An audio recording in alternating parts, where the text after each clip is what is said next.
Yeah, this is going to be a little bit of chaos here. First team to get up to the top. I don't even know what they got up there. I'm assuming it's the bill.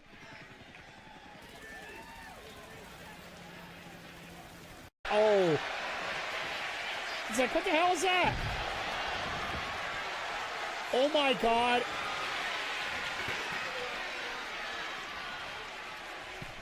What is Walker? Oh, I don't know what Walker was thinking. Whatever it was, we ain't gonna find. Oh, Walker's up there. Oh, somebody's bleeding.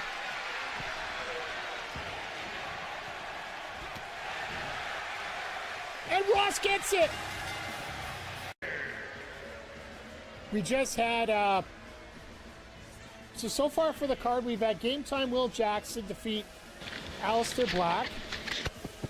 Oh, look out.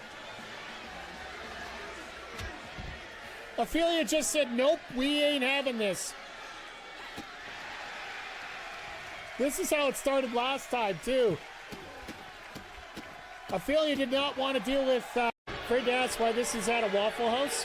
Well, technically, these released stars from WWE are not allowed to be on TV, so we had to compromise. Oh, look out. Quick cover. And the New Day win. So we decide to host our next PLE at the Waffle House in Saskatoon, Saskatchewan, of all places.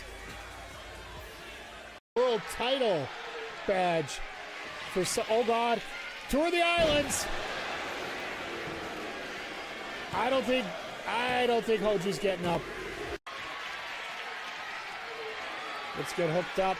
Where's he going? Hot shots. Charlie right in the corner here, going up. Oh, right on the guardrail.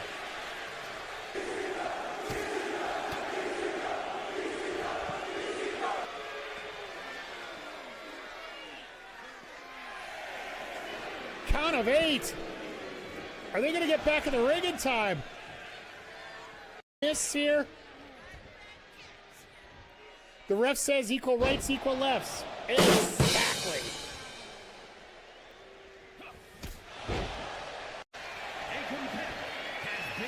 Oh my God, the ref's out.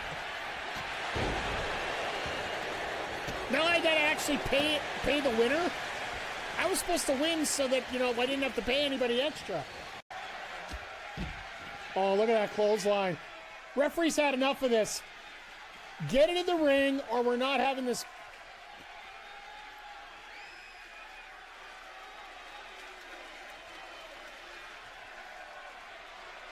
They didn't even want to have this match.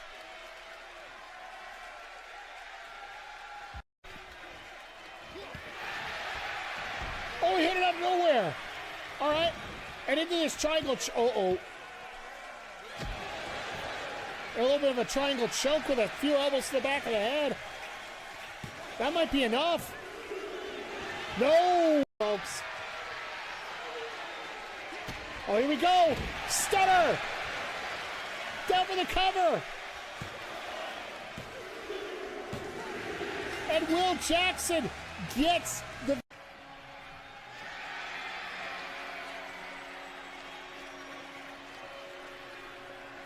I'm going to miss seeing this lantern.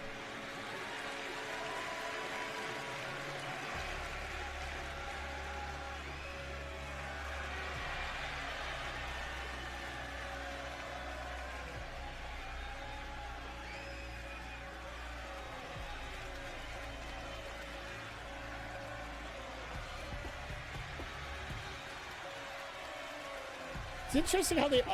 yeah, I get it.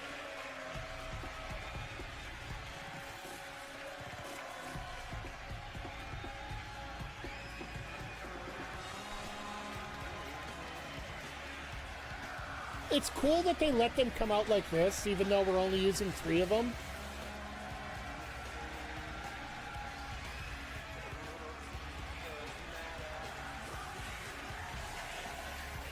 We are going to get some camera issues like this as we go.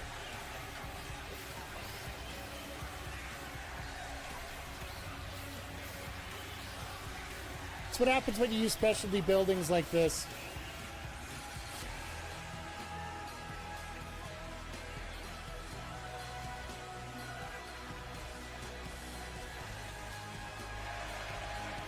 That is perfect. Wow. Uncle Howdy's sitting in the, I take the Kayla Kazadjers. Mike the Ref Maloney, Big Bad Boris on the call here tonight. It is Super kick. Super kick! Let go! Third! Super kick party! Yeah, pay the money for that. Yes! This life is going great! Let's go! She's healthy. Let's go! Is she healthy? Yeah! Apparently she's back.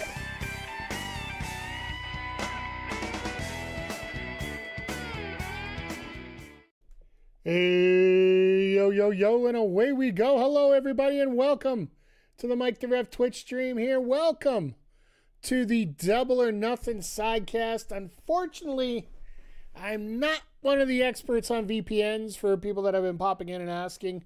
I'm paying for it through my AEW. I'm actually getting the full pay-per-view, so from what I've heard, you might be able to get it if you do your VPN through Europe or something to that effect where it's international and that. So, or you could get it through Canada and pay the $50 like everybody else, but I digress. Yeah, if you guys checked out the intro for tonight, it was actually our BPW Breakdown PLE. Hey, Homer, good to see you here. Our Breakdown PLE was BPW versus released WWE stars plus one extra. With that extra was Charlie, formerly known as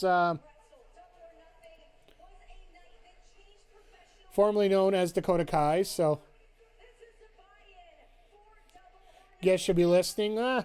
Sorry, Styles. I don't. This is as much as I'm gonna have for audio too. So, unfortunately. We might have some people in here that might be able to help once the show gets going, but Renee actually starting the pre-show in the ring. They're going for the cheap pop, guaranteed, because yep, here comes the Mick Foley pop. What kind of music they gotta have for them?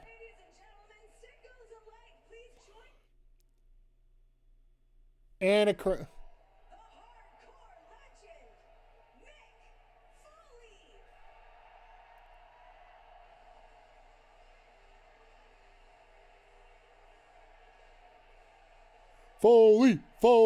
Foley. He's showing off the goosebumps. Yeah, the pre-show's available on the YouTube, on the I believe it's YouTube, Facebook, X. It's all over the place.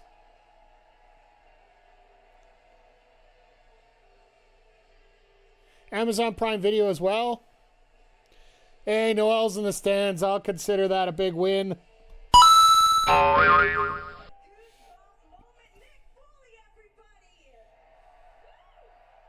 Know your place is on the bottom of his flannel, folks.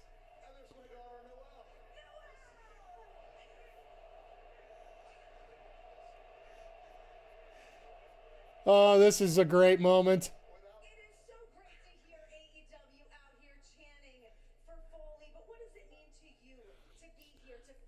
Renee cuts him off right off the bat. Nice to see Foley dress. Hey, Jay, quick. It's special flannel.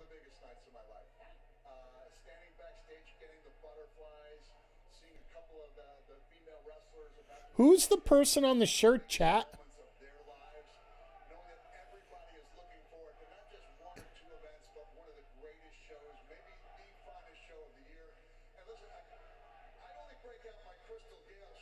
Crystal Gale of all people. Let's go. Country music legend. So, if people aren't familiar with the Louis Armstrong Arena, yeah, It was very close. I was trying to picture it out, and thank you for bringing that up, PJC. He brought the flannel from The Rock. It was the $500 flannel shirt. But I love the fact that it says know your place.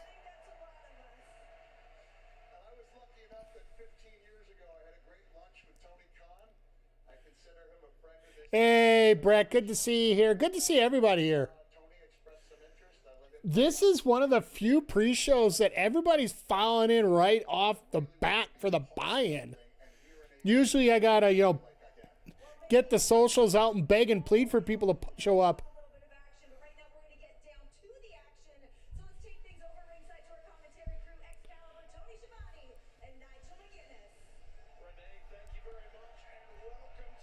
Oh, I love the graphic on the table. It looks like a tile up on the wall in the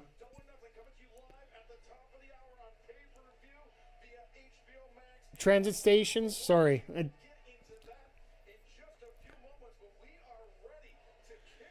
But yeah, for those that are asking, I'm actually watching on my AEW for tonight. I wanted to try it out. Basically all in, including fees, ended up being $58. Oh, somebody go find Zodiac in a hurry here. Somebody go find Zodiac in a hurry. We got the 5-minute challenge coming up. And Dodger, you ended up getting Tulowitzki? Managed to finish off your collection? Congrats. I'm guessing, of course. By the way, good to see you here. You got Pujols file, yeah. So did you get Felix already or no?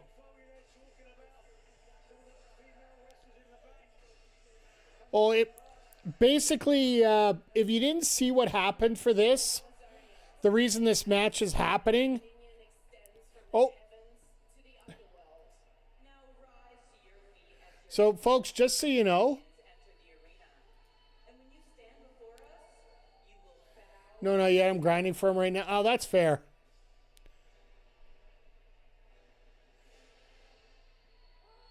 If you want to know the... Sorry, I've got 14 different things going through my mind right now, and everything's just buzzing. That, of course, always happens when the Divine Dominion show up, too. Like, that's on behalf of Zodiac.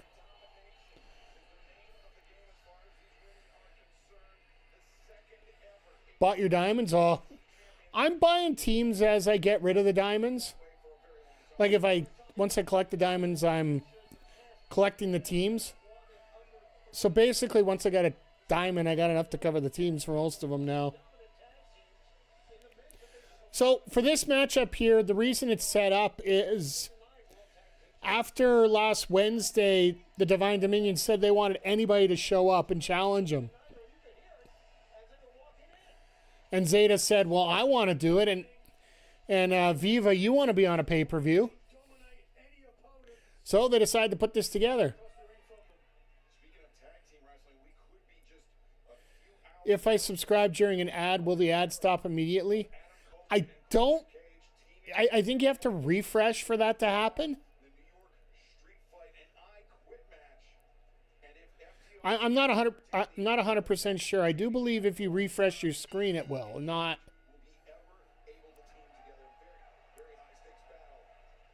Yeah, if you have 5, you won't get ads. There you go. So that's how that works out. So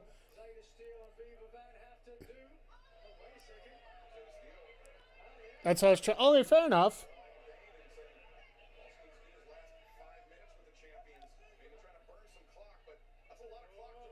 But for those watching on Twitch tonight, if you do end up being on here for a total of 3 hours, which tonight pretty much is, between last night and tonight, if you've been on for 3 hours, you will get a free Backbreaker Pro Wrestling badge for your stream if you wish. As we did have our Breakout PLE last night, introducing the brand new logos for both the World, the Tag Team, and our generic titles. But unfortunately, those are Twitch exclusive. YouTube doesn't have that quite set up yet. So, happy Double or Nothing Day, Andre Itia. Thank you for everybody being in here. Did the DBS end up winning? No. Unfortunately, the New Day did pull out the victory. I do believe Jules ate the pin, though. So, but it was revealed as well that Jules will be defending his wildcard title this Wednesday against the winner of the All-Star Special Royal Rumble to start the show off, Mellow Beast. So, I'm loving this right now. The fact that, you know, even though they're missing a few moves here and there,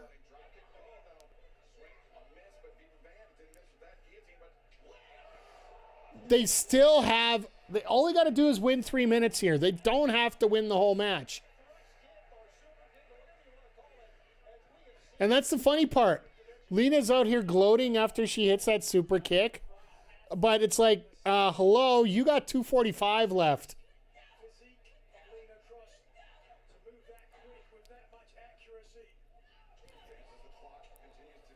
Gotta love pro wrestling better. You know what? Good pro wrestling is a great night for yourself. And that's the key thing. Like,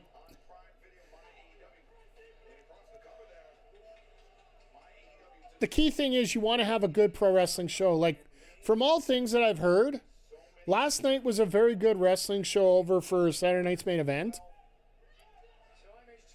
Arthur Ashe is such a good-looking venue. I'm kind of happy WWE's being dicks about MSG. So hopefully it stays New York's home. This actually isn't Arthur Ashe, to be perfectly honest with you. Arthur Ashe is currently under construction right now. This is Louis Armstrong Stadium, which is sort of the B venue over at the Arthur Ashe complex. But yeah, like, the sight lines are amazing. They've sold out the venue.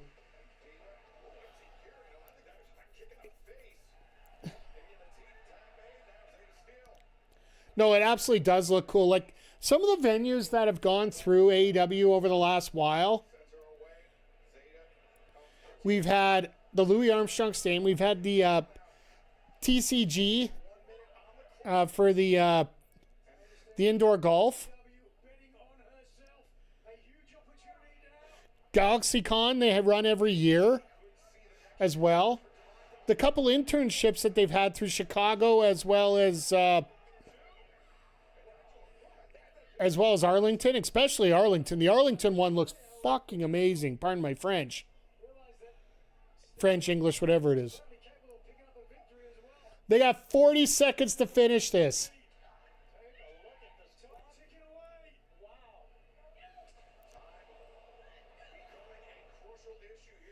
Zeta might actually survive this.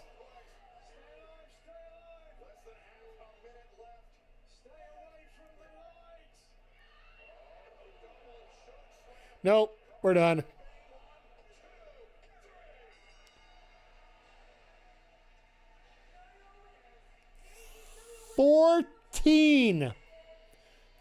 Fourteen seconds left. About a minute behind again. Try to reset. Oh shit.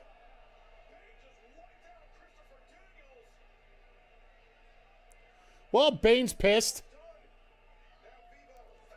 I find it funny that Bane and...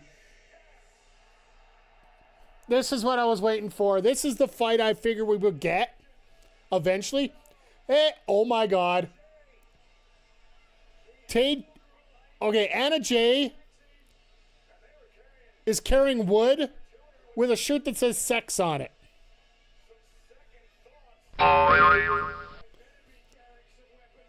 And Ty's carrying a pipe.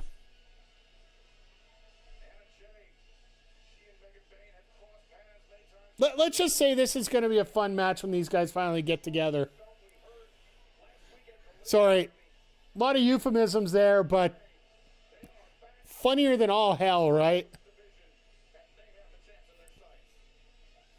Well, we know what her and Jack Perry did for the show. Oh my, all right. This makes the pre-show worthwhile here. The Ops and the Death Riders, don't get me wrong, we love the trios match, or the women's tag here.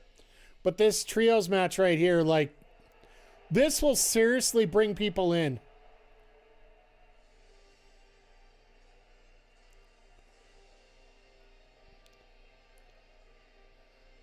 They're going to get some really cool shots out of this.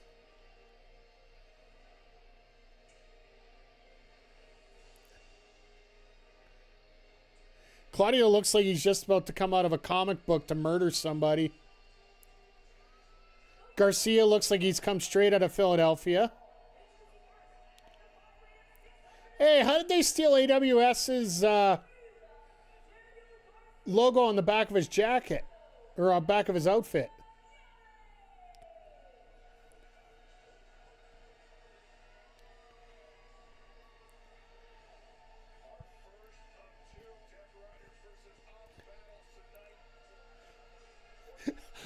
I think Garcia wanted to get slapped to get woken up, and then all of a sudden when Marina does, he's like, oh, damn, that hurts when you do that.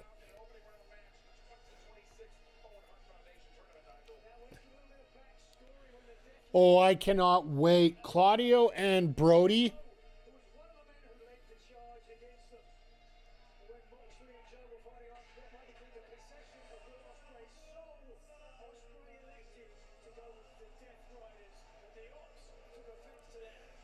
So who do you cheer for in this match? Because it's like, they're both supposed to be heels, right? They may have saved Anthony Bowen's post-acclaimed run, yeah.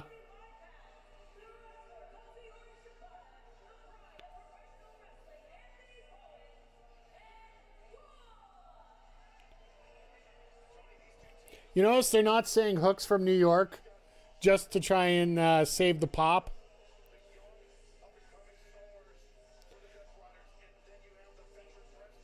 I love the fact that the Death Riders are literally doing push-ups, not caring about what you do.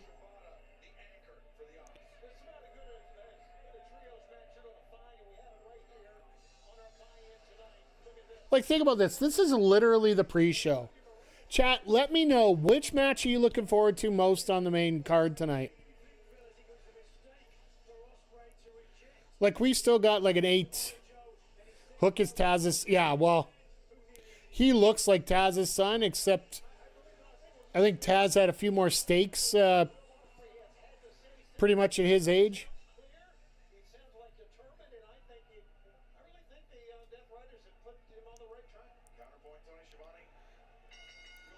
At least Tony Khan's able to pay these guys to actually have matches before. I had all these extra people that weren't going to be on the main show. I ended up having to book them in a battle royal last night.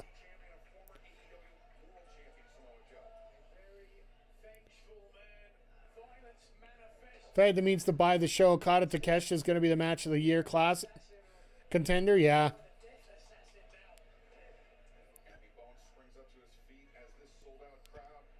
Honestly, I know a lot of people are trying to pick it up through VPN, because if you go through England, all you have to do is buy the monthly membership to my AEW. I know myself, the My AEW app showed up on Roku, so I picked it up on there.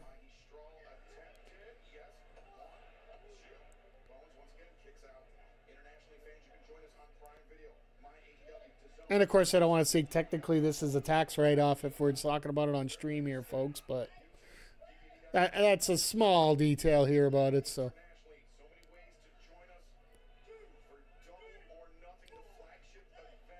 My AEW is available in Canada, but it's modified.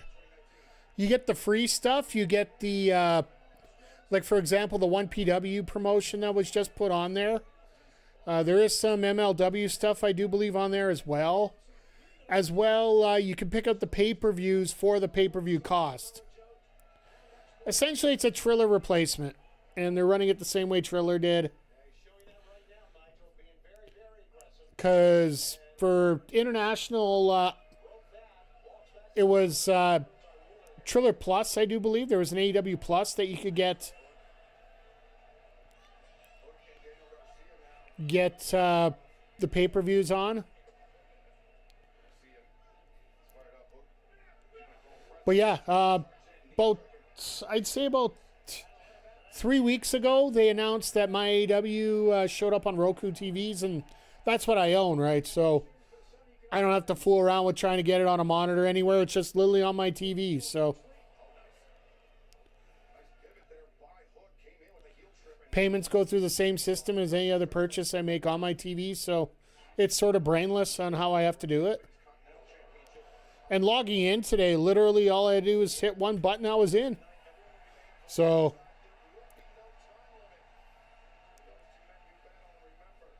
this crowd is loving Shibata for some reason.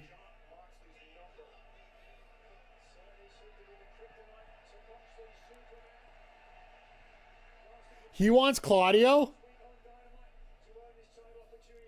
So yeah, we do get the My AEW app. You just can't get the international program that they have in it.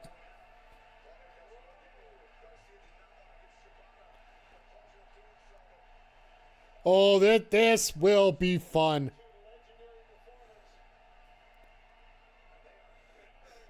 Hockey fight! For those that are looking for a reference point to where I am compared to where you are, we just literally hit the 40-minute mark as I was starting that sentence here. So, Claudio Shibata killing each other's peak wrestling? Absolutely. And everybody knows it.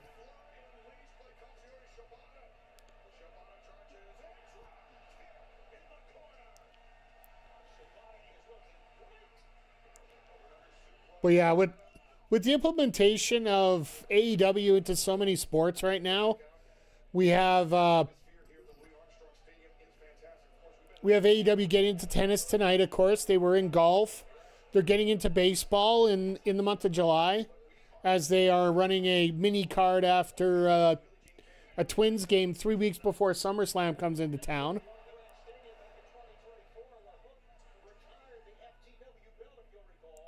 I love that with Claudio. You know, he'll respect Shibata and all the stuff that goes on with him, but when Hook comes in, no, you're a little shit. You're going in the corner and you're going to get squashed.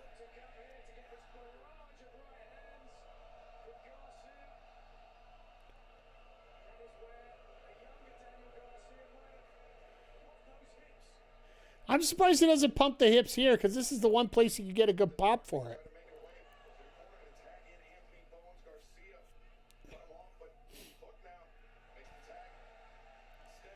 And everybody just cheered Shibata coming in. It is hilarious here. This is a very good match so far. And I think they're only giving us 3 matches on the buy-in tonight.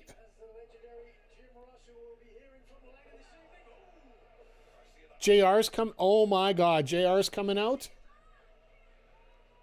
If you don't know, JR was actually being checked on due to some medical stuff that's been going on with him. But yeah, getting back to, the next one is Boom and Doom and Conglomeration versus Shane Taylor. Yeah, I'd say that's the only one that's left.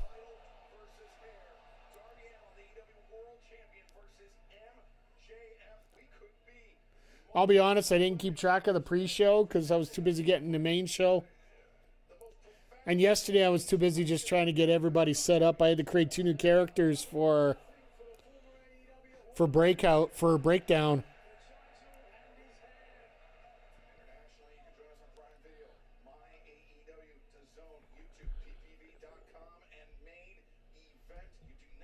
Just checking some of the quick notes coming down if there's anything crazy. No, everything is just...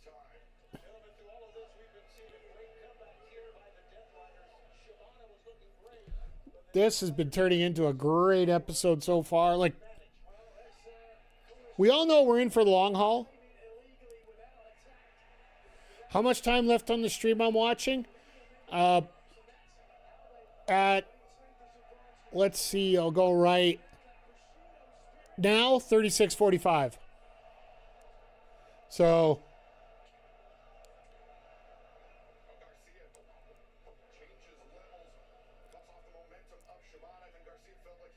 If you guys want a reference point, that's roughly where I'm at right now. Unfortunately, I didn't get the countdown timer fixed on. We're now 2 seconds. Well, that's the thing. AEW. Yeah, the My AEW app, I can't see it being. Oh, there you go.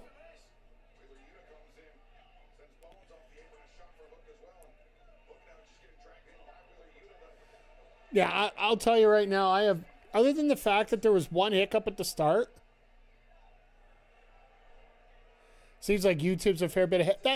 That makes sense because YouTube has a lot more ability to ingest stuff and has the ability to things go through. My AEW is a little bit tighter for that kind of stuff, so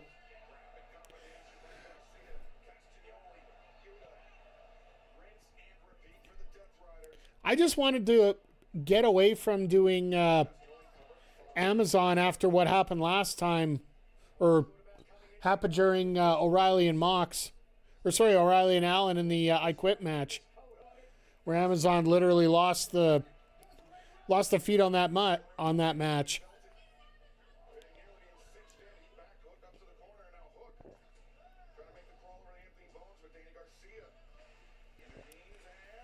Thanks, Basil. Yeah, exactly. The fact that they didn't even try to get the other video back up. That's why I just canceled and said I don't care if I get to see it. It's one of the few main events I have not seen in an AEW ring since they started. So I wanted to come here and say, Joe, Mike, I think MJF loses and goes bald. You should go bald as well.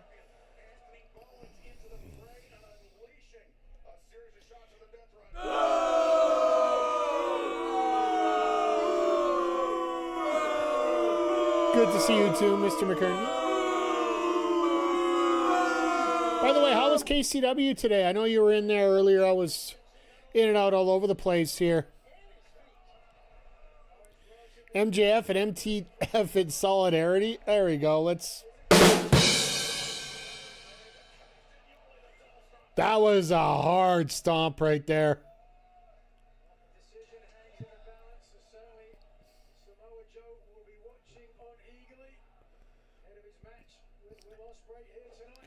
No, great to see Nick streaming again, and just even it was a little bit there.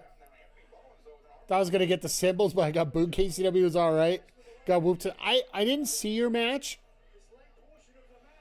I do know that Seth Ross and Nick Ontario last night over here on Backbreaker ended up winning a three-way ladder match with the Blue Shell Battle Club and the Motor City Machine Guns.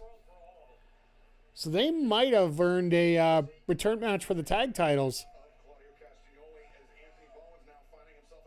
We got enough of a headache going on with the heavyweight title we're going to decide on Wednesday about.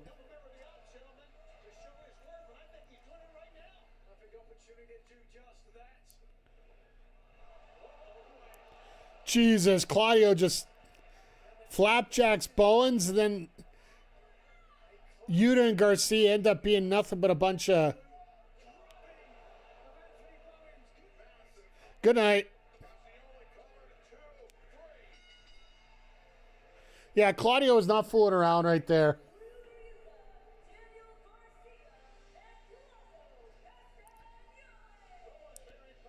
When Claudio throws that uppercut in, it's like, nope, we're done.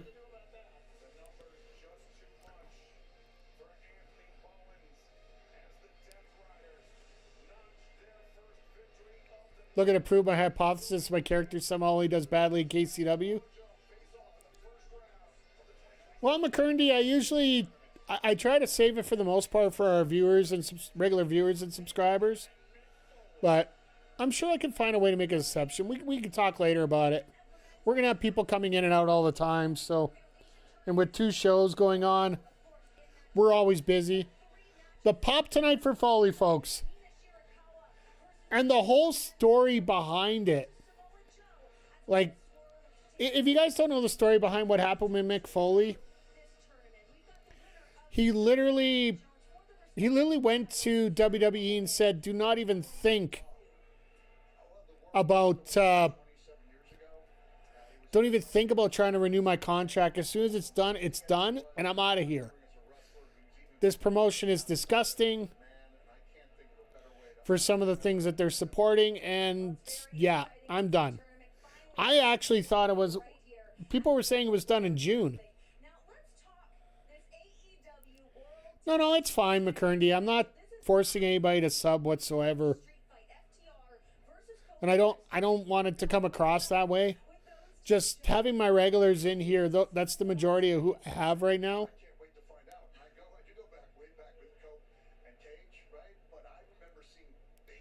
Cope and Cage versus FTR, that is going to be cinema tonight. I wonder if Beth's going to be the one that's going to cost Cope and Cage tonight.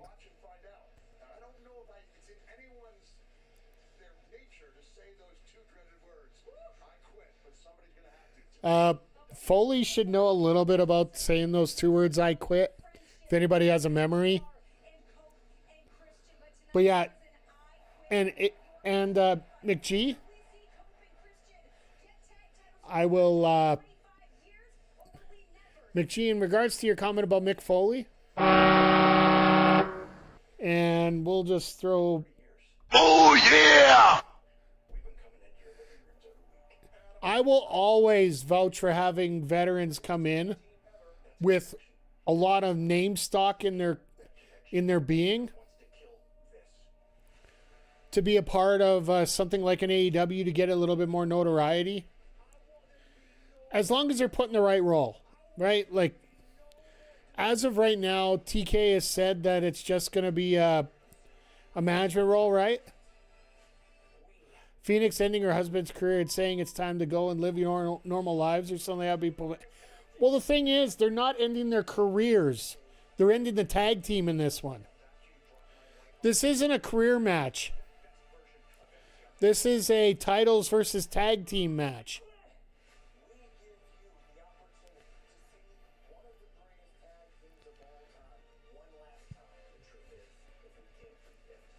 No, it's a common mistake. A lot of people would think that at this point because it makes a lot of sense to do that. Oh, here we go. Shane Taylor, promotions.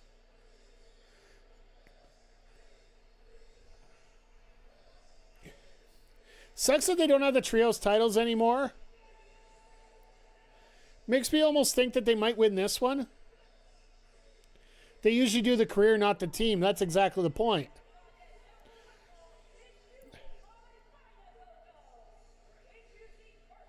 They have to make sure that they have the vocal representation, that it's done by Vito Coco. Copeland's like, what, 53? He's got like 20 years left. There's the drum roll you wanted. The snare drum.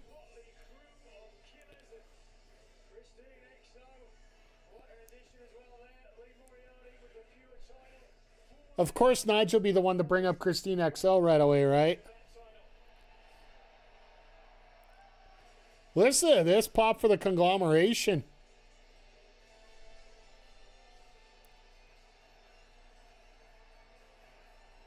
And Harley just casually walking out with...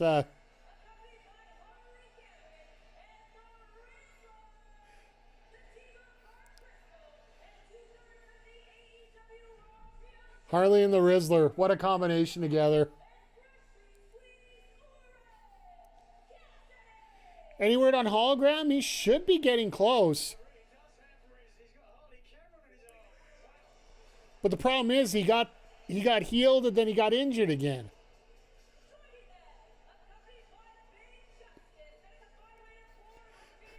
Big Justice and the Vital Coco. Oh my God. Big Boom is my guilty pleasure theme song. Hey, you know what? It's catchy.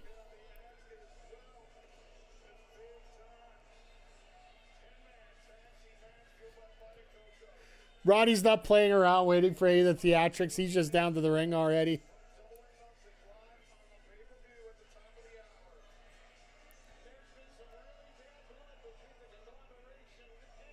So I got a feeling that Shane Taylor Promotions is going to win this match, just so we can set up that trios tag team title match. Dumbass Law was wearing a. Uh-oh. Bruh. Yeah, I'm just literally throwing. There's a few sounds you can appropriate with that, so.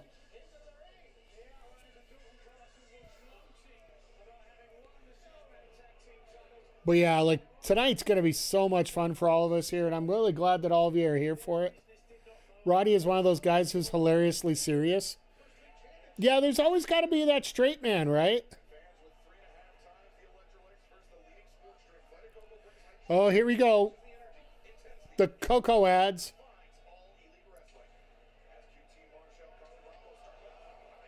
QT throwing out the kick out of nowhere.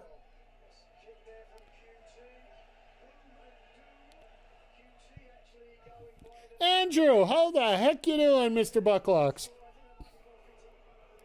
Hope you're doing well here tonight. We're checking out the AEW Double or Nothing pre-show that's available on YouTube right now. Will be available on pay-per-view at the top of the hour. Hope you are doing well, sir.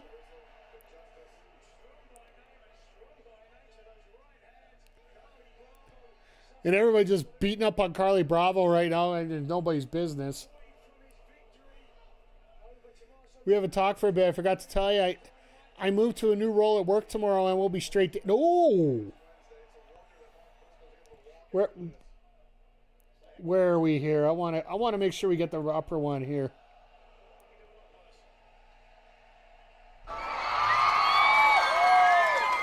Let's get you one of those. Let's get you one of those.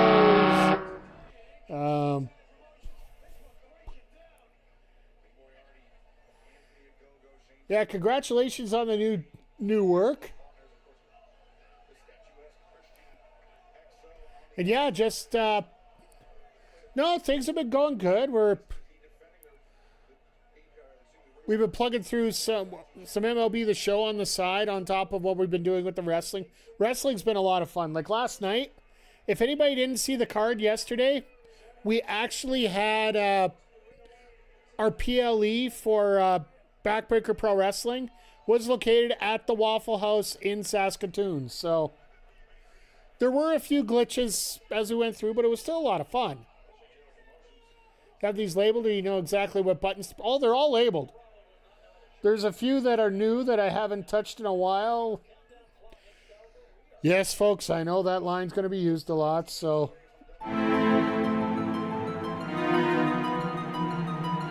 Just a drive-by for me tonight. Holy shit, that poster was funny. All right, well, take care.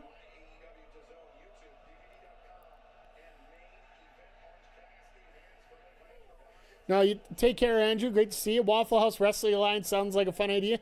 No, we were having a PLE, and if you guys are new here, it's our Backbreaker Gaming channel. We involved all the wrestlers that were released from WWE in the last phase, and the storyline we had behind it was they weren't allowed to work in an official arena because, well, they're on their 90-day, right? But nobody could stop them from actually having a match outside of Waffle House. So, guess what? We had our matches at the Waffle House. It was Backbreaker Pro Wrestling versus free agents from WWE. Really fun card last night. Except for what McGee did in the main event. Waffle House is basically international waters anyway. Exactly. Let's just...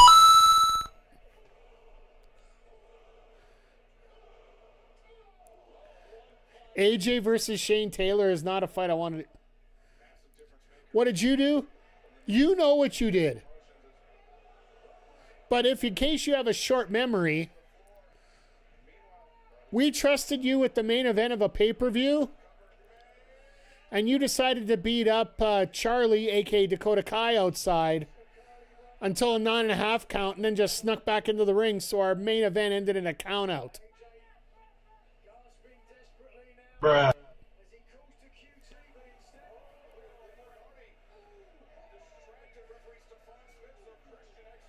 I can see Charlie. Oh, God.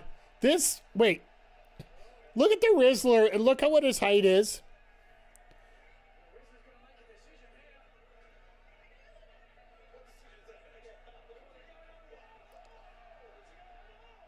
Well, Charlie and Harley going a little wonky. Well, I'm just looking at the Rizzler and look at the height of him versus the height of Charlie there. Charlie XO.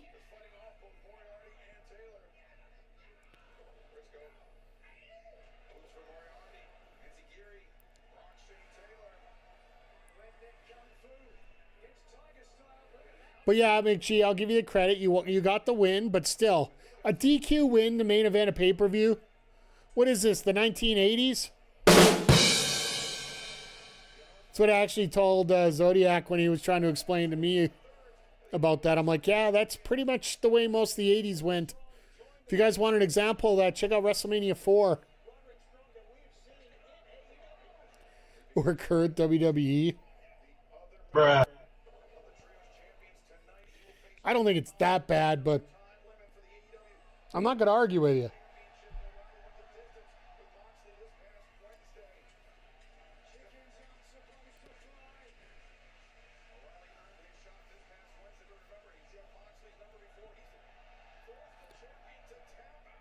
So did they announce that they're going with Moxley and O'Reilly to start?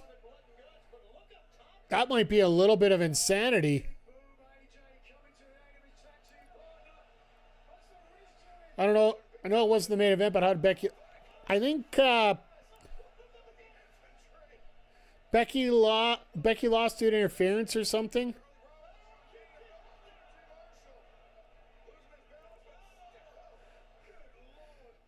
DQ. It was DQ. That's what... Yeah.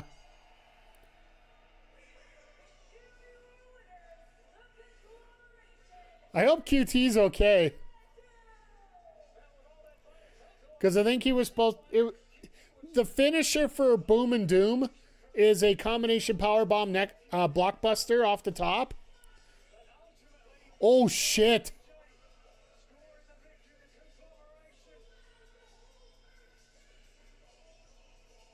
Big Boom AJ got cut. Keep him away from the mascot.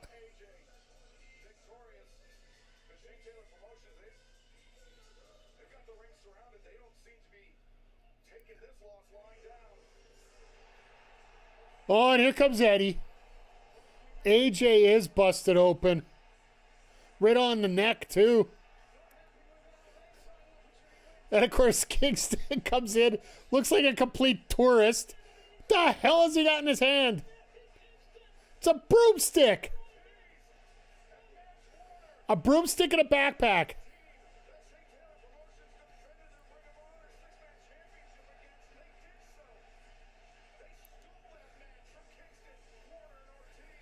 Eddie just living his life right now. Enjoying being home.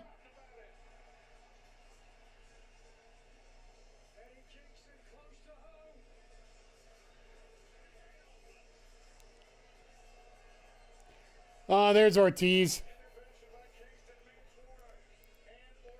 Mance actually showed up. I thought he might have got fired after what happened on Friday. If you guys didn't hear, AEW, the promotion that one of the local promotions in Chicago, announced that due to AEW pulling one Mance Warner, he was unable to work that night.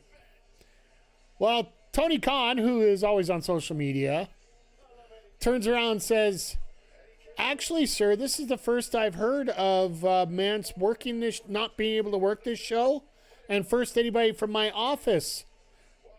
What the frick is Nigel trying to do? He is not a Rizzler. But TK's like, nobody in my office said he couldn't work it. I didn't say he couldn't work it. I don't know what's going on, but it's definitely not my fault.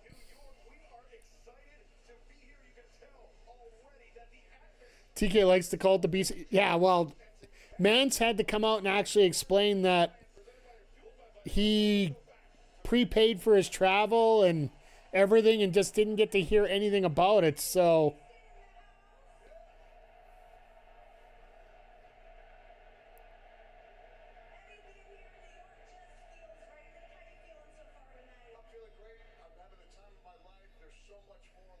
just going to say, Mance had to jump in and call out the shitty promoter. Yeah, like, it's almost like not only that, but it almost feels like Mance sort of took a shitty booking and didn't want to admit to it. But AEW, you know, that, let's face it, 85% of all indie promotions are a little shady sometimes.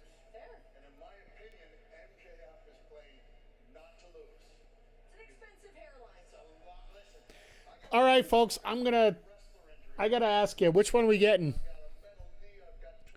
New champion or a bald MJF? Say the number's closer to 100%. Yeah, I'd hedge it towards 90. I'm not going to convince myself that every promoter's scuzzy.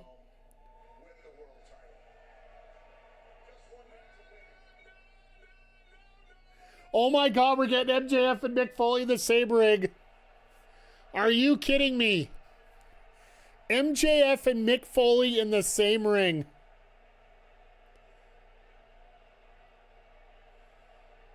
MJF ain't spending hair transplant money to shave it in a year. Everybody's on their feet.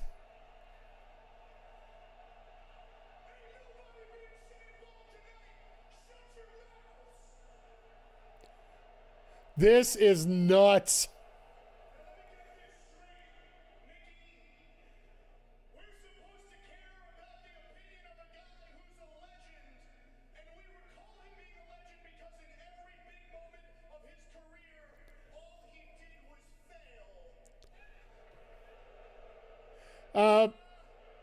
Darby's title win has actually been compared to Foley's when he won the title. And that was essentially one of the biggest moments in wrestling, period.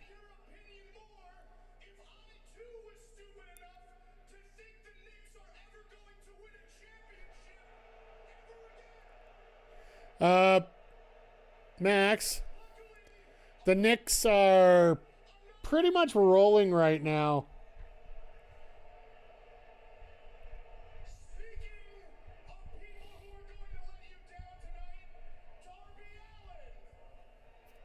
I was wondering why they were going to do their last moment. That moment turned the Monday Night Wars back in WWE's favor, and they never looked back.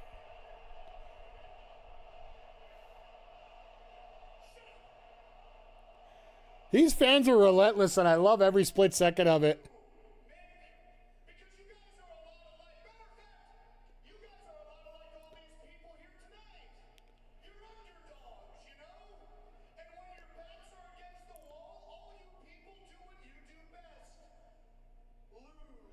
Ooh.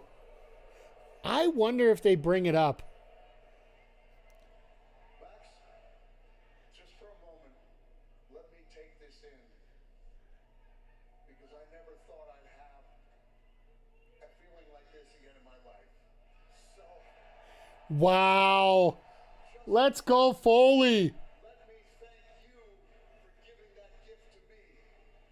And now I'm going to give you a little piece of advice and a little piece of history, which is, yes, I lost a lot of matches. Uh-huh. A young man named Dwayne "The Rock" Johnson who might recall a couple victories I had as well. Everybody's booing The Rock out of the building. You're not different. In none of those matches did Mick Foley have a match that ended in 2 minutes and 15 seconds. Wow. Let's go, Foley. That's a disgrace. So unless you want to be known as the man whose matches can time an egg, you better put your big boy. Time and egg? You got Darby Allin to contend with. And when you see Darby Allin, yeah, you see shades of me. But you see a younger me, a more athletic me, someone who wants to win more than I ever did. I was Oh my God, this is amazing. he's not.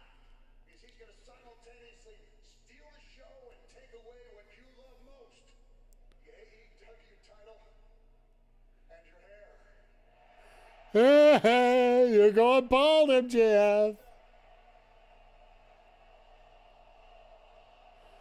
My God, this crowd. Oh, they show a bald guy right in the middle of the camera. I love it.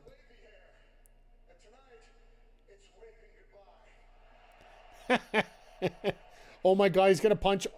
Oh my God.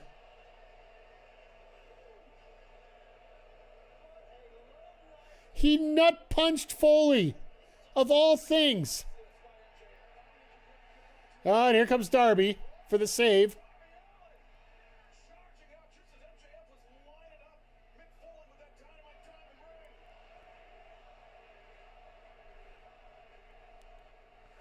By the way, what do you guys think of the set? I didn't know until a month ago that I inspired your career. I've known you since you were the quiet kid who kept to himself in the independent dressing rooms. And it wasn't until John Moxley faced off with you at Six Flags Great Adventure in New Jersey. Oh my God. I remember it was like yesterday.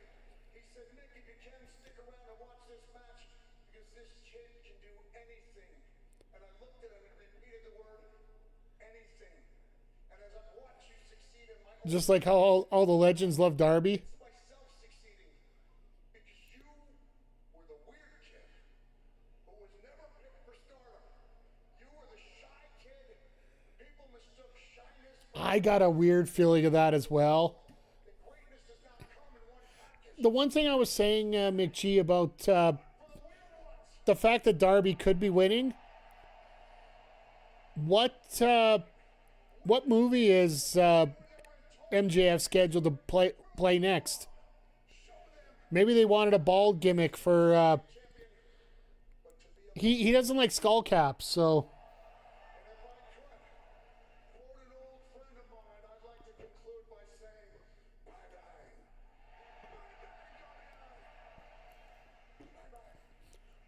Bang bang. Darby Allin just nearly 40 days of getting the pep talk of his life by the icon Sting. What a hell of a Oh, and PJC, you were talking earlier about his Mr. Bang Bang being being sort of the base of the theme. All the WCW themes were owned by Turner. They weren't owned by WCW. So essentially, the WCW themes for the most part are free to be over on for AEW at this point.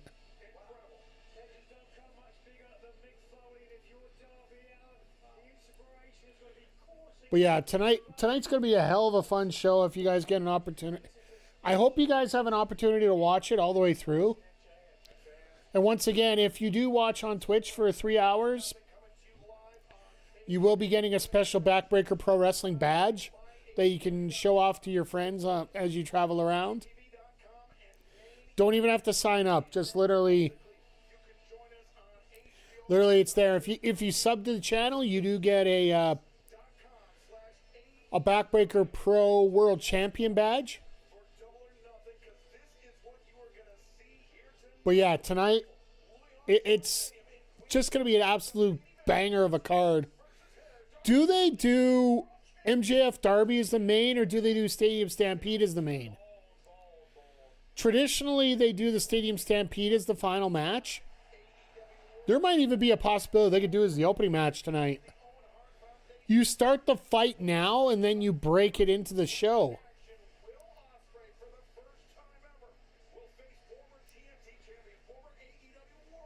Because I think that would be a hell of an idea, too, by the way.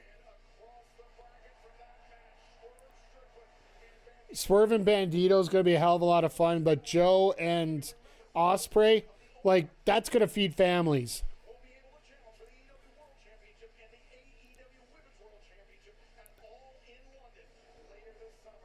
And we're getting Mina and Athena. Unfortunately, Willow had to back out. It almost feels like it's going to be Monet that's going to be the one that fills in that other spot. Unless we get a surprise, and it wouldn't surprise me if we get a surprise.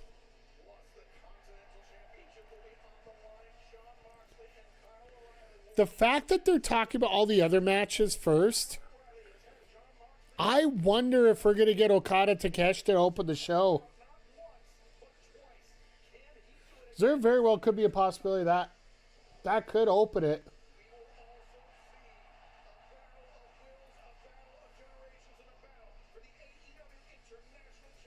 Nope, never mind. They just mentioned it here. Or they could do I Quit to start. It'd be a little bit more intense than it really should be to start the show, but...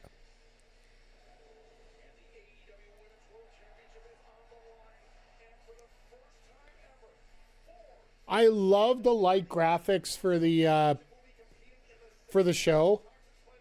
Like the New York background and whatnot. And if you guys got to see the thumbnail I used on YouTube and I shared on socials...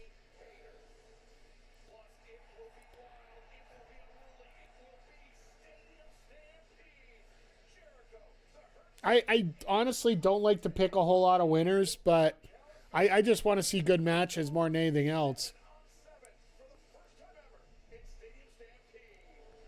I just wonder how... We are starting with I Quit. I guess if you're not first, if you're not last, you're first, right? Isn't that the way? That's what the kids say these days. All right, we're getting Dax and Cash versus Cope and Christian right off the bat. I might have to, if that team folds, I might have to go change a shirt. Can you tell me any tickets were up on SeatGeek? The reason I know about the SeatGeek part, I didn't look at it myself because I'm not going to be there, but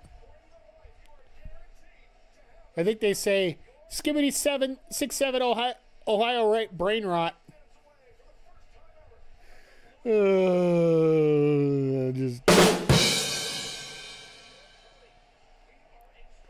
Skibbity.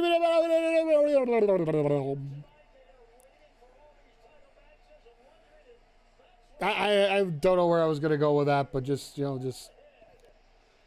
maybe you'll just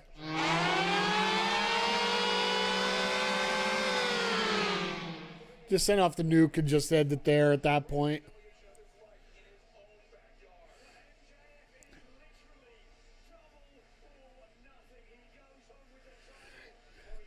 You were going into a Scatman John vibe for me? Yeah, I know. I know. I just...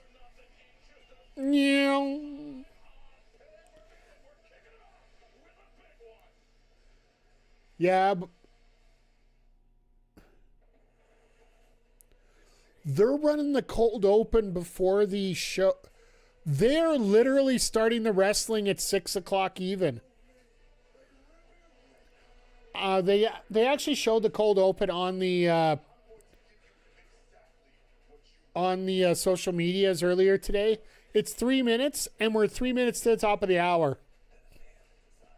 And they're showing the cold open right now. So literally, when they switch over to the main show, you are literally going into wrestling. If this isn't the antithesis of any other promotion that we know, I don't know what else would be. Like, literally, we're not even going to have a promo to open the show. We are going to have a fight as soon as the doors open, kind of thing.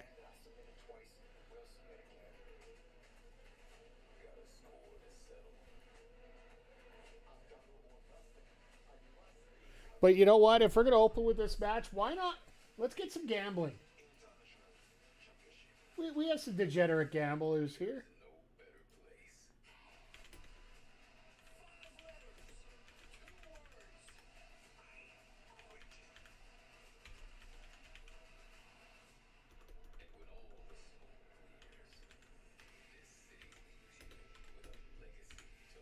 We'll put it on for 5 minutes.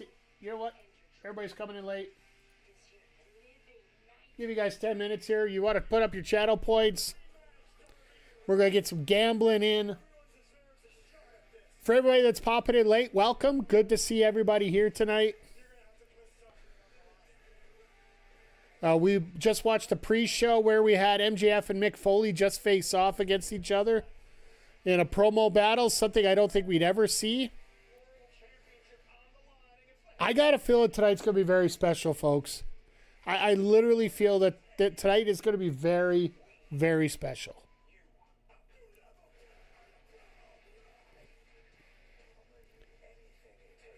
We also have how many surprises? That's a very good question. Here's the thing. Do we really need any? And I think that's the best time to have surprises is the fact when we don't need any. AEW is on such a roll right now. Holy crap. Opening betting line is 15-1 for CNC Wrestling Factory, folks. If anybody wants to put any money on FTR, you get some really good return on odds right now, just so you know. There has been talk of Wardlow being at the pay-per-view tonight. Yeah, and Big G, we're on the same lines here. I don't know if he's been back there for a couple of them now, just looking to get cleared and whatnot. So there's that possibility.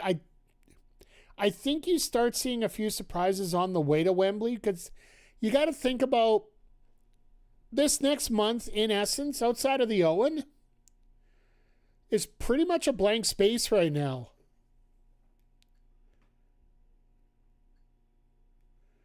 Because we have Forbidden Door coming up. There we go. The graphics up. We are good to go, folks.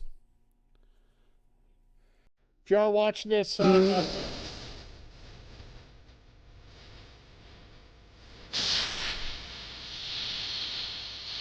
Thank you for the 25 bits for the LOD. Appreciate it. Let's rock and roll this. Nats! Great time for you to show up here, my friend, just as the pay-per-view starting. We had a fun pre-show. If you guys haven't had a chance to see it yet, we had Mick Foley and MJF face off. We also had Boom and Doom get a victory over Shea Taylor Memorial, Shea Taylor Promotions. Oh, just got home from Memorial. Oh, that's fair. Happy Memorial Day weekend to all our American viewers here and American supporters. Or as we call it up here in Canada, Sunday. So,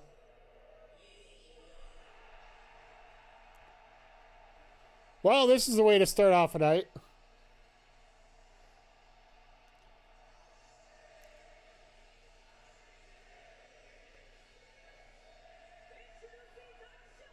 You know what? You really didn't even need to put the music on.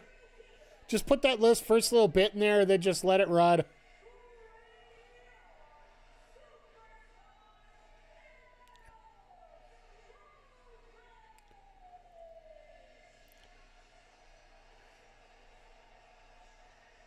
Us Americans love our military and those that give lives. That's fair. This crowd is fucking alive tonight. Yeah.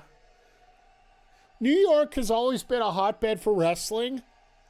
The only reason they got 13,000 for this show tonight instead of a 20,000 crowd is because the venue for 20,000 people is being renovated right now. So,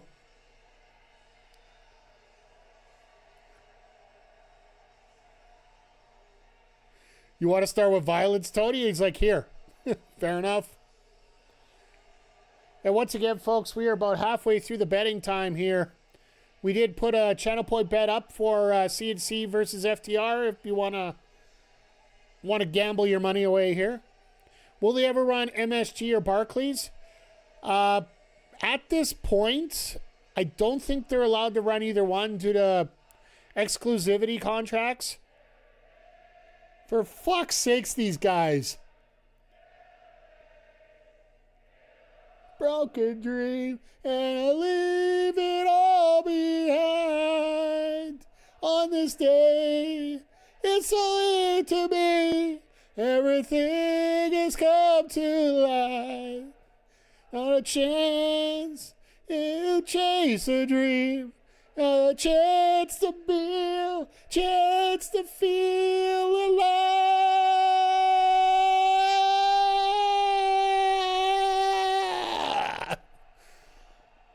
right. Well, I just burned my voice out for the 5 hours. What about you guys?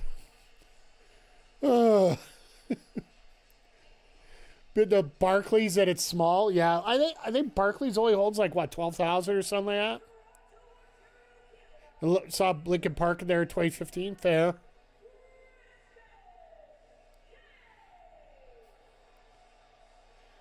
Is this the night that Cope and Christian win the titles? I think so.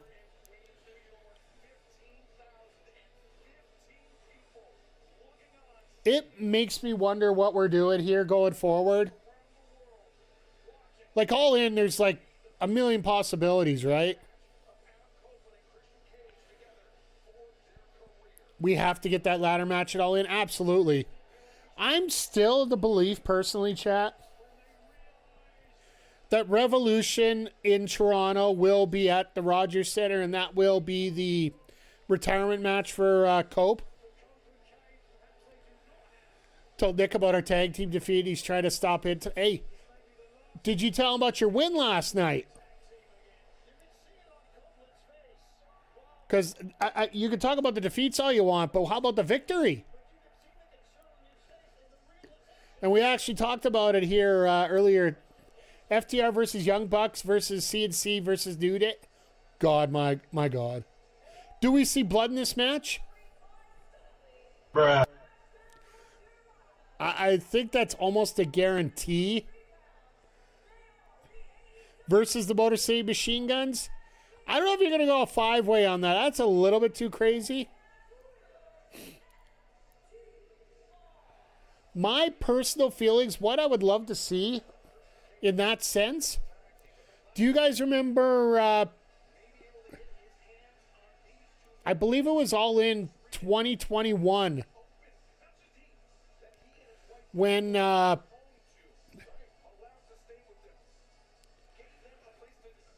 2021 when we had the Adam Cole and then the Bryan Danielson bang bang back-to-back spots for them. I want to see that with the New Day and the Motor City Machine Guns. Have the Motor City Machine Guns come out first, and then have Creed and Kofi come out. And apparently on the Indies, they're going to be going by Austin Creed and Kofi. Did you guys see the video that Austin Creed put up today from the convention that they were at? Somebody came into, I think it was whatever GalaxyCon was this weekend. And Creed and Kofi were there for going for signatures, and this guy's wearing an Omega shirt. And he said, next time I see Omega, it's on site. Like, he's getting dropped on site. Lucky this guy isn't getting dropped on site for wearing this shirt. If that contract isn't already put into Creed and Kofi's hands, I'd almost guarantee that it's just a formal conclusion right now.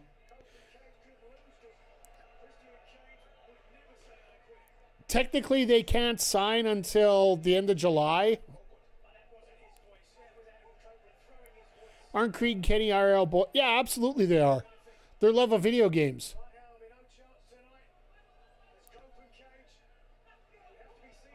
That's where it all came from. And do yourself a favor, go get on YouTube, check out the Capcom Cup when it was Kenny versus, what was it, Kenny and the Bucks versus all three members of the New Day in Street Fighter 6. That was back when Street Fighter 6 was just being, oh no, I think it was 5 actually still.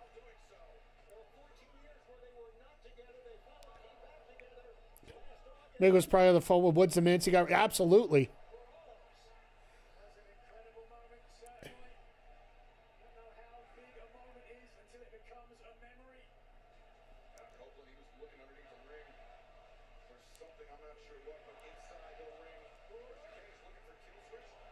So, chat, I have to ask you right now, since the Kenny's amazing, he absolutely is. Kenny's one of the best. Always has been, always will be. He's very socially different, but Oh, Nats, your character made it to the majors and rode to the show. Which team's he with? The Nationals?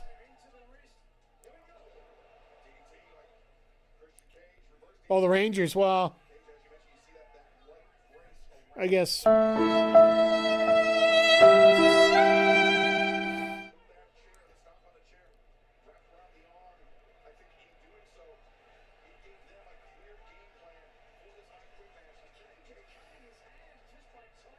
I choose to let the draft.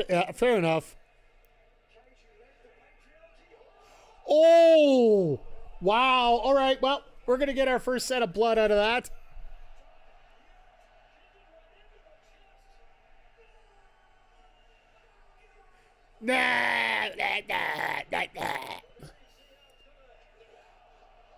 Attaboy.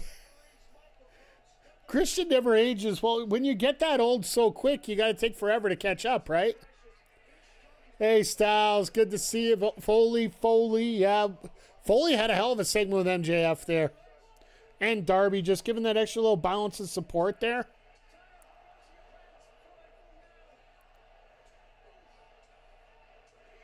Good old country whipping here.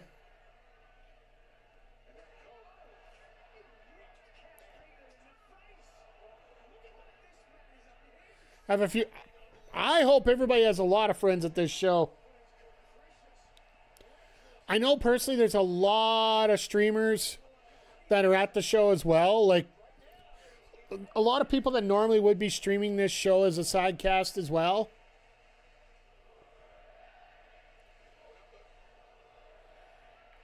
Pete actually made my character in the Oh, nice.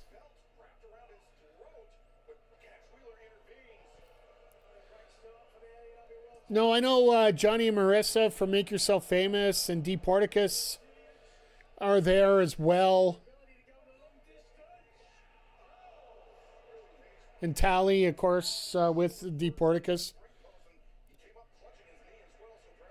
But the fact that it is in New York, it's such a mecca area. Him and Flair, great. Yeah. Oh, Philomet's there too. Okay, so yeah, like a lot of people that do side casting. Like, I know I'm one of the first ones to do it for AEW.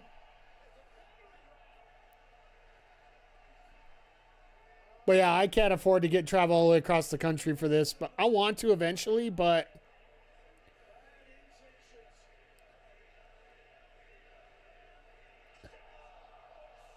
Dax is getting worked over like nothing here. Oh, Phil sent you pics. Nice.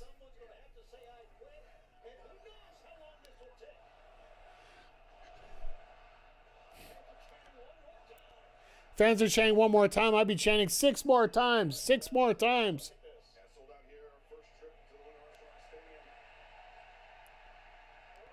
There's the table everybody wanted. But I work with his son plays ball with the Highland Cougars. Nice.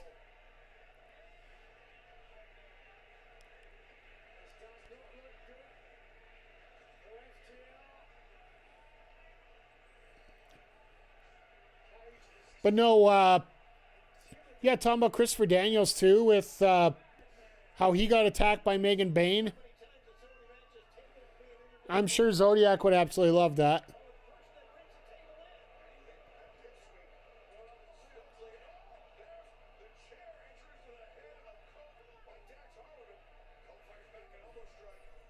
I'm surprised Stoke isn't the one doing the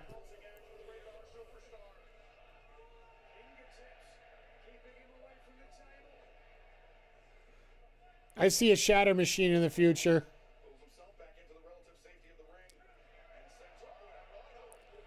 Chat, quick question here.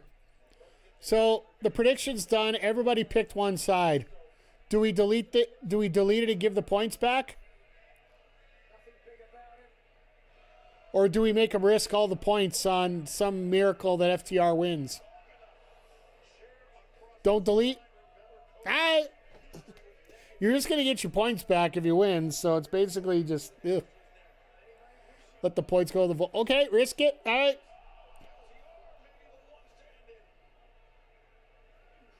See, if it was Zodiac, it'd be no question I'd be letting him risk it because, well, he's got 250,000. Need you. All right. Now that I think, if this stream goes good and we have no interruptions, which I'm really hoping, if we don't get any disconnects tonight, I can actually start working on that stuff.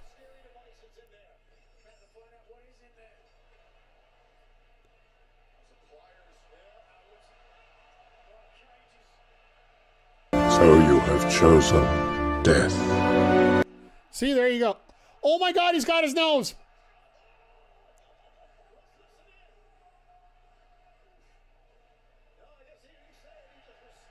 Oh my God, he's got him by the balls. He got him by the balls. He's got him by the balls. My balls, my balls, my balls. Praise balls.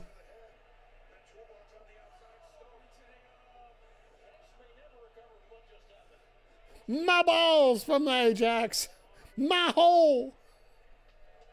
Oh, this is amazing. Are you not entertained? Are you not entertained? See, McGee, that actually worked out perfectly at that point. Just a heads up for all our non-subscribers over on Twitch. We got an ad break coming up in about 20 seconds here.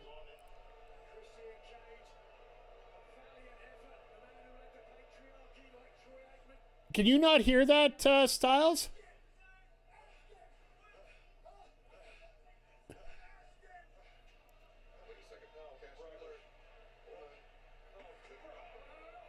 Hello there. Okay. No, this is all Twitch, like Twitch points, Twitch drops, Twitch. AEW just dropped a new Will Ospreay soccer jersey. Well, that one I played myself.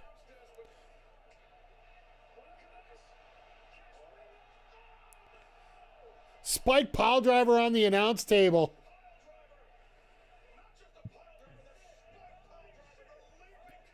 Gotta listen to the event if not watching. That's fair. Watch clip. You know what the thing about AEW? This is the part I love about it more than anything else.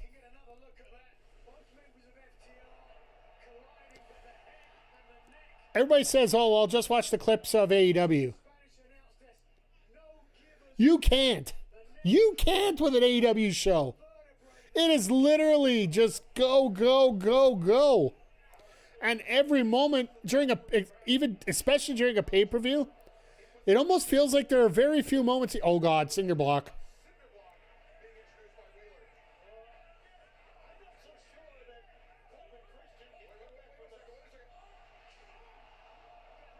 Missed.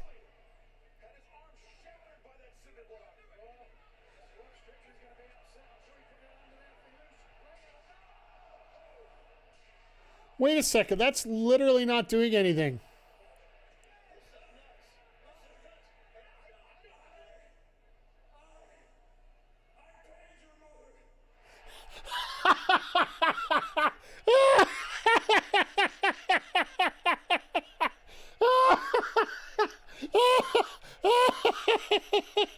That was amazing. I banged your mother. I'm not quitting. Try to watch sports, but into watching wrestling. Nice.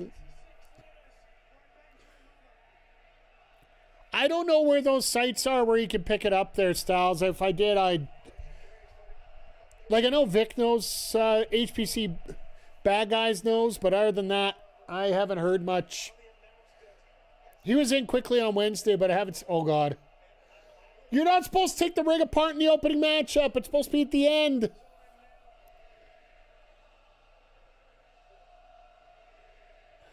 Oh, he banged your mother.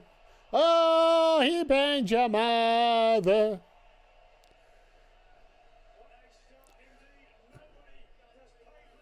Oh, this is amazing on so many levels. Just as amazing as hanging out with all of you guys. It is a privilege to have you all here.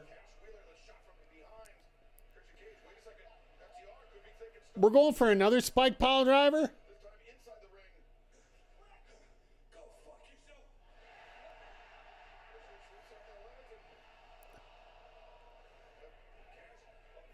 There's a go fuck yourself. There's a kill switch.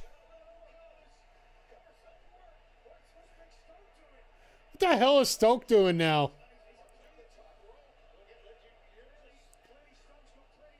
Well, we got our first color of the night.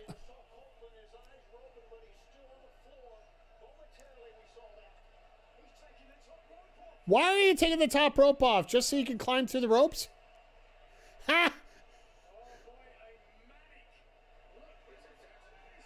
Spear! Spear!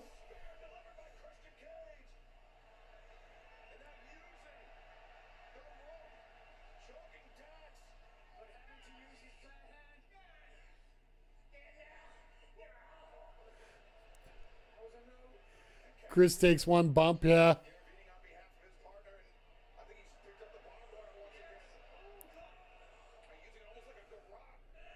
Oh, Jesus, there he is. I call this a sucker riot. Come on, boys. Let's take him to school. Oi! Zodiac, good to see you here. Thank you for being here. You've missed a lot of excitement here tonight already. Glad you're here. For people that just popped in, my name's Mike the Rev, variety streamer, fighting game at Allin analysis, whatever you want to call it. And we're getting Cash Wheeler coming out saying Big Pussy's gonna quit. Christian's already said that he's banged Dax's mother.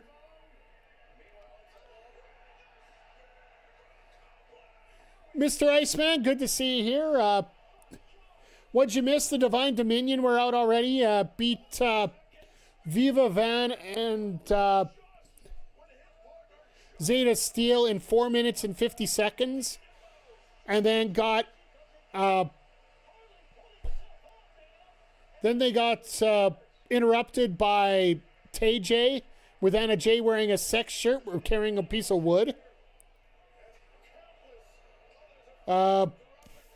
Shane Taylor Promotions lost to Boom and Doom and Conglomeration.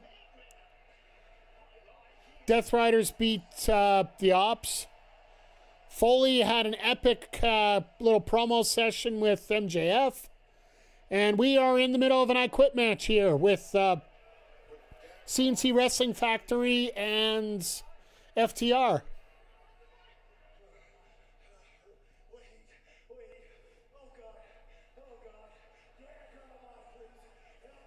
Foley?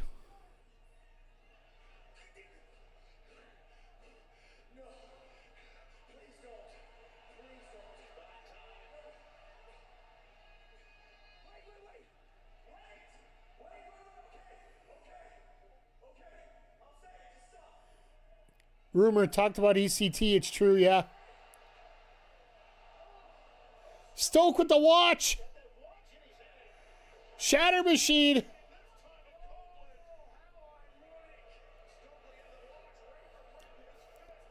Bet's got to show up now, right?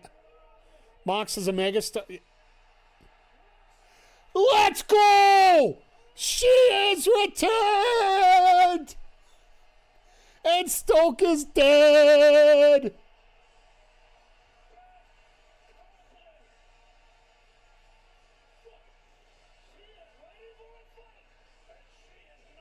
Oh, why is Stoke coming after Beth?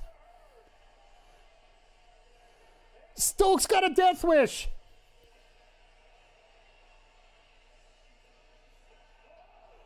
Well, Dax fixed that up in a hurry.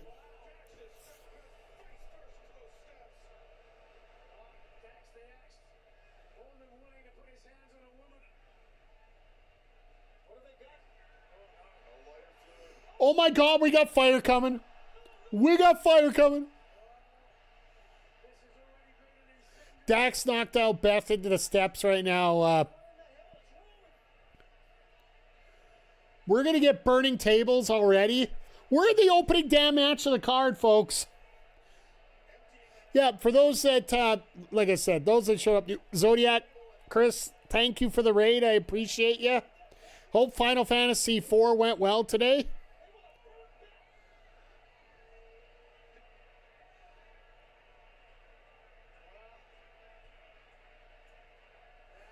We got fire. And Stoke goes through the flames. Cash went to go through.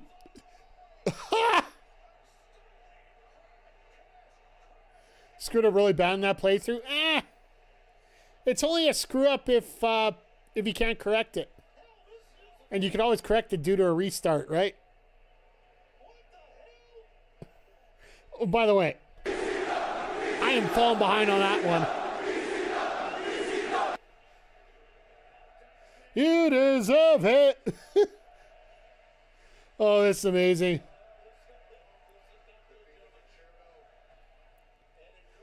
Sorry, Styles. Unfortunately, Zodiac, do you have a link to the show? Maybe you can DM...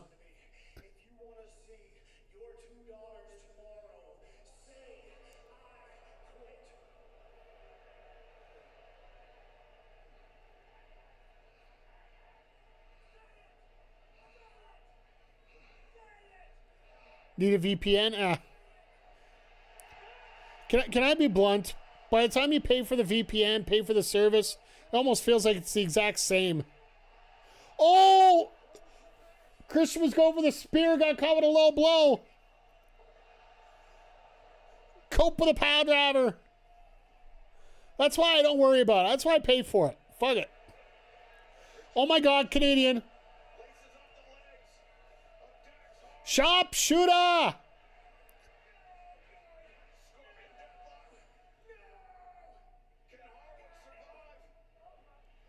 Oh, here we go. Da-da-da-da-da-da-da-da-da. Da-da-da-da-da-da-da-da-da.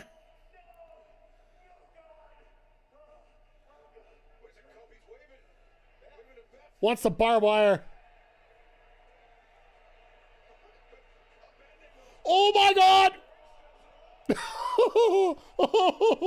Spike! Trying to get on Luke. Oh God. Spike, Spike, Spike, Spike.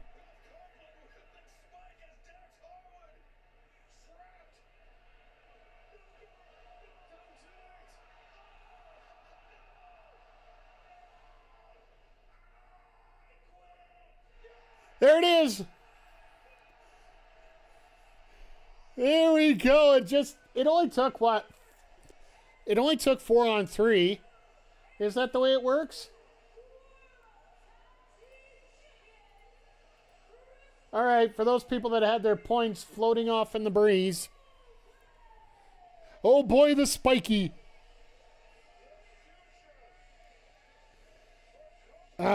It was too soon for CNC to go away. I wonder if Beth's going to stick around a little longer now.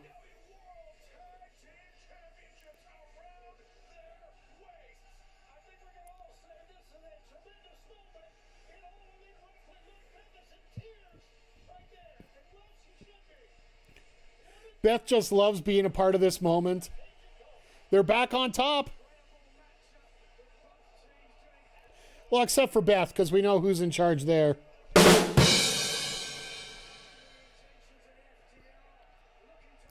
Think about this, folks. We're going through this replay here. We've had burning tables, and we're only in the first match.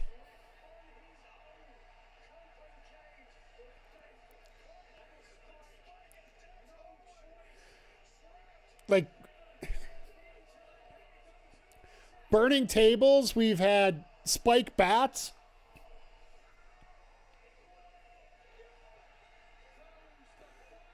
And you know those are rubber, that was rubber spike, right?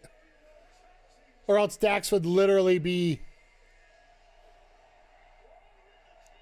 My God, listen to this crowd. Anybody who says it has to be an international crowd to be loud is bullshit. You need to have a good product to do it. It just means that North American fans are a little more picky. And guess what? When we show off a damn good show, you're gonna get the pops. No sock puppets. Nah, I don't think you're going to see sock puppets anytime soon. That might be proprietary. We did see Foley with a hell of a promo, and he did pull out the Bang Bang, and his music is now similar to the Mr. Bang Bang song that he used in WCW. Well, Jay, quick think of it. These two took a bet on themselves. They chose not to sign with WWE. They chose not to re-sign. They were told they were never going to be on top. They were going to be support figures in a company that was trying to do a youth movement. Fuck's sakes. So, we were just watching a demolition derby, and now we're going into an Indy kart race. Like, this is nuts.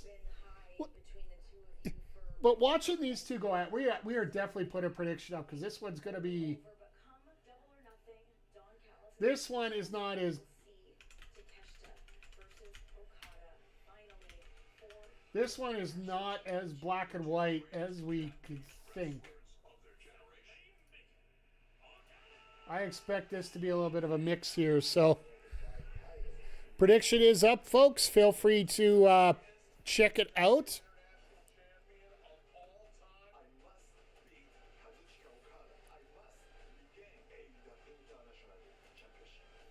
But yeah, they were basically not necessarily thrown out to the wolves, but they were basically told, you're never going to be on top. You're done. And this is living proof that they're not. And just like Jay Quick mentioned, both men were retired for different reasons.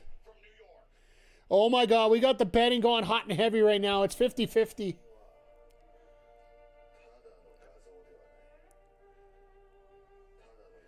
This is beautiful right here.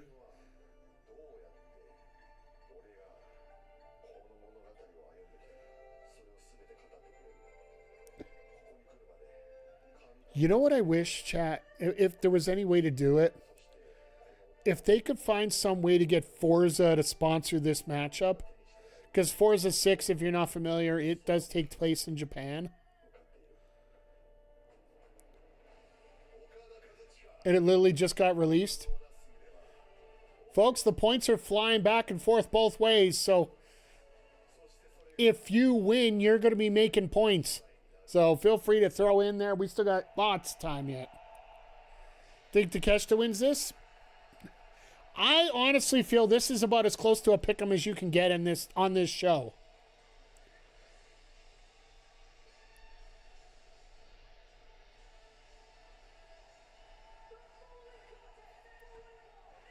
This crowd is going bananas, and it's match 2.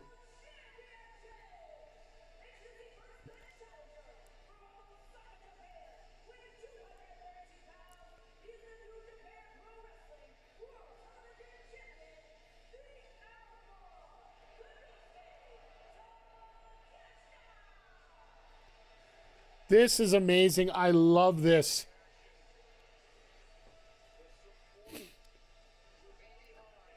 By the way, folks, if anybody does up a creation for this in 2K, we will be having a backbreaker PLE at this venue. Just saying. Not saying, just saying. I don't know how I played Eeny, Meeny, Miny, Mo. I have noodle points, so why oodles of points? Hey, you know what? You got lots of points. Feel free to get gambling. Get a little froggy here in terms of your bets.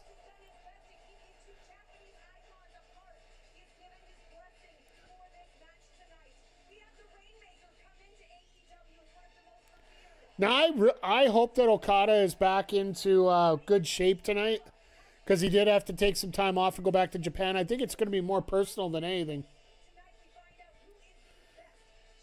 Right now, we are roughly 6-4 ratio in favor of Okada. So if people are looking for the money line, it is on Takeshita right now. See, I know my gambling terms.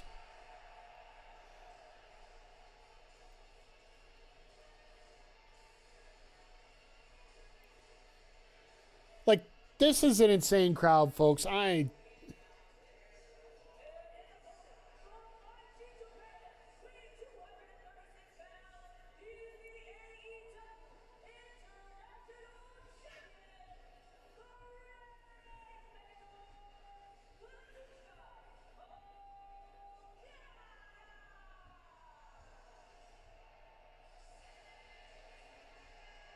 This crowd's even singing the theme of this song. They didn't picture the cameras in the right spot for this one. I love there's a thank you Tony Khan sign right on the side there. But who's the value pick with the odds? Right now it would be Takeshita. Because essentially for every 3 points that you would put in for Takeshita at this point, you'll get 5 back if you win. And that also, the odds will change as soon as we get the final totals here. We just got about 5 minutes to go in the betting, folks.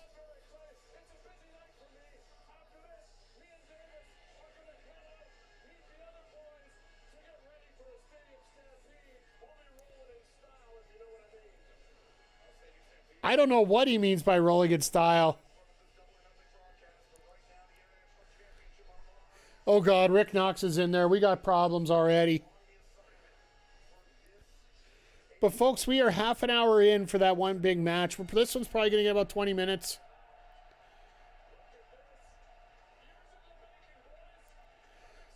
I love how this crowd is already going nuts, and we haven't even had a lockup yet. Oh, here we go. Holy shit. Holy shit.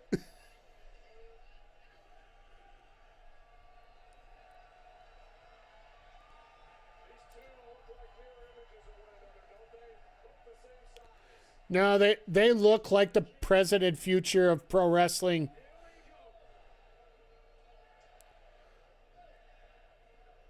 Think about Takeshita. He's so damn good.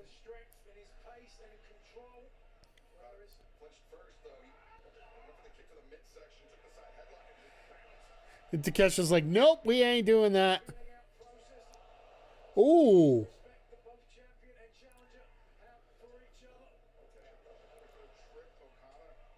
Try to go for the Rainmaker early here.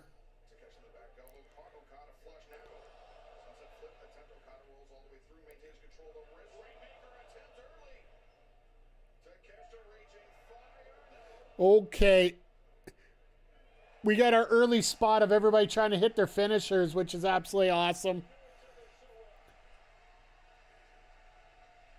Takeshita hit Cal. I got a feeling that's going to happen sometime. I don't know. Do we see the turn tonight? Do we see the official turn tonight? Chat. That's the question I have right now for you. Now, while I do think it would be a moment, this will be nothing like a North American wrestling match, nor should it be. Realistically, it should not be.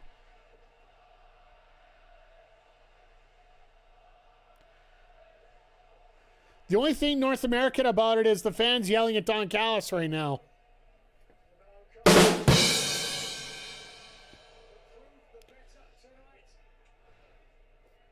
No, I think when it comes to AEW, like this is the ultimate crowd to be able to put on a match like this.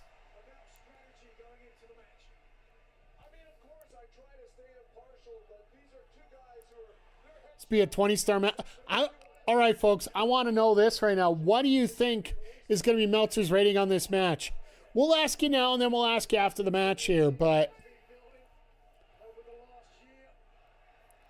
6.65? I think we might get a 7. This might be the opportunity for a 7. 4.5? Because it's not in the Tokyo Dome?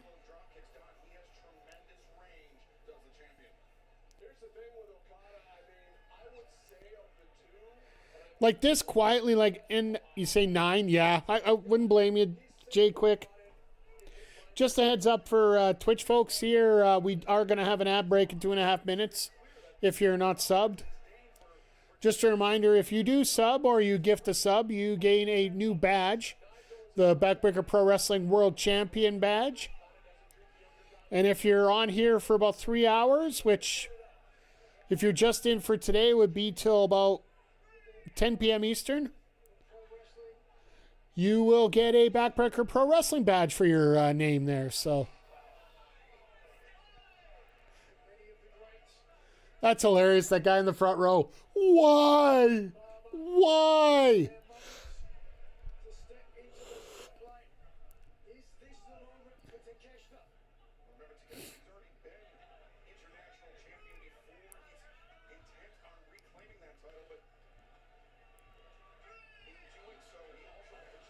I still will not forget that match that happened between Mascara Dorada, Takeshita, and Okada, the one that basically set this one up, which very well could have been a match of the year last year.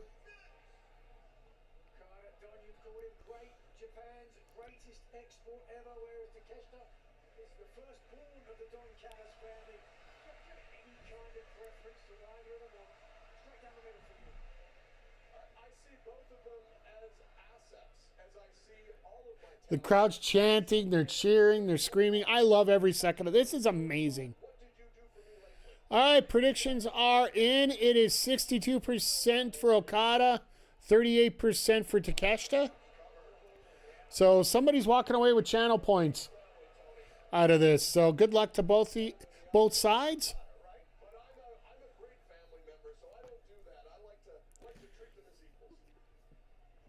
Don Callis is a great family member. I would love to see what the Callis family is actually like IRL.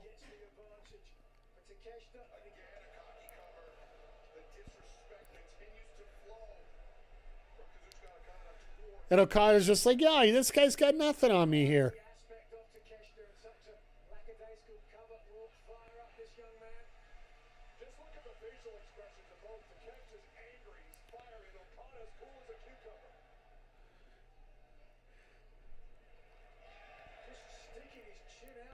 So I wonder if Callis brings out the screwdriver by the end of this. Probably. The final catalyst on this feud was the screwdriver, right? What a way to start a pay-per-view with these two matches. Like, that's what I was saying. Like, that first match was absolutely insane. And that's why I think we might have the Stadium Stampede actually be the last match on the card.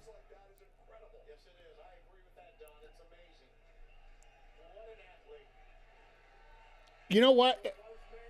Basically,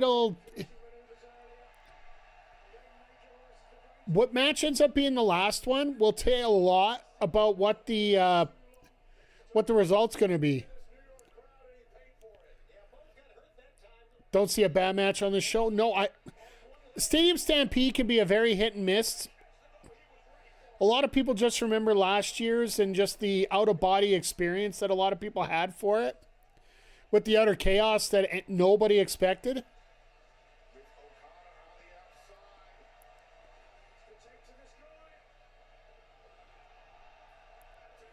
Well, there's something that you don't see out of Okada.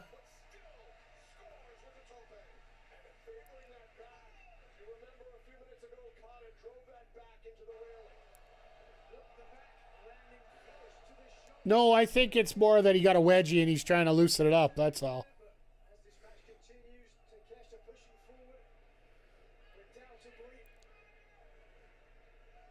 No, this has been a pretty amazing show so far. And like I said, we're not even a quarter into it right now in terms of the main show.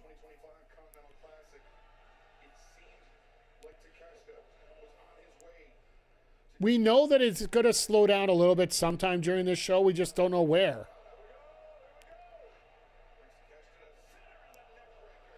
Textbook neck breaker there by Okada.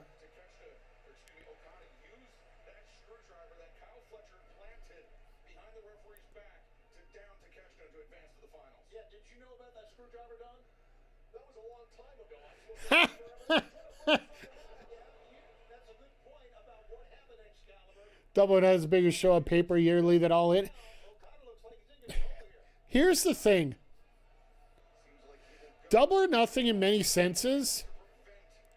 And this also, this is the Mania All In is SummerSlam. And here's the thing that for WWE right now, and this is something that they said a couple years ago. They actually want, now that McMahon's out of WWE, they want to transition into SummerSlam being the feature show for the year.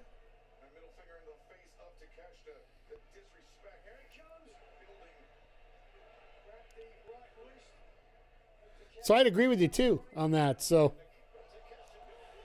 Double or Nothing's like the AEW Super Bowl. I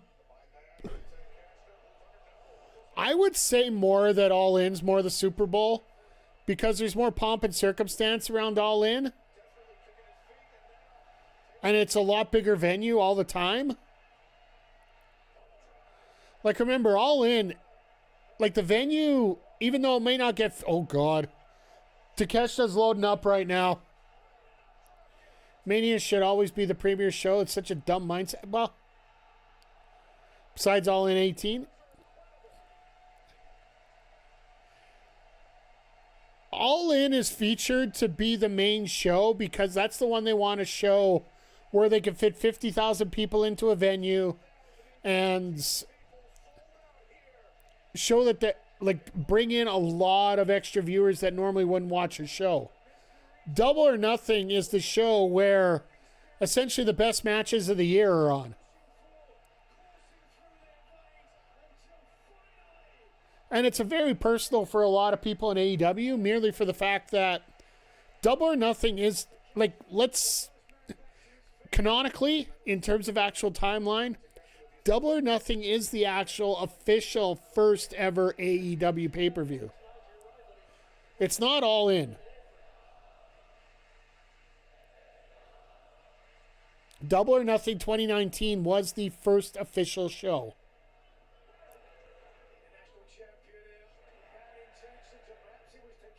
All In was sponsored by Ring of Honor. The idea of Tony Khan running the promotion. He was literally a fan in the crowd during All In 2018. That was the show that made TK realize he could work with the Bucks and create such a great atmosphere here. So Cody and Dave's Twitter bet. Like, it just breaks down to that. So in many ways, like,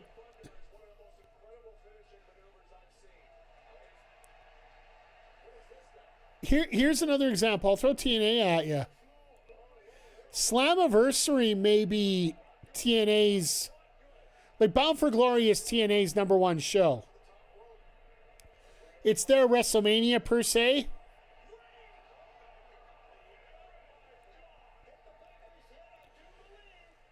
Slammiversary to many of the wrestlers is the more important show and the way they show it off.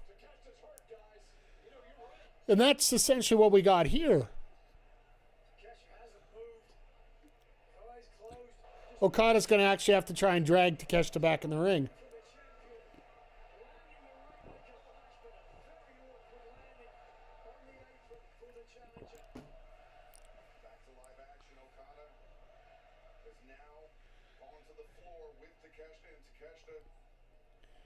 Just check the score on the Nats. Took the series for the nice. All right, I'll give you a horn for that.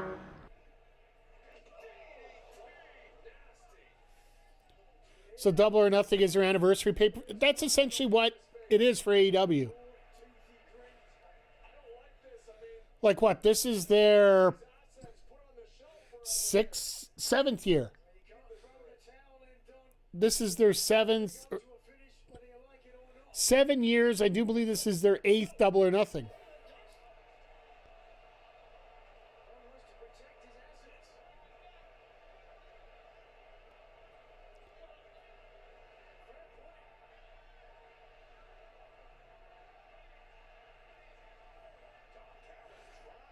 Callis is a piece of garbage. Not that I'm, cheering for Callis. That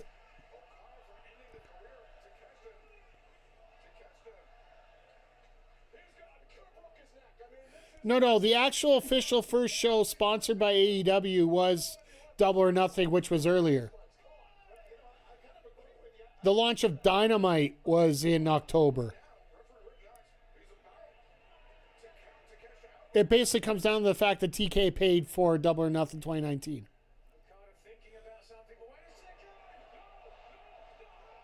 Brain Buster!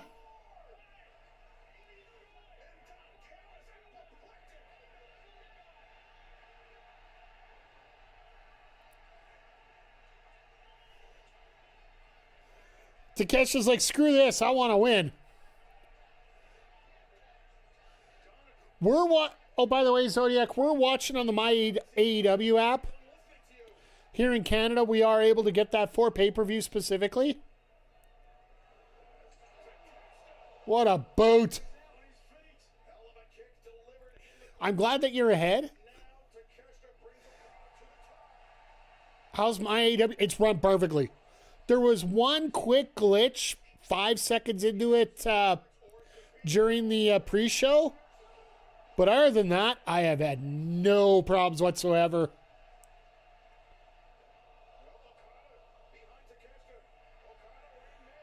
Rainmaker block. Look at this. No camera cut.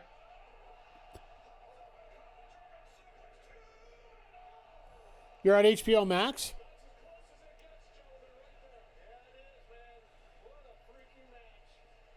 Like, I have so much more respect for Takeshita and everything that he's done. Especially after that German on Darby during their title match.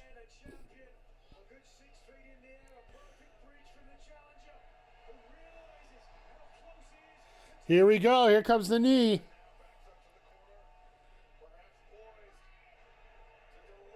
Oh, look out. Well, screw it. There's your pile driver. Dogs are... Okay, you take care of them, Nats. We'll see you back here in a few seconds. Nah, what a match, folks. Like...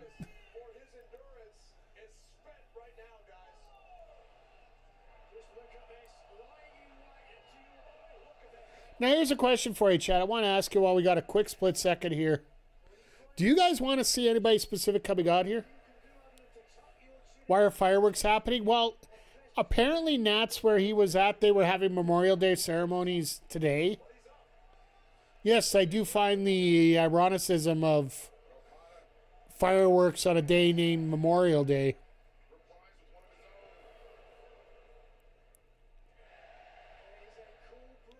Yeah, today and tomorrow, yeah, so.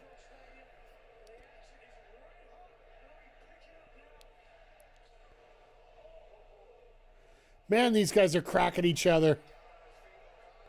Live near a concert. Oh, yeah, that also explains it, so that makes sense.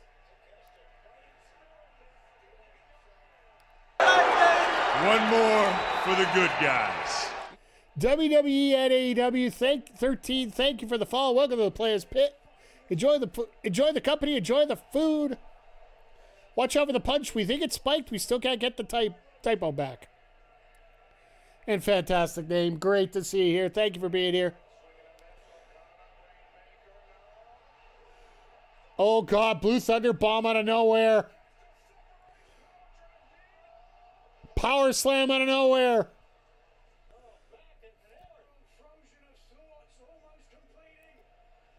Here comes the Rainmaker. Roll through. Oh, I thought Okada didn't kick out. I thought he didn't kick out there.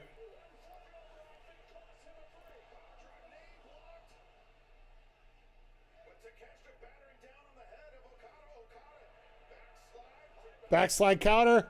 Oh, there's the Rainmaker. Okay. Damn. Stop saying it's... I didn't accuse you, but if you're accusing yourself, well, maybe we found our source here. We always thought it was McGee, but Iceman, if you're bringing it up, oh, steal a finisher. Told you. Well, there we go. We got the mystery solved now. Oh God, here we go.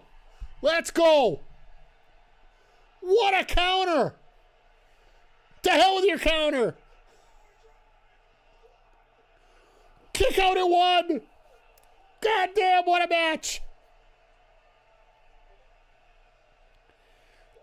This is freaking amazing here. Japanese graps, absolutely. You don't get many matches like this in North America.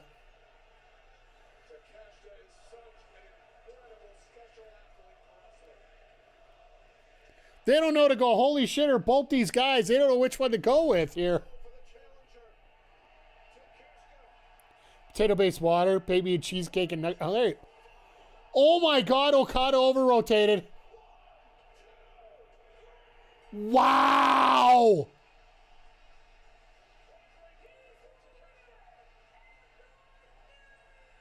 Let's go!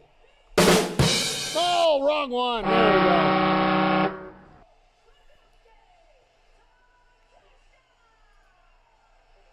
The underdog wins.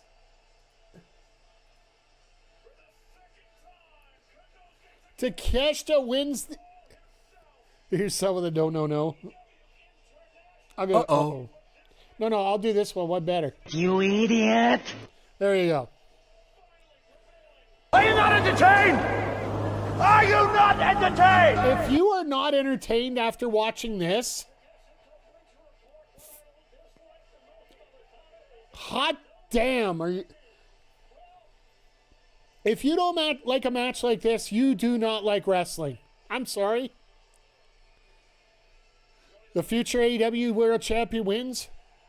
You know what? The future is bright with the Alpha. But right now, Takeshita winning that title, like, this is something special.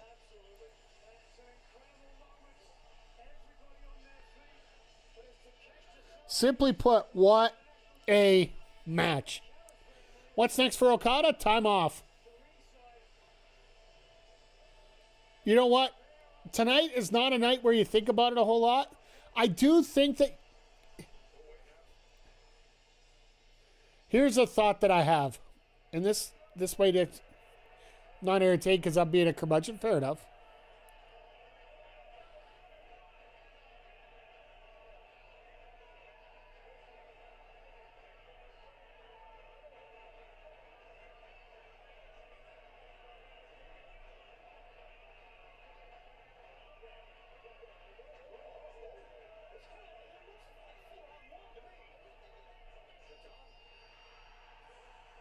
Oh my God! Look who's back! Look who's back!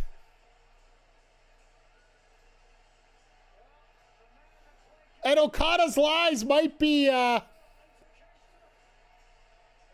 what side is he on?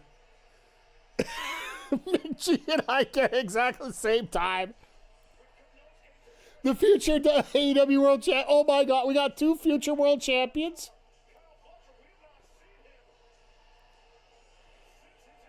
And Fletcher's pissed.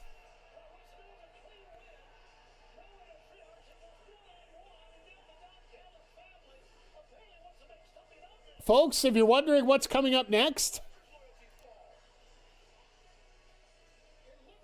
this very well could be... Oh, please, Protoshita. Oh, fuck yeah, let's go. Oh, no, wait, hold on, calm down.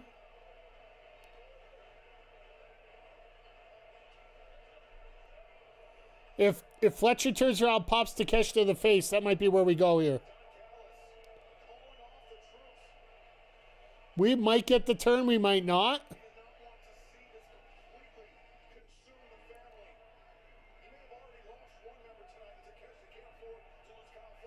This is a moment. We don't know. We don't know. We don't know. We don't know.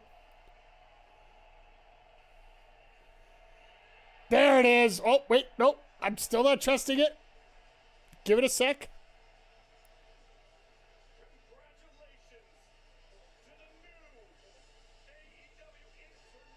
I will not trust it until we fade that graphic and move on from this. Because I've seen people get hit in the nuts before.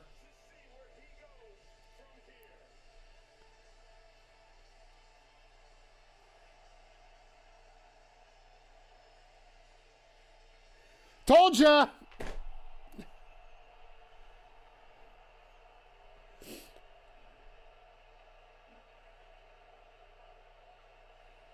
Fudge! I told you I can't get into it. I can't get into it. Well, I think we found Takeshita's next feud. You want to keep Fletcher out of the world title? See, this is the way to do it. Fletcher Takeshita? Could we see that as an all-in match?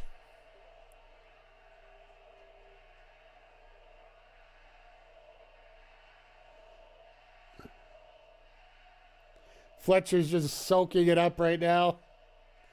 This is a pretty amazing moment, folks.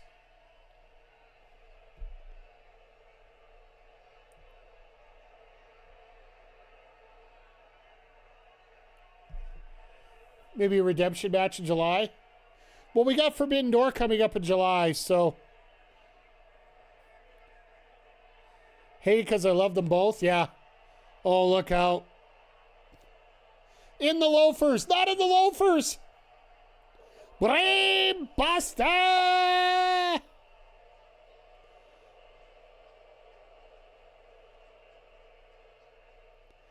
Well, I think if Takeshi is no longer in the family, I think this is official.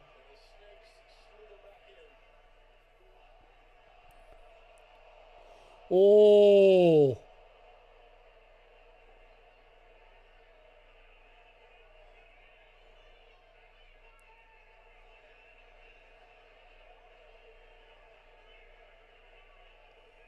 Folks, I got a feeling we're going to get Takeshita, Fletcher, and Okada at a three-way at Double or Nothing. Or at All In, sorry.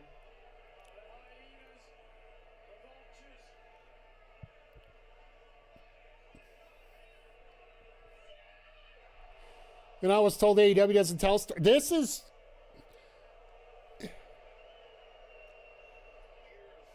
Folks, you want to talk about heat? You want to talk about heat? This is heat.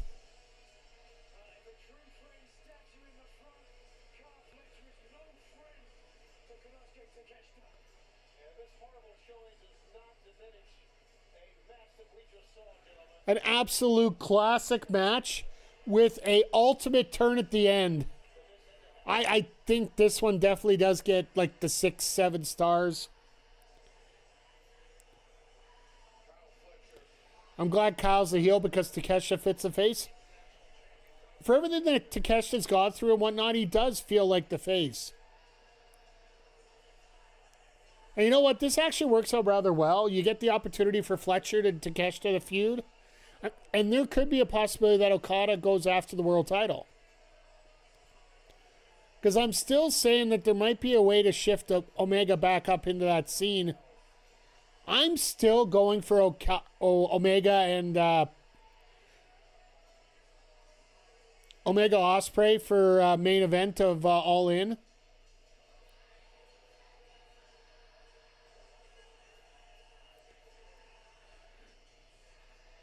MJF Ospreay. But now we're getting Mina and Athena tonight. Personally, you know what? I'd be fine with either one. I just think you're going to sell more tickets. Mina, mommy. I wonder who really is going to come out of this one. But that's the thing about this year's Owen for the women's. Like, everybody feels like it's ready. Horny alert me?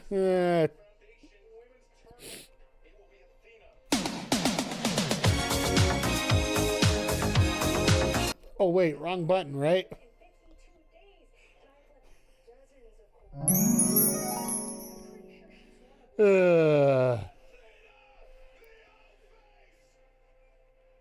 I wish they would have played more of these vignettes going into the show.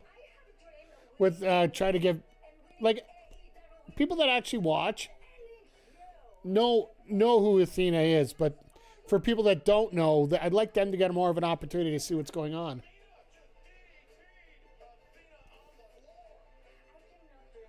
Folks, we got an ad break coming up. So what I'm going to do, I'm actually going to force the ads out so we can hopefully get it during this promo so we can get during the match, right? So I'll force those through. I'll get the prediction up right now. You left your house and walked into mine. Andre, thank you for resubbing 53 months. You come in at a perfect time. It's Mina and Athena.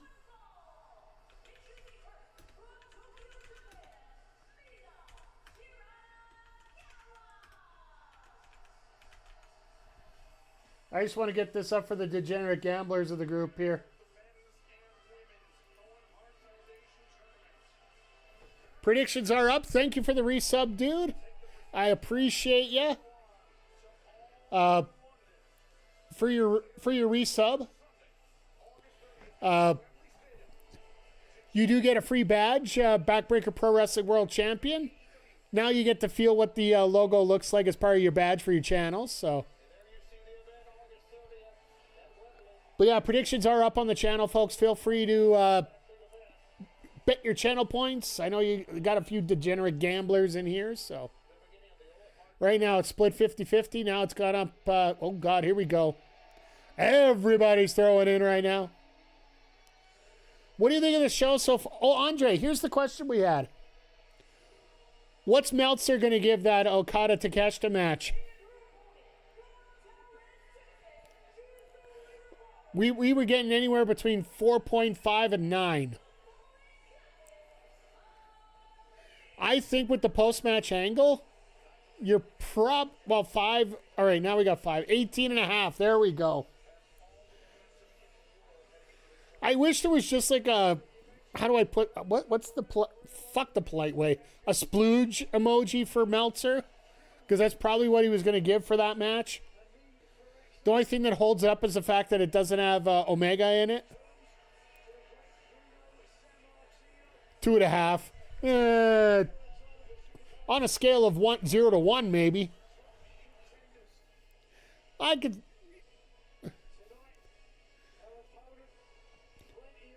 No, this has been absolutely amazing, this show so far. Oh, no, I know you're just kidding. It's all good. Once again, everybody, Degenerate Gambling is available for the next 8 minutes. If the match ends before the 8 minutes are up, yes, I have to say this for the women's.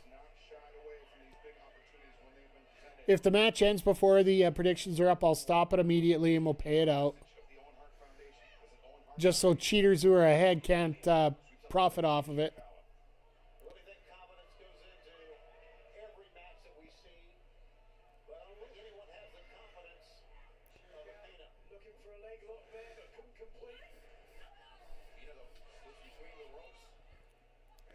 I love that the fact the crowd's still into it right now. Kyle Fletcher, Sky Blue, Yuka Sakazaki, Kudoski, Takeshita, mixed. That would be a lot of fun. By the way, good to see you here, Japanese Women's Wrestling Movement. Yeah, having the four of them, like real-life couples together in a match like that, that would be a lot of fun.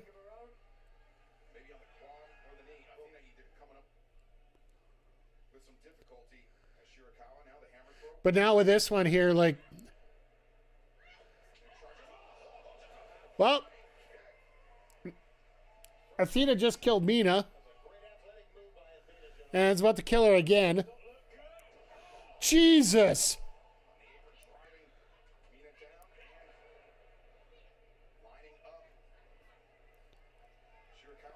Here we go. This might be the shot for Mina winning now.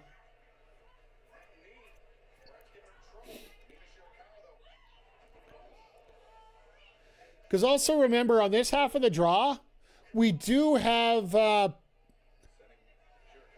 Sari on this half of the draw here. Shout out to the production staff who timed that perfectly.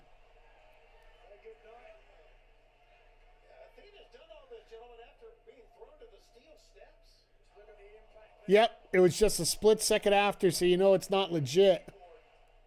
By the impact, Nigel. I mean, that is tremendous power unleashed by Athena. Just wait, it'll be back up after a couple minutes. So many other cover made. 2 count. Referee Aubrey Edwards. Previous champions. But so far tonight, like, this has been a humdinger of a show. Like, we're, what, an hour, 10 minutes into the main card? And even the pre-show matches put on a lot more entertainment than we're expected. Time to make my move from Mina. Huh. Bigger WWE fumble, Athena or Swerve?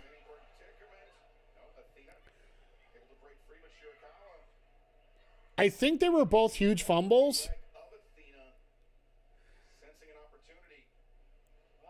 I think Swerve's the easy answer, but just because of where he's been placed on the card. But for everything Athena has done for the Ring of Honor roster and for women's wrestling in general,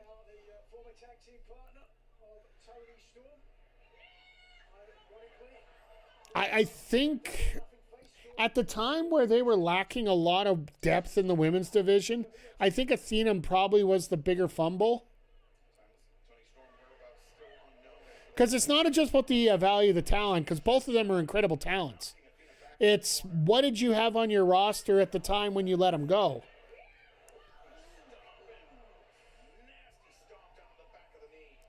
And let's face it, there is a ton of male talent that's still available even after Swerve was released.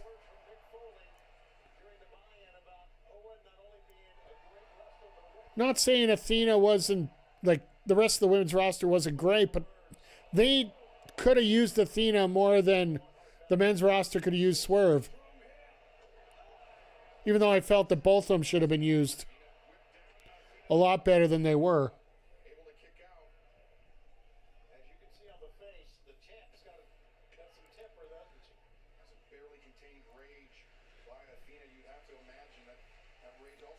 Just a heads up, just under 3.5 minutes left in the degenerate gambling abilities. Right now, heavy favorite on Athena. So if you want to make some channel points up, you can put a sprinkle a little bit on Mina there. You get an opportunity to get it back in a little bit there some.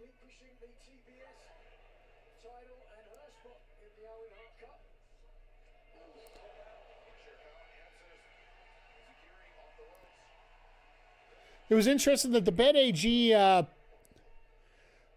records coming into this, I was checking with SRS before the show, and Athena was one of the locked-on favorites going into this.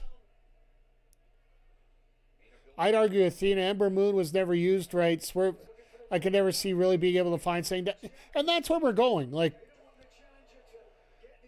Ember Moon could have been used a lot better and could have been more useful based on the roster that they had.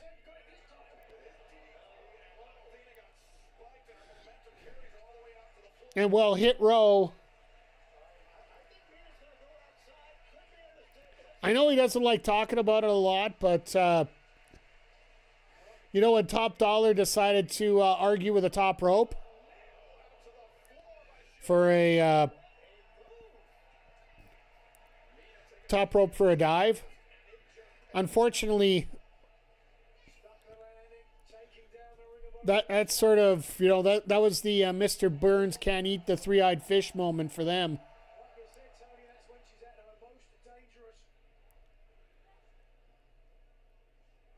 And it wasn't necessarily that he missed the move, it's the fact that Michael Cole couldn't shut up about it for a good half hour. She's still trying to get up. I mean, she's trying to get up many times on a bad leg. The challenge is going to help the champion all the way up there. Oh my God, Mina. Look at the drink. Speaking of, look at the strength. I saw hydrate, so I said, look at the drink. Great.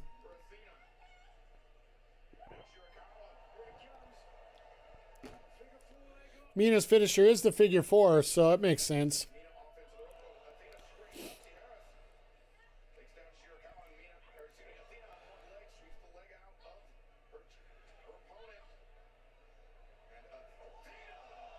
Little curb stomp out of nowhere there. Thank you for the hydrate, by the way, Iceman.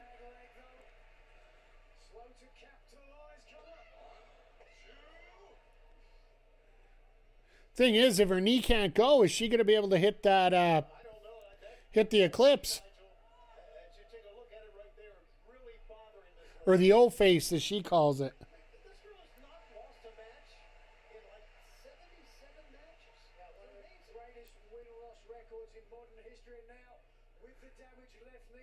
Gonna get some sleep after the match. Hey, that's fair.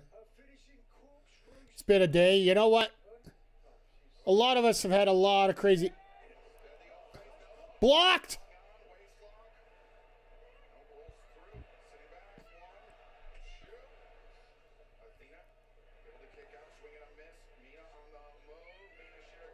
Oh my God, what a spike. Athena might be out.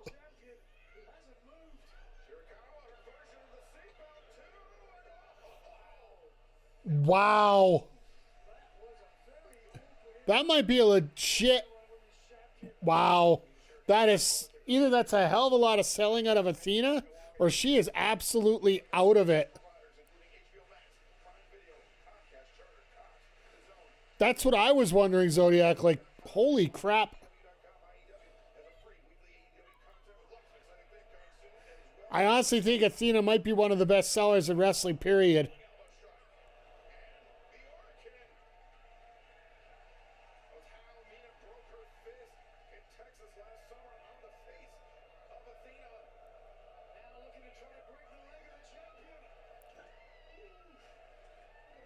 If she could beat Athena here, like Athena hasn't lost in what, 3 years?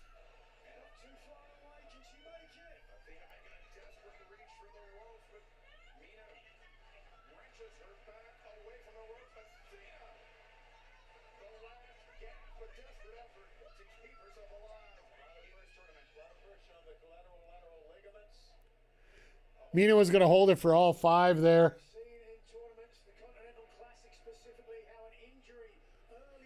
Athena's lost multiple times. She never lost with a time. Oh, that's fair. Okay. She's lost in tag matches. She hasn't lost in singles, I thought.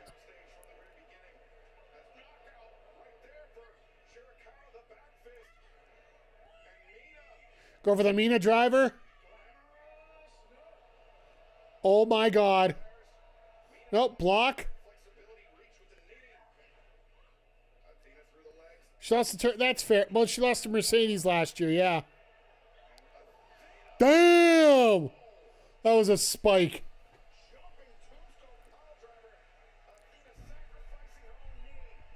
Yeah, she's almost in Reigns territory for championships.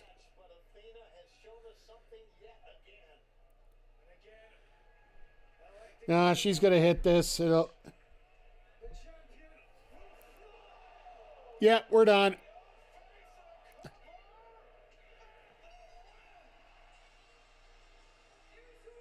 You hit the O-face. It is elementary how that goes.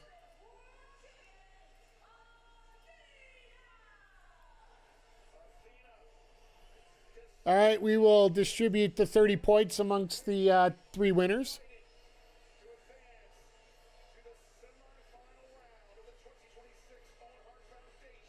Iceman gets most of his money back. And a little bit extra. So Sky Blue and Cerise. So we could get... Okay, they're officially saying that the finals are going to be at Forbidden Doors. So...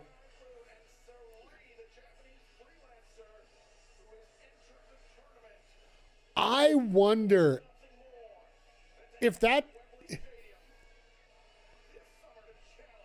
Could it be Athena that wins it? Could it be the wild card? I honestly think it was going to be Willow until the injury showed up, but... Oh, God.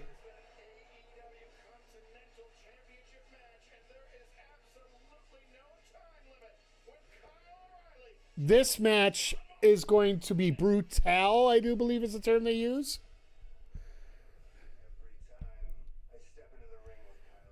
But the thing is, I don't think it's going to be as bloody. Another pay-per-view with no chill? Yeah, like... Well, what else do you put there? Like, the only other chill match we're going to get out of this, maybe Ospreay and Joe? Maybe the women's four-way? But even then, I think it's going to be a little bit of insanity.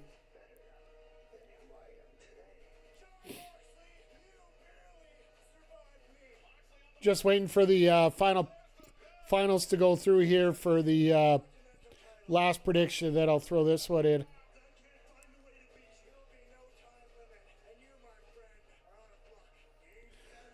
I'm still upset at the fact they lift the time limit here. This realistically should be still with the 20-minute time limit. There it is.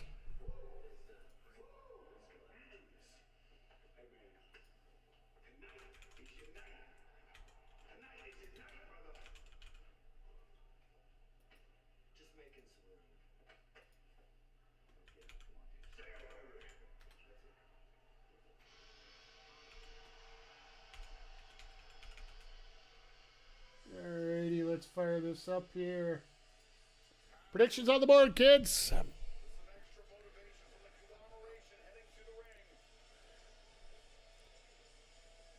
Yeah, I don't know. I honestly don't know which way this one's going to go. This one literally could go all over the board.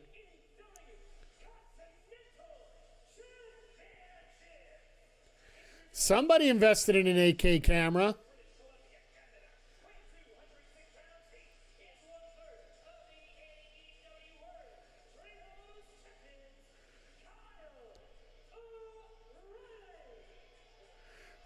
I am very thankful for AEW for the fact that they are not wasting our time whatsoever. Oh, JR's in. The fact that he was on...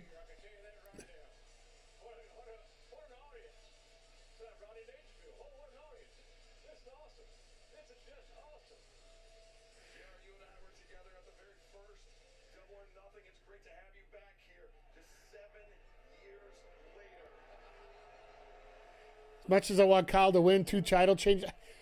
That's the thing about AEW. They will do a bulk load of changes. Jerry needs to retire. I agree. Let's just hope he's only out here for maybe 1, maybe 2 matches, and that's about it.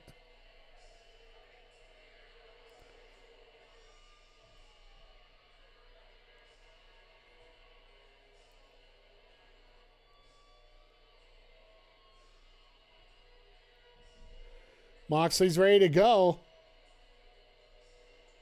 Unfortunately, Pac decided he doesn't want to be here.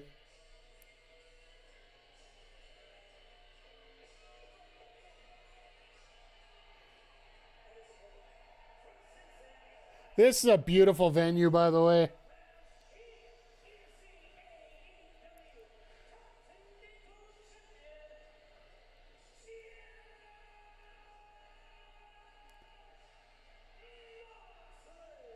All right. Love to see Justin's back as well for this match. No, this match here, like, this could be a little borderline crazy.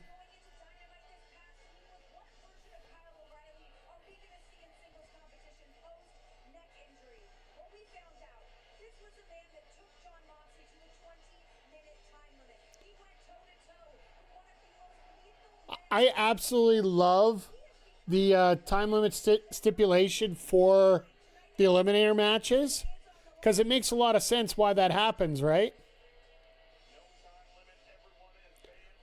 It gives the champ, it gives the reason the champ to actually have the match. Because why would you literally want to put your match up if... Why would you even think about an Eliminator match if you didn't have any incentive other than to just walk out, and if he didn't beat you, it wouldn't matter, right?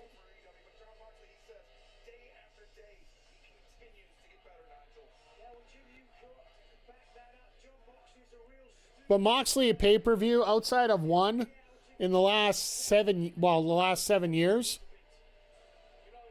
I think he's hit a miss on one. Or he's missed on one. Sorry, let me put it better that way. Revolution against Cope. Other than that, I don't think I've seen him miss on a pay-per-view yet.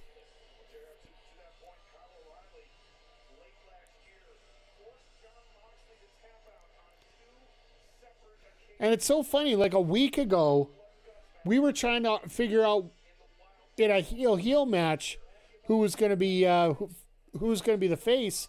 Now it almost feels like we're going through this match right here, where we have Moxley's been such a face for the last who knows how long now. It almost looks like we're trying to figure out who's going to be the heel here. I think it's a little more safe to say that O'Reilly's the face in this matchup.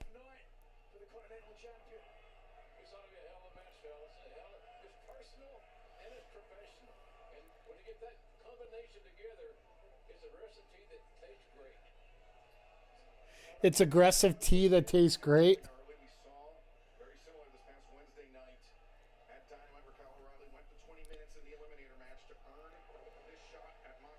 Yeah, there's going to be a bit of a feeling out. I'm not a huge fan of the feeling out phase after they've just wrestled 4 days ago, but it does make sense a little bit. With the fact I don't want this to turn into some kind of stupid brawl.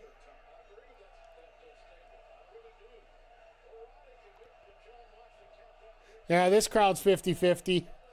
So far right now, in the predictions with just under 5 to go, Moxley's got the lead right now, so if anybody's looking for some cheap money, put her down on O'Reilly.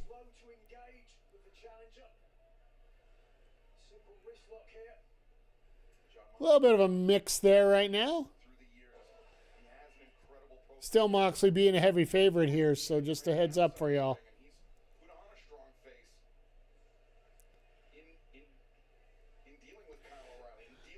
But as we got a second to breathe, once again, I just want to say thank you to everybody who's watching, whether you're watching on YouTube or on Twitch. Had a ton of people fly in on YouTube today as well as Twitch. We've had a very solid number of people in here, and whether you're chatting or lurking, it's always appreciated. If you're new here, we're here for every Dynamite and Collision.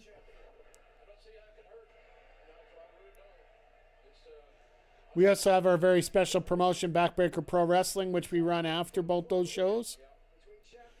Just had our PLE last night from the Waffle House in Saskatchewan, in Saskatoon, Saskatchewan. We got a very interesting show coming up this Wednesday as well, but I'll talk about that a little later on here.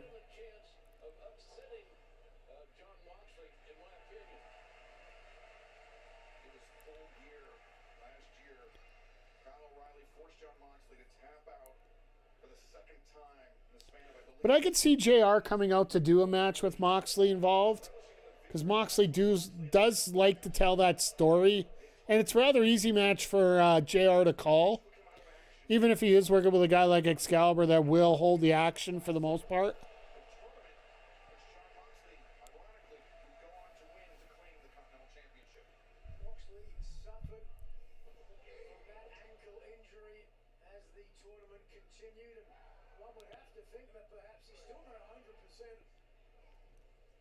He's just not 100% because he's been going for every match possible.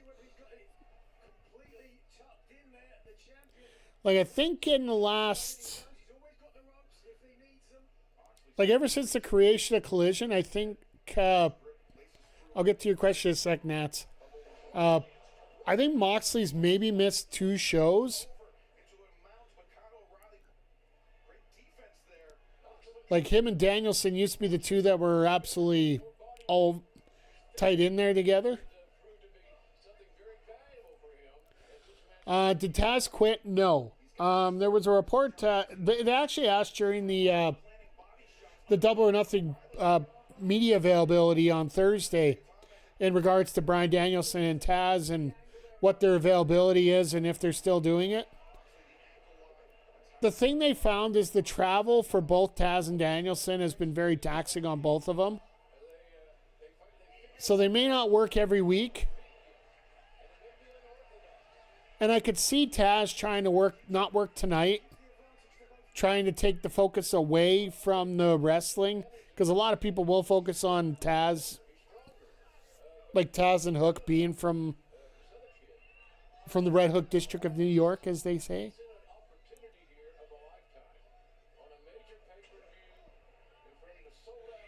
So, flying sucks on bad nerves, yeah, like,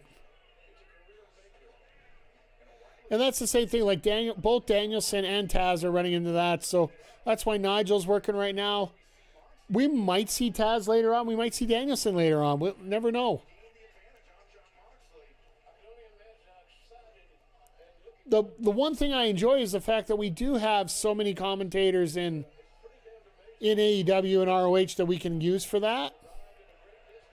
Because let's face it, if Excalibur isn't 100%, you can bring Riccaboni up, no problem, right? So, Tommy Dreamer says, I'm busted open. He goes numb when he flies. Well, oh, God. Yeah, oh, there goes a foot.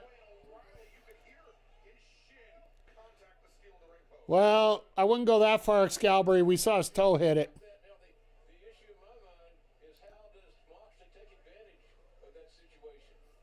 The thing is, when you go up in the air, your blood starts to thin out a little bit. And that's where the nerves start to lose a little reception, and that's in many ways why you end up going numb.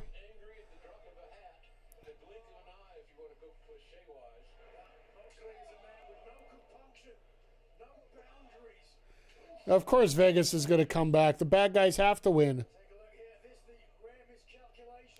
If Montreal's going to win, that would be the ultimate pride story there, right?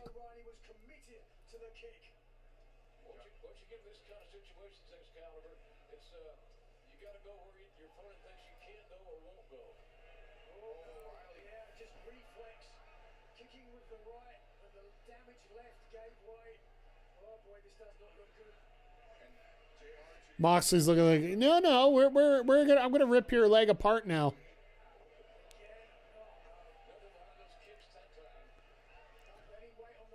So if he can't kick, he was gonna have to punch his way. By the way, ad coming up on Twitch here in a minute and a half.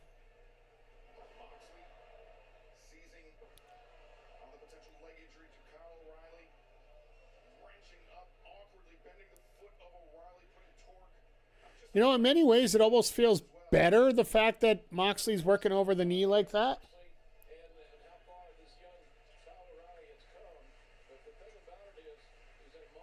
Last year, Vegas could hide Stone on LTIR. That's fair. Now they just hide their coaches from everybody else.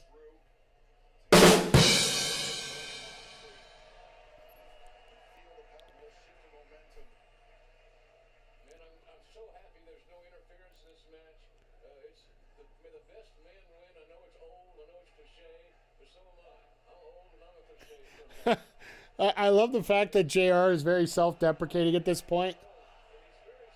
He is old. He is very cliche.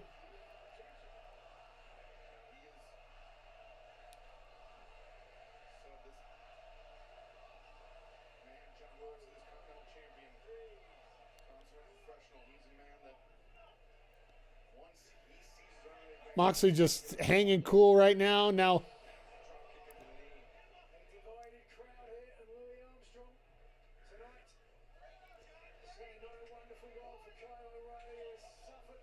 he's like, no, I'm not touching it.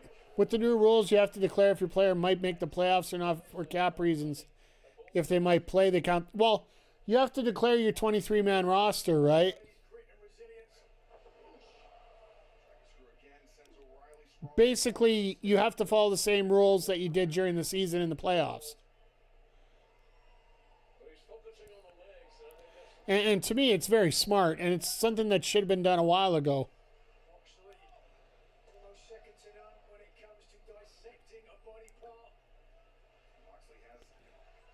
Essentially, eventually they're going to get through all the loopholes and fix things up as they go, so.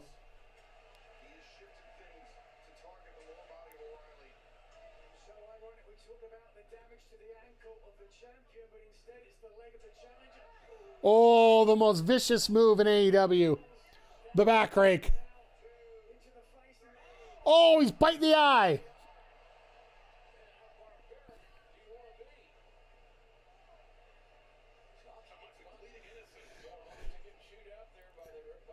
Mox is like, meh.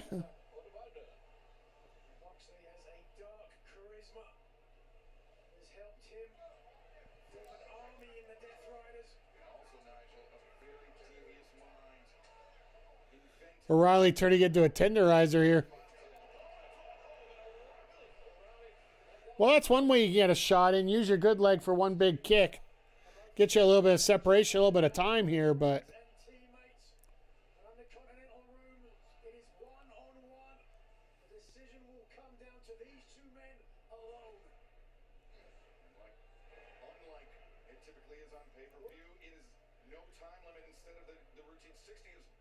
Okay, so now they're changing the story that on pay-per-view it's no time limit.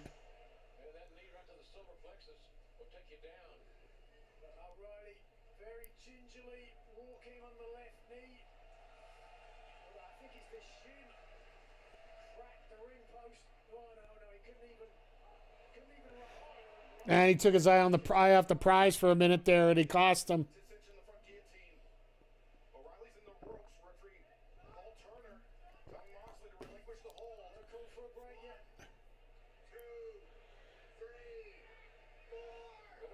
Moxley taking the idea that there's a possibility that Turner can't count to 5. Which, frankly, for an AEW referee outside of Aubrey, I would sort of agree there's a high possibility of that.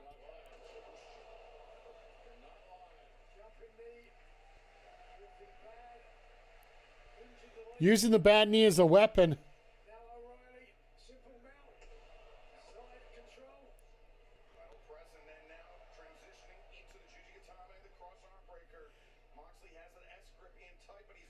They know how to count. Well, that's exactly it. Like, outside of Aubrey, I'd take my odds of them possibly counting like a typical Saskatchewan referee, which we saw last night. They counted to 10 rather quick. There it is.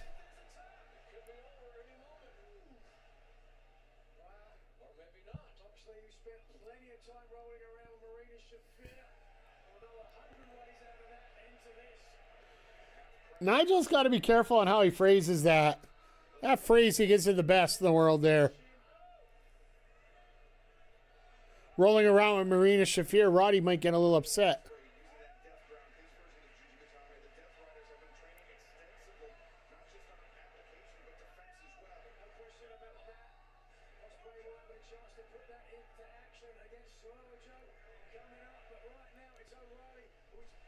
There we go. Maybe Roddy's filming. Uh-oh. Oh, never mind. Let's go this way. Oh, that was a nice counter. Just plant himself and get...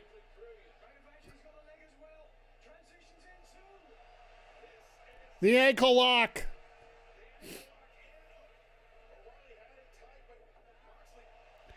And that's how you do a reversal. That was a beautiful reversal right there. And Moxley's got to use his other foot to keep his balance, or else he's going to be in a very bad spot.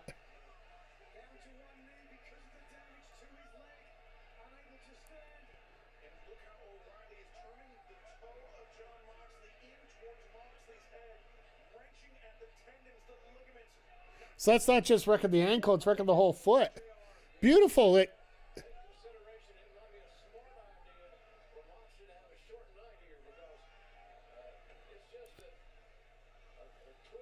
Christian Cage, Adam Copeland are tag team champions after 25 years. Their last reign ended April 17, 2001. God damn, that's been forever. Yeah, because they ended up breaking up over the Invasion feud. One of the dumbest things in the world, if you ask me.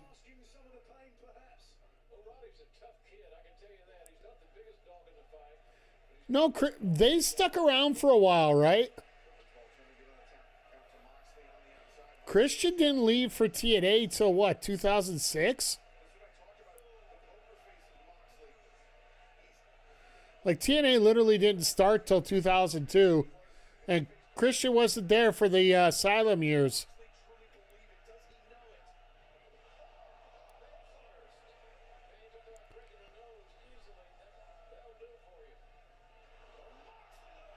Global Force, what was that, 2016? That green belt was way late.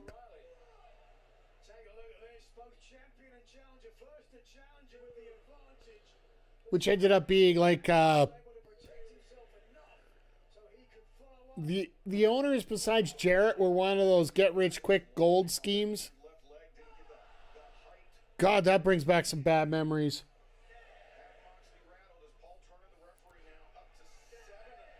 Yeah, the Global Force era of TNA was not exactly friendly to a lot of people.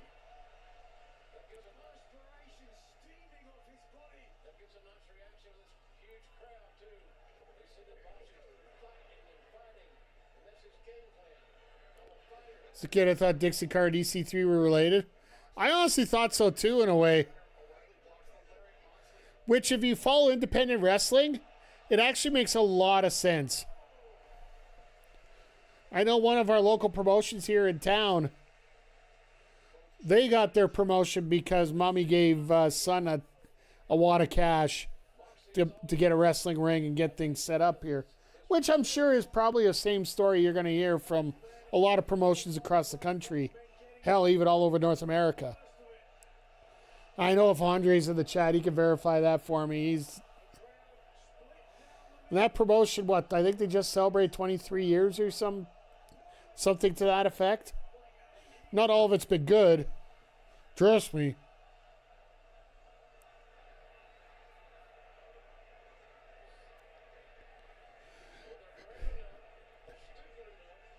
But yeah, Nats, you thinking that they were related isn't exactly a far-fetched thing.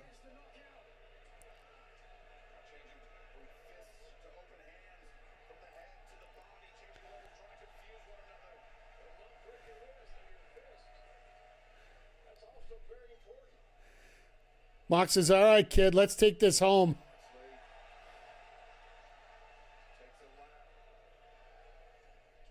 This view, you mean intimate, right?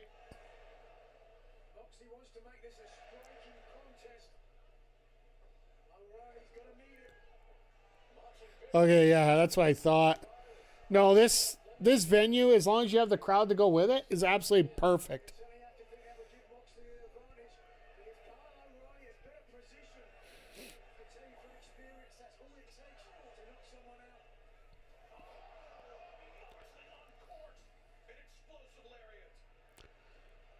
Oh, look out. Death Rider off the bat into the Bulldog. Phil Tex. Oh, nice. I get it. It's the emotion of the crowd.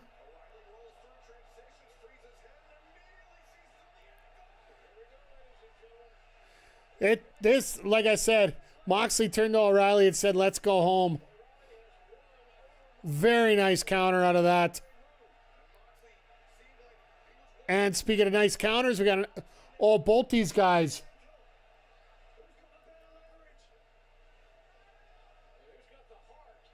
Who's hurting more? That's the question right now.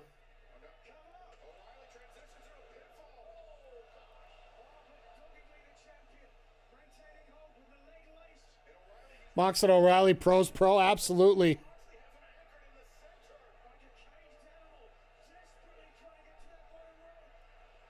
O'Reilly can't get over the ropes.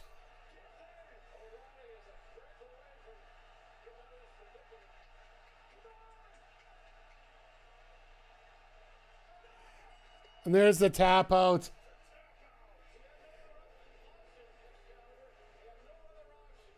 This is a bit of a... This isn't just about O'Reilly. This is about Moxley and his redemption story here. No, we don't, JR. The fuck?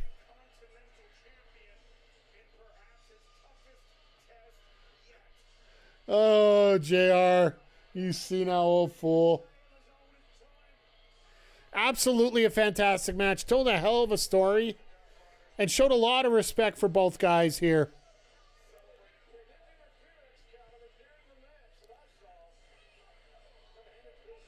Well, if there's any interference, they get fired. Like, that's part of the rules for this. That's why it makes so much sense.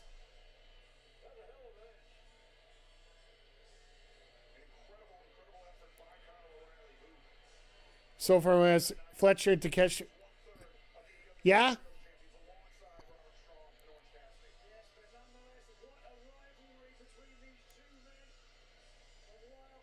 Well, Bray, you pretty much gave a rundown of what's going on here tonight. So, say about the Straga, the corner makes me laugh. Yeah.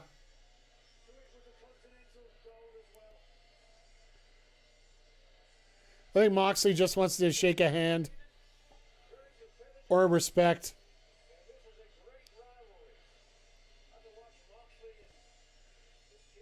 Mr. and Mrs. Strong in the corners, yeah. This means a lot. This means a lot.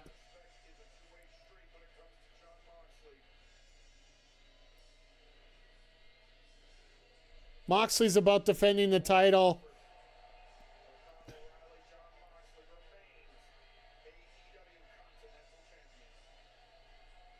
What a hell of a finish there, folks. We'll have to see. I'm not sure which way we're going to go on that.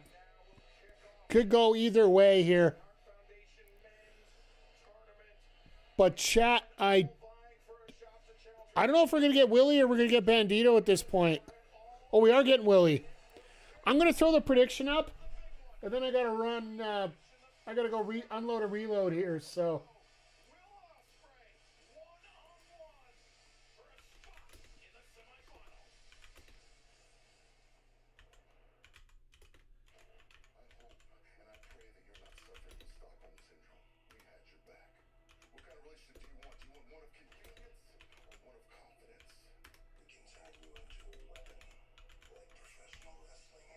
Let me just put this up to 10 minutes here.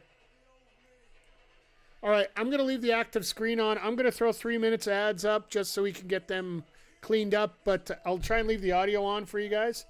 I'll be back here in just a minute or so. Predictions are live, folks, so feel free. This is going to be a very interesting pick either way here, so...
I'm back, chat. I'm back. Sorry to disappoint you.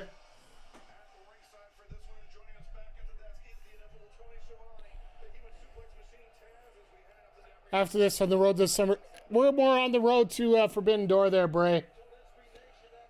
Summer blockbuster doesn't mean a lot. We're probably going to get AEW Redemption, I do believe, is the new pay-per-view that they've trademarked for. So, what happened during the buy-in? the Divine Dominion won. Joe's over wherever he is. Joe is over just by breathing. God, do I love this 8K camera. The Divine Dominion defeated Viva Van and Zeta Steel in 4 minutes and 50 seconds, rather than the typical 2 minutes that they've been doing so before. The Doom and oh, Jesus!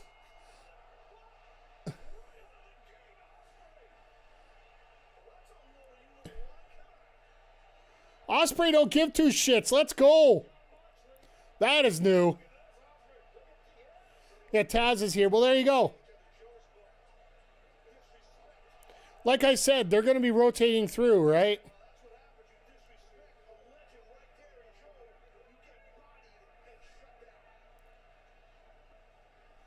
I love how he's yelling at Remsburg, like, why the hell did you start the match?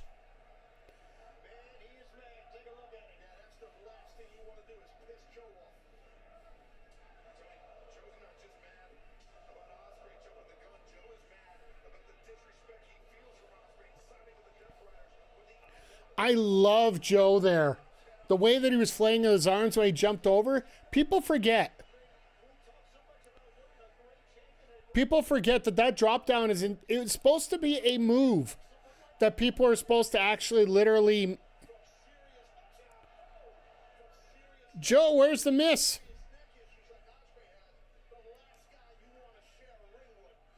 Do you think Foley ever wrestles in AEW? I doubt it. But I trust AEW enough to put him in the right position. If he wants to, he will. If he wants to, and they think it will. As a joke match, maybe. I just think of it this way. After watching Sting, I leave it wide open. I will leave it wide open to anybody here as to what could possibly happen. I don't think any of us thought that Sting would be any wrestling in any real capacity then. Love to see Foley in OC. I honestly think Foley should be the mentor for Briscoe, to be honest. Jesus! Joe just said, nope, you get the yeet. Socks versus Pocket. You're not going to see the socks. Mr. Socko is a WWE property.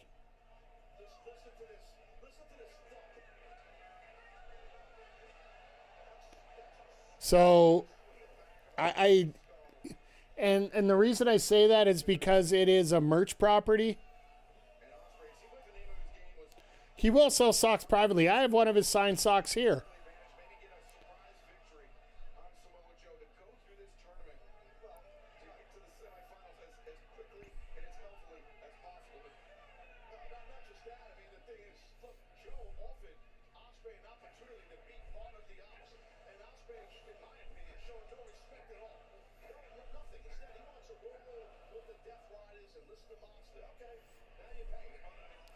Joe just going to work here right now.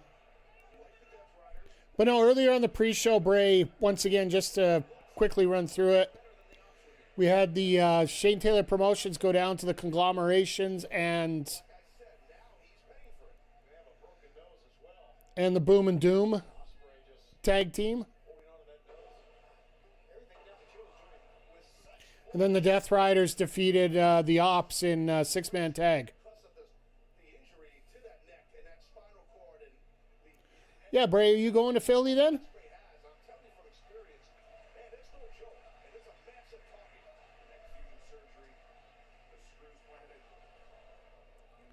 Well, you had a good majority. Well, you got to remember, I'm in Canada, so you know what they call today? Sunday. We had, oh, God. Well, there goes my money, folks. Zodiac, you mentioned it earlier.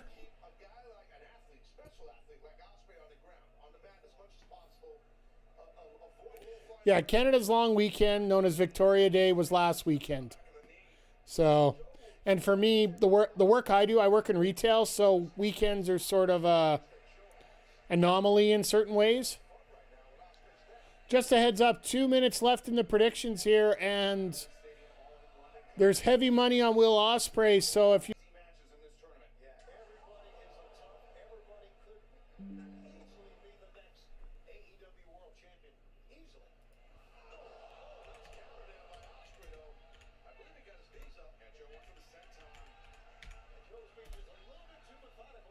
Just refresh. I thought we were done with this. I'm going to have to go through some other stuff. We've been doing good so far, but it just... Ugh.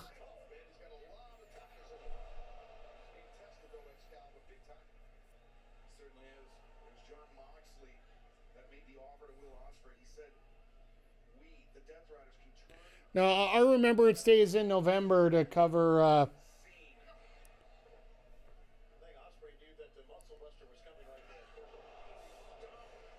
to remember our soldiers and whatnot. It's November 11th every year, so...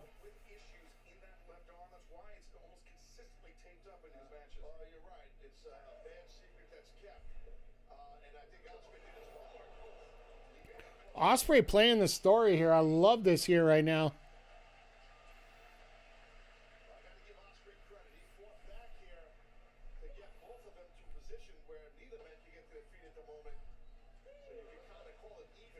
Yeah, we were going to be off for a second on both. It just... I got to contact my internet provider and ask them what's going on.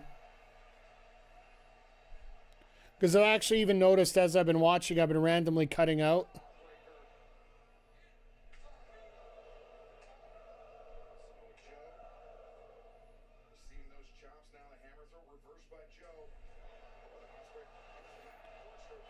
That corkscrew kick hits right on the button here.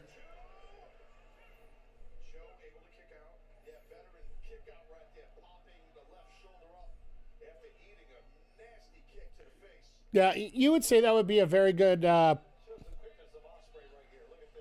kick out right there, just for the fact that you do get that shoulder up and you don't have to worry about it.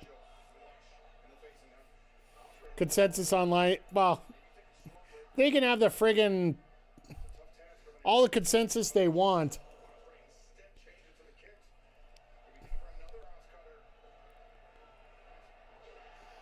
Joe did it on the cutter. I love it. I was wondering why he didn't do the nope spot on the dive, and it just made so much more sense to do it there. Just reading socials, yeah. Oh, this is the typical transition for Joe into the STF. He doesn't do it at the same speed that he used to, but I think it's a little more effective doing it this way now.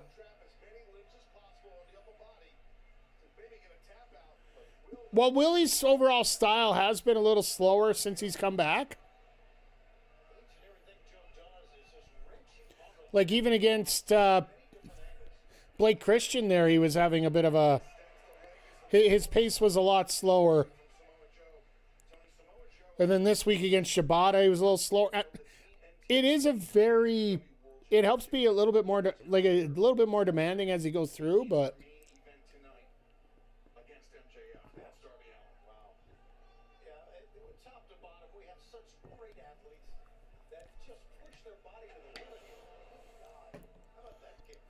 Like, you got to think Willie's got to be...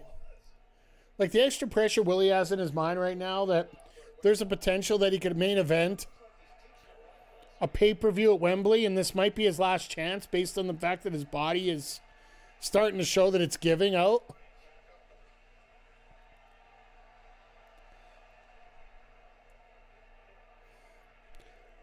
He's Willieing up! He's Willieing up!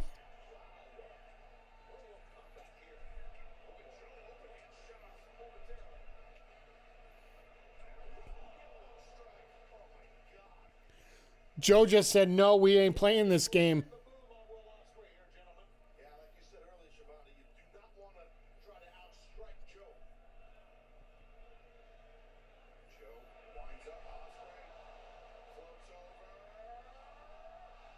No way.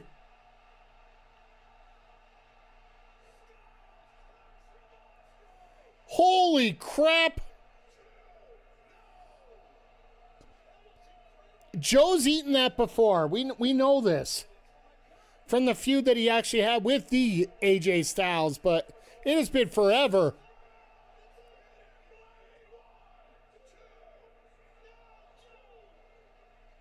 Well, it wasn't really a hidden blade. It was a hidden blade because the armband was still up.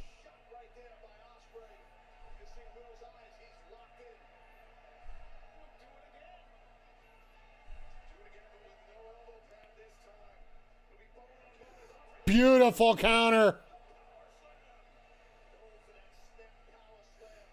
I swear, Joe and Randy Orton have the two best snap power slams out there, period. Dustin Rhodes is up there as well.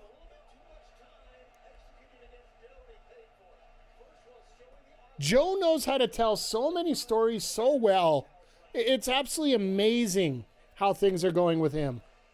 Like, for as long as he's been in it, and he's worked a style where he hasn't had to overly exert himself, so that,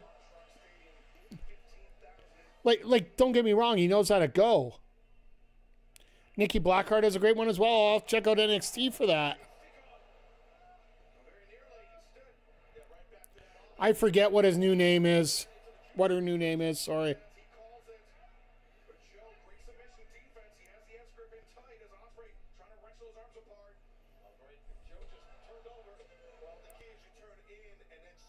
Oh, and then straight into the sleeper here. You guys watch Triple... Well, unfortunately, Nat, AAA is the same time as BPW. BPW Madness. Oh, I thought they were going to do the Hart Piper finish. What a freaking kick right there. Oh, my God. Vintage Joe.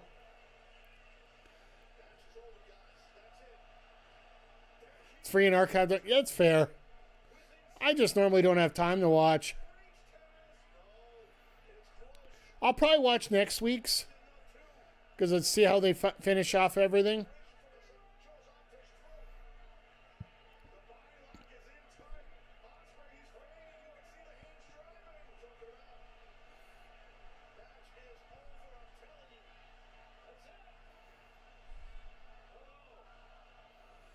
All right, this is a 3-match. Okay.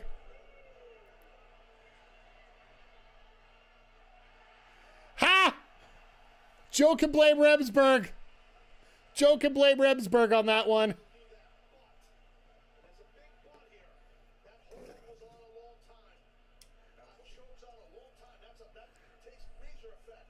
See, now let's see him go for the muscle buster and reverse it into something else here at this point.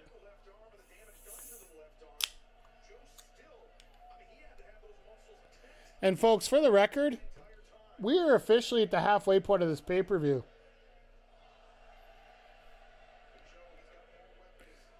And we've had all this so far. I'm not that intellectually prepared for that, so.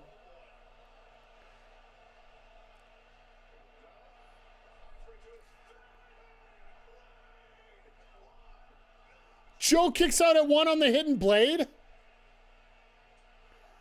And a second one.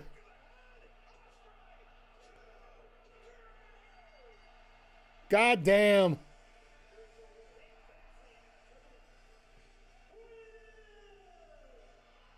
And Zodiac, that's exactly what I was saying. Like, why do they do the hand raise here? I think it also, they could play it up that it's just it's because it is the Owen Hart Tournament. It's the classic rules of wrestling for that.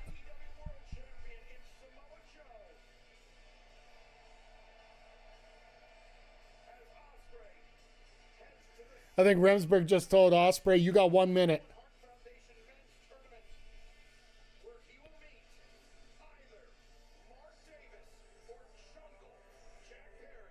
No, I think they go Mark Davis versus Will.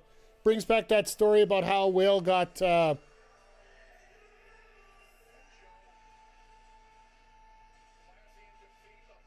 Joe showed some respect there. No, you go Osprey Davis. That's a story in itself. After what Davis... Davis stopped... that's how this whole Death Riders thing started, right?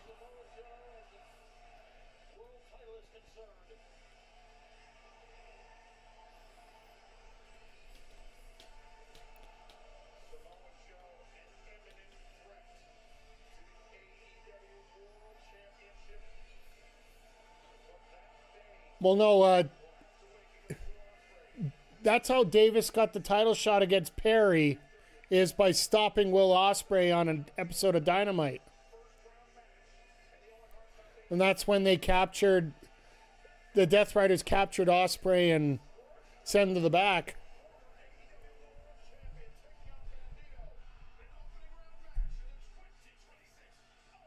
Okay, you guys are catching up a little bit on timing here. Let me get the next prediction up here. I told everybody that I was after power. Bandito and Swerve hits off the Owen Hart Tournament. Real power is being the man that nobody will stop, making sure the whole world sees it. Bandito's my very first opponent. Do I care if he gets back up? This one really could go either way. Just because the story's telling... Claudio and Brody King will actually be a fun match too, but I do feel that you could either do Brodito or you could do Swerve and Brody. Or you could just do Claudio with the fact that he never gets a chance to go after a title.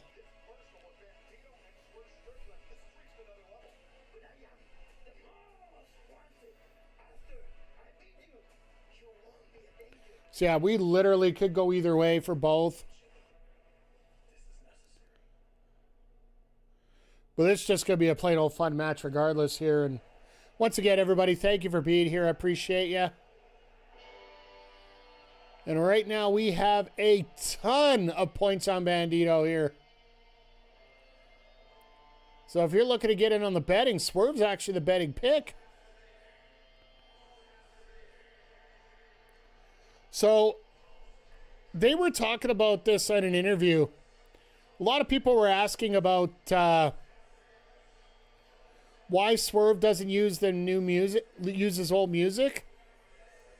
Apparently, the songwriter wanted more money. It was either they didn't want to give out the rights or they wanted more money for it because it got popular. So, basically, Swerve said, get bent. Which, if you make your own music, I don't blame you for doing that. I'm a Wanted Man fan. Hey, fair enough. Emotional damage. I think we're all having a little bit of emotional damage after everything we've seen tonight. Like, it seems like things have calmed down a fair bit right now. Plus, he's a heel now, so this music works better. Absolutely, Andre. You are bang on this as well. You guys have been so knowledgeable tonight.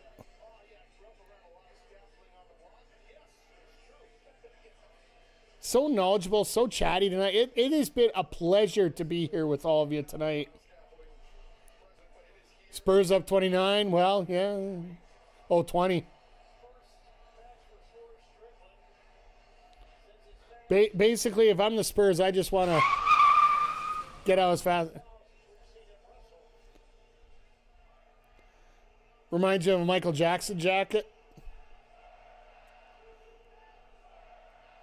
Yeah, without sleeves, of course.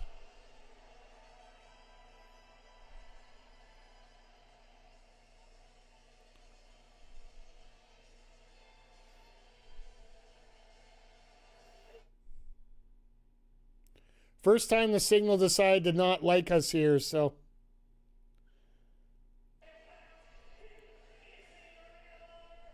McGee, did you just get a stutter in your stream? Not a long one, just a quick one. Okay, so It isn't just me, it's the overall feed. You did as well, Andre? Andre, what are you watching it on? Still better than Amazon? Amen, brother. You're watching on my AEW as well? Nice. I will say, like, I got a chance to check out some of the one FW matches that they have up there. Really solid production on those. It's an indie promotion, yes, but it still feels... It feels like they care about what they're doing. And, of course, Conrad's there, so, of course, they're going to put some money into it, right? So...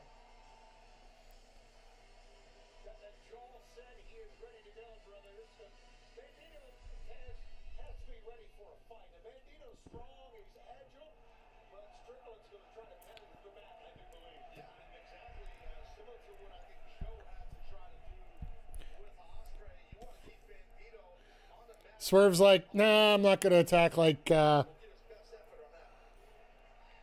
we saw earlier. But Bandito will.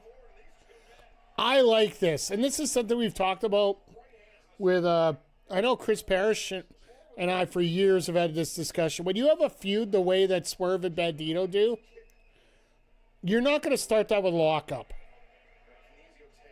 You don't want to feel each other out. You want to beat the piss out of each other.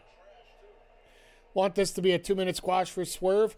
The only reason you won't get that is simply because Bandito owns the title.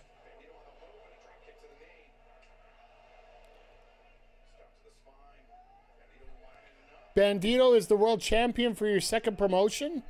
So therefore, you are not going to be losing quickly. The only reason I would appreciate a squash match is it probably would give more time to the women.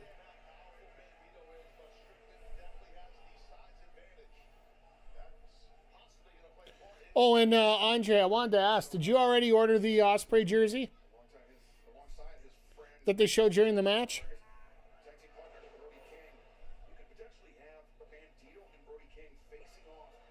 No, not yet. I figured it would just be a quick cash out and go.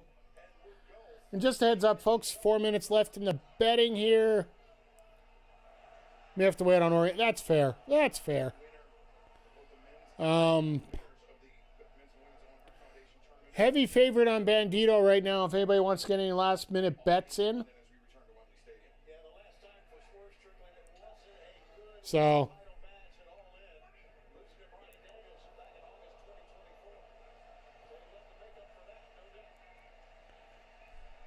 Well, his neck ain't hurting that much if he's lying on his head like that.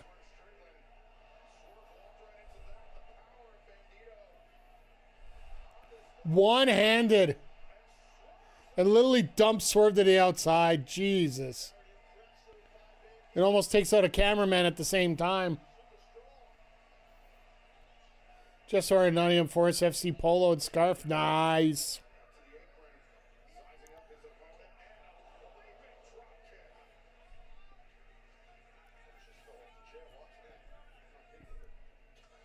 If I'm doing an order, I'll let you know.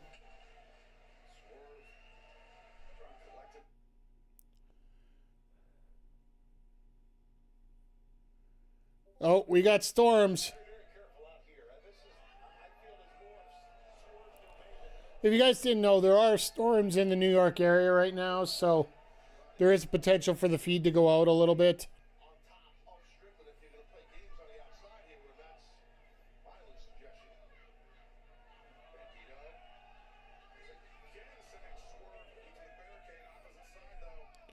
Also, you know, the Golden Knights being as successful as they are right now, a lot of people are throwing their TVs around, causing a bigger problem.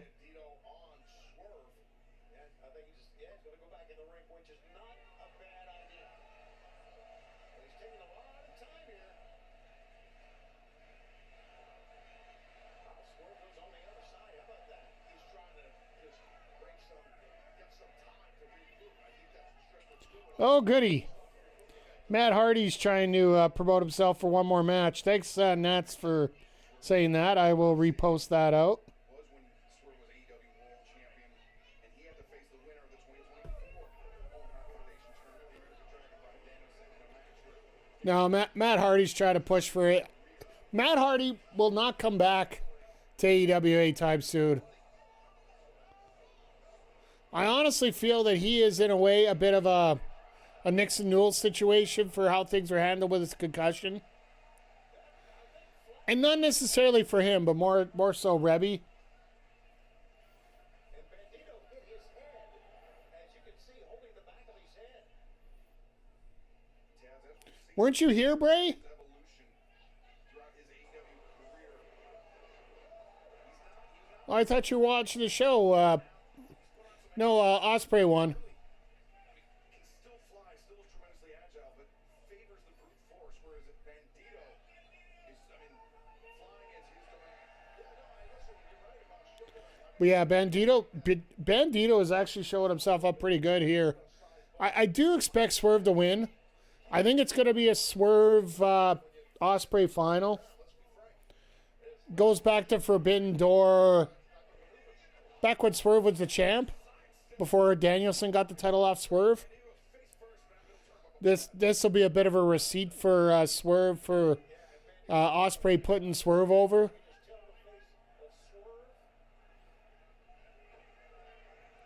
Speaking of All In 18, Bandito was on that show. Yeah, he was part of that 6-man tag.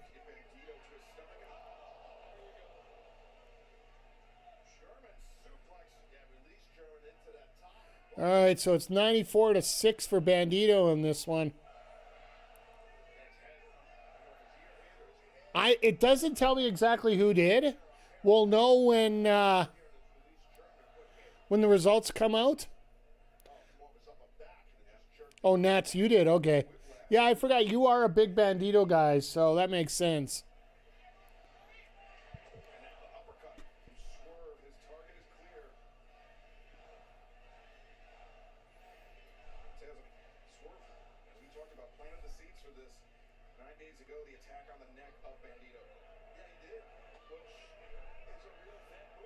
Stomping on the face is considered a pin.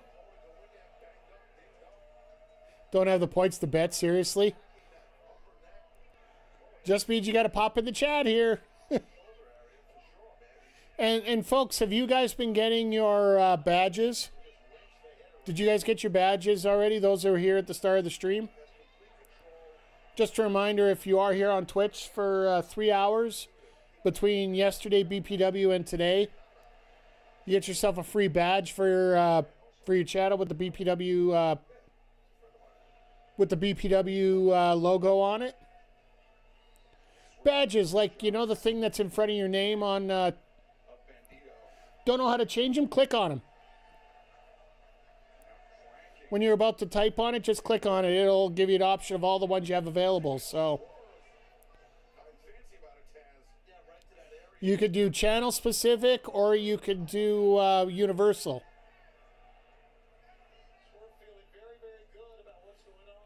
Should have it, but you don't.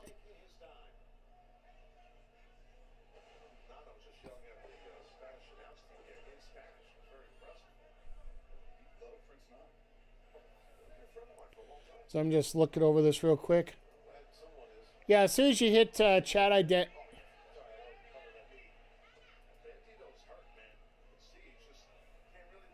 It's 3 hours of watching, so I think it's 3 hours.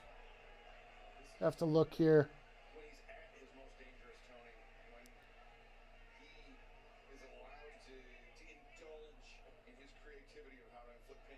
Yeah, I know. That's why I'm like wondering here. McG got it? Okay, cool. Oh, yeah, it's on your... thank you for adding it, by the way. I appreciate you.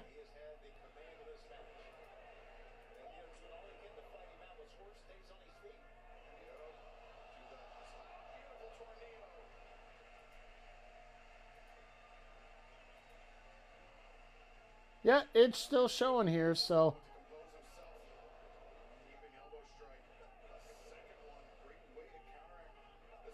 It'll automatically come in. Don't worry about it here, so...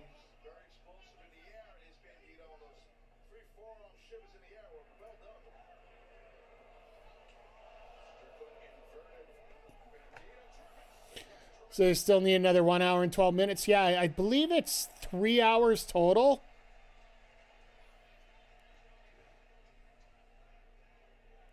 Stay in chat until the main event. Fair enough.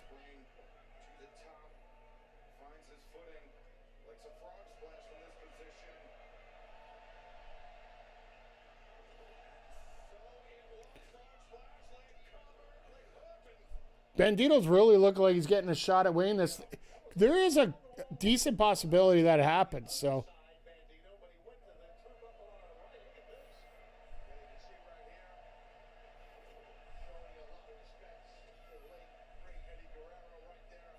We'll be trying to get some more badges put together as we go through here later on, so. I hope for my channel point's sake, fair enough.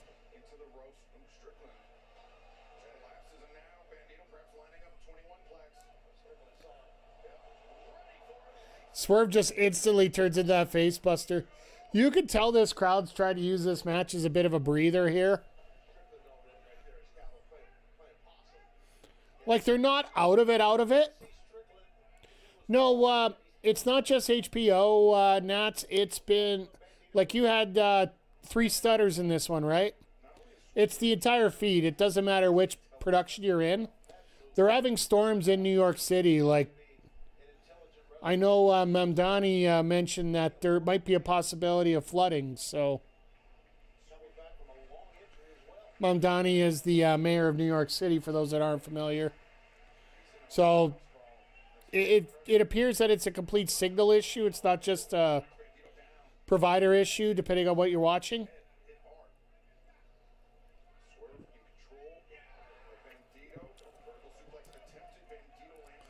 Virginia, it's raining here all week. That's fair. Like, oh, we're... The fuck was that? That was a standing house call of all things. Swerve stomp. It still doesn't do it. My God, I'm like that kid right down there. Like, how the hell? Look at this. Standing on top. And just literally boots him in the head. Oh, yeah, the mayor was there. Or the now mayor was there in the crowd. They did sell out except for 1 ticket. They saved one for the mayor. So I don't know if he even used it or not, but...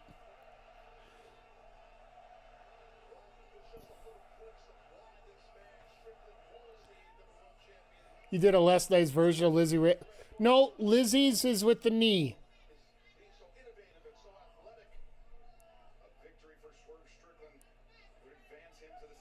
Lizzie's even mentioned that her move is a knee connection similar to Miko Satomura. Except she uses a post as a knee to get up. No, she doesn't get up on the shoulders. She, basically, the opponent has to be in a position where she can step up. She basically steps up off her leg that's bent.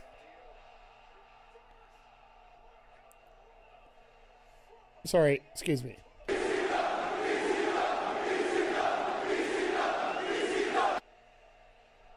I don't mind political figures at sporting events. As long as they're being fans, they're not being political events for them. Because I'll guarantee you something. I don't think you're going to see Mamdani say a word if he's there. No,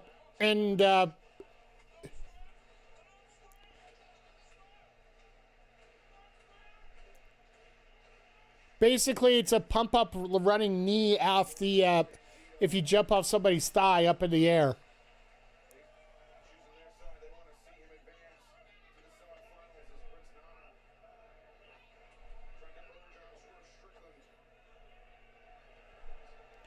Oh, he's going to do the deadlift 21 plex. Let's go. Oh, no.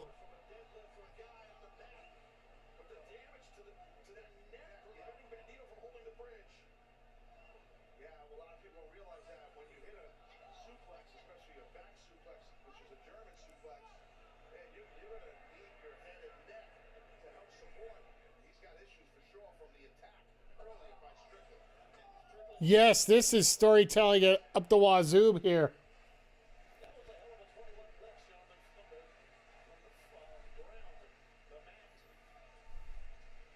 A deadlift 21 plex, but then just a...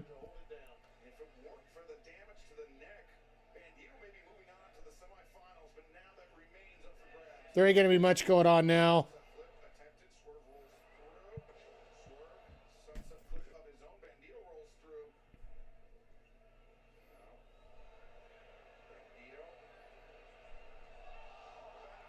Oh my God! That was beautiful.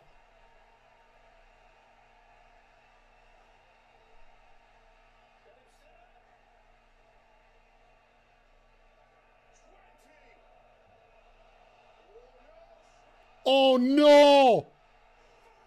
Damn!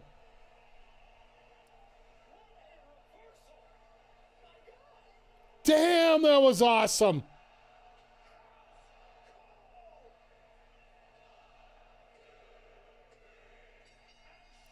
God damn, that was beautiful.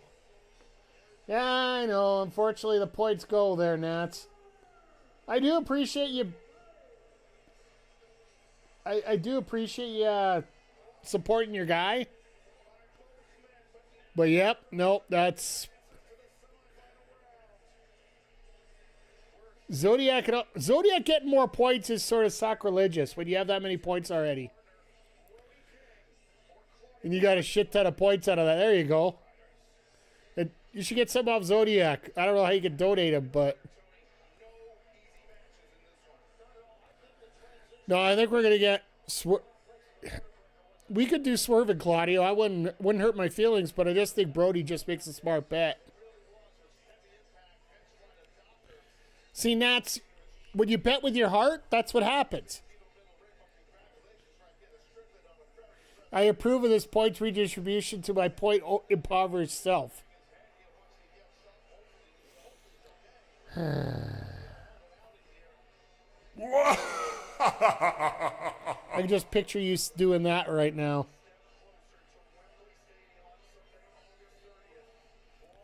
I need a bullshit chant too. That's the other button I need to get in here.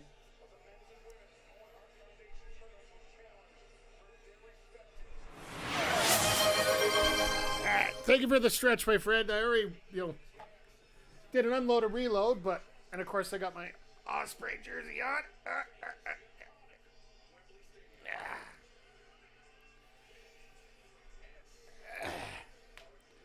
Want to thank each and every one of you for being here today.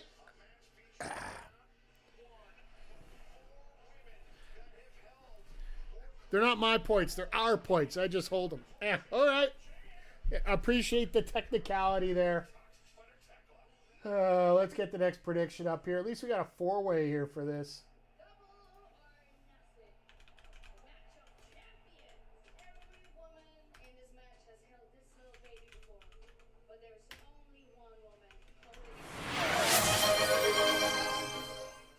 What do I got here? Hydrate. I'll get to that in 1 sec, Andre. Thank you.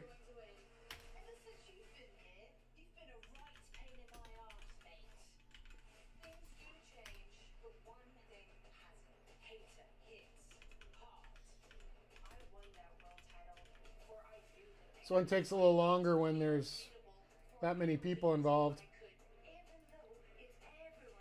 There you go. Predictions up on the next match, folks.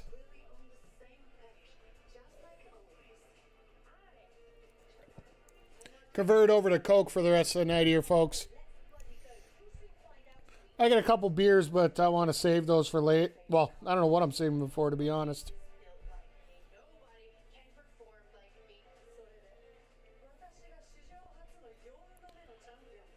258,000 points for our good old friend here, Zodiac. So.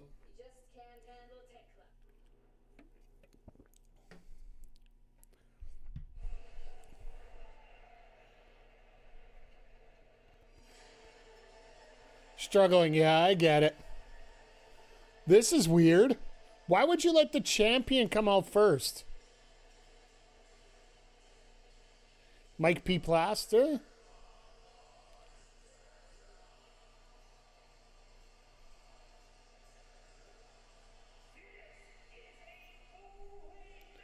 Okay, I see there. Lily just climbing up on...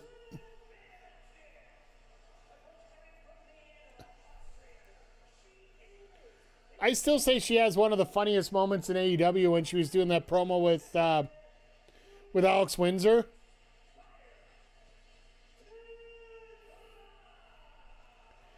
When Windsor reminded Tekla that she got fired from Stardom. And Tekla's like, I didn't get fired. All right, well, I got fired. Here's a thought process. Bandito beat Takeshita earlier this year, so there was a chance. You don't have to justify your pick. It's not a bad pick. Like, there's no bad picks in the Owen. Like, hell, the other two matches that are coming up, Claudio and Brody King, that's going to be insane. We're also going to get Jack Perry and Mark Davis, which could go either way just because they have that title match, right? That they dealt with at TCG there.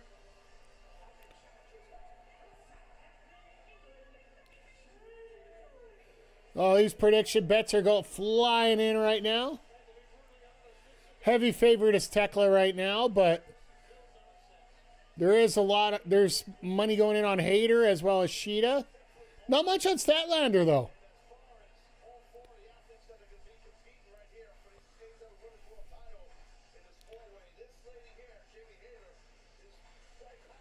Like, realistically, I could see where any one of these people involved could get the title. Mainly because the Owen is so wide open right now.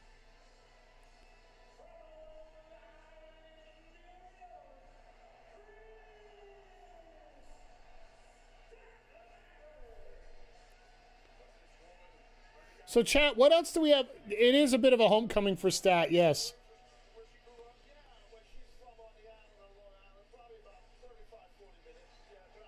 So it's about, an hour right now with traffic.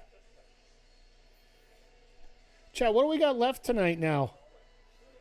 Is it men's and hair or men's and stampede?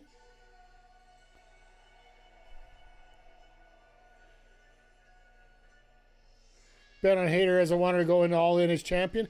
You know what? Like I said, with the fact that the Owen is, I don't want to say it's weak because there's very good wrestlers there. Like Athena's great, Cerie's great.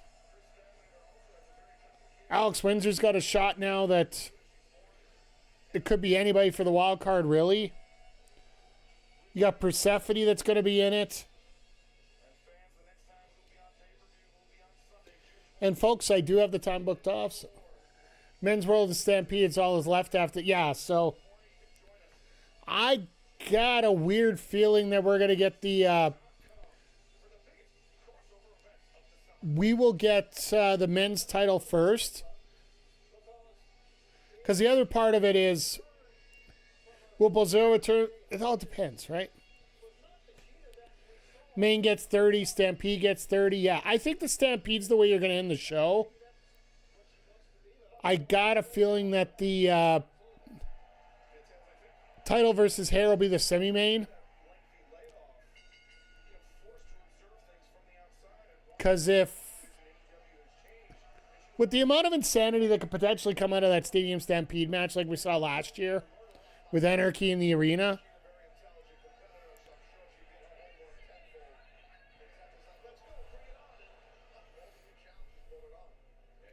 Tekla's like, you're all bitches. Oh, yeah, they're all going to beat the shit out of you right now.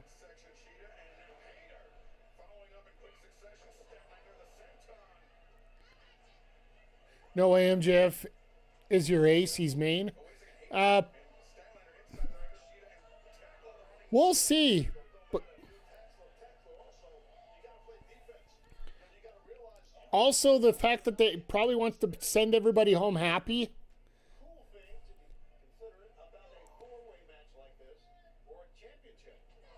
MJF and Darby going to main? Fair enough.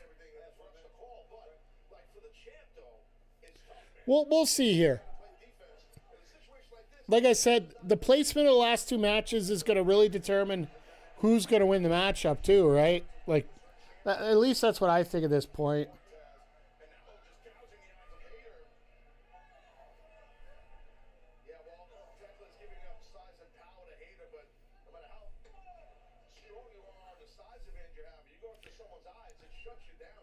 I love the fact that, eyes are all the same size. You don't really have to judge to go in between them. So,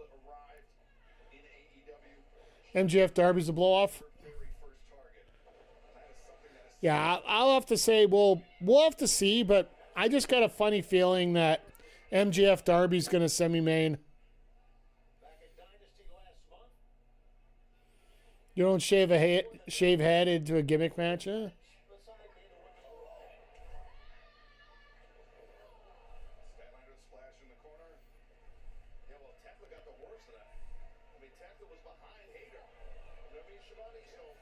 And of course, Sheeta's starting a little bit of stupidity.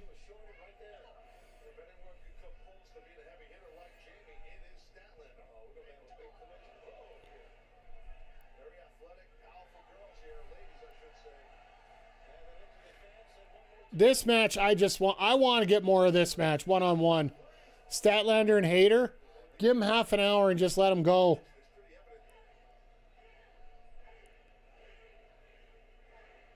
Really call for it, but world champ? Absolutely.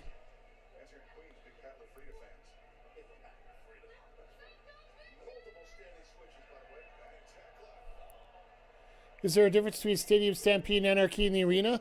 The size of the venue they're using for the match.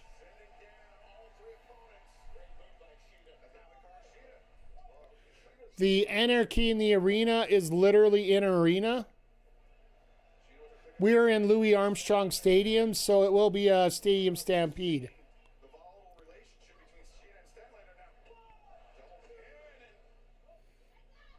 So, I do believe as well they're going to be starting it on the outside.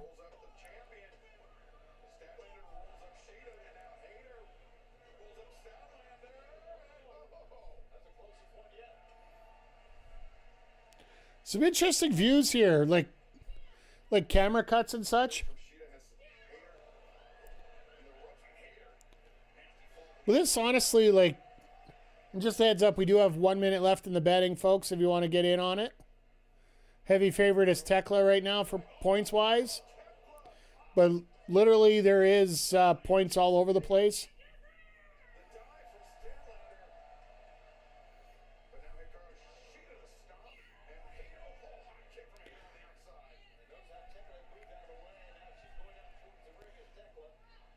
And if you haven't seen Sheeta's character is starting to resemble a little bit of a Yakuza character as it's going through, which is ironic because she just finished playing, I believe, the latest Yakuza on stream. She streams on YouTube, aka SheetaTube, I believe it's called.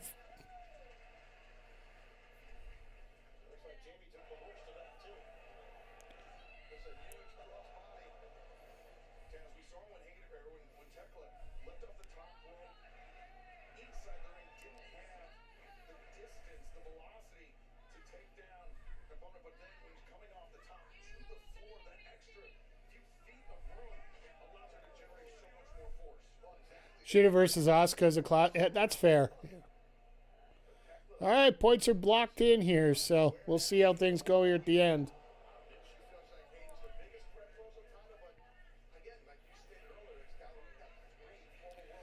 That rumor's been out forever.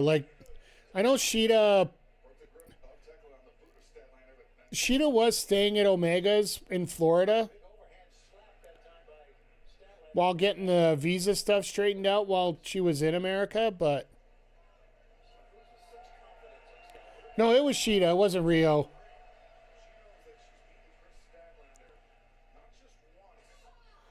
But also a lot of those,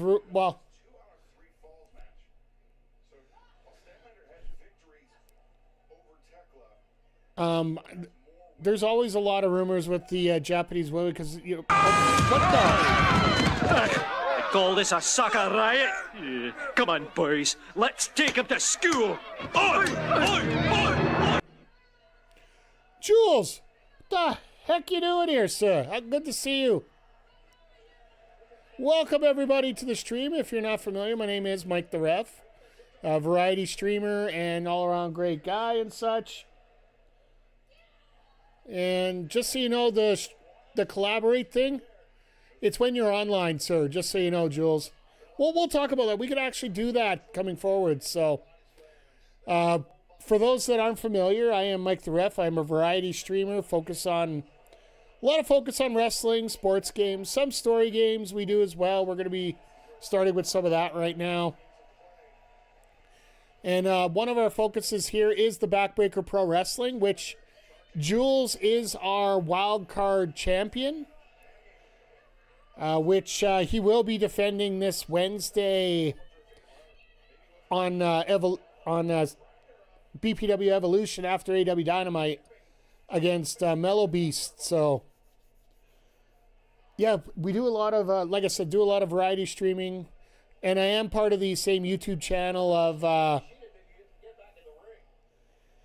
as Jules is here over on Backbreaker Gaming. So if you guys aren't following Jules, please do. Hell of a guy, just getting back into streaming. What were you doing tonight? Apex, Overwatch?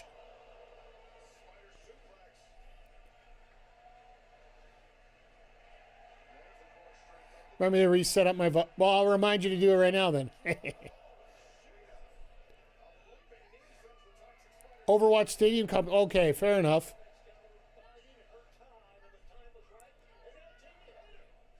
I know I've been doing a little bit of Fortniting off stream, but sweaty matches. Well, Sunday nights you got to expect a little bit of a sweat. It's the same thing with MLB when I'm on there. Like on the weekend when everybody's off, that's when you're getting a lot more crazy matches. But right now we're watching AEW Double or Nothing here, and it is the women's title match, and everybody's throwing out their big bombs right now. 4-3 Vegas. Oh, God.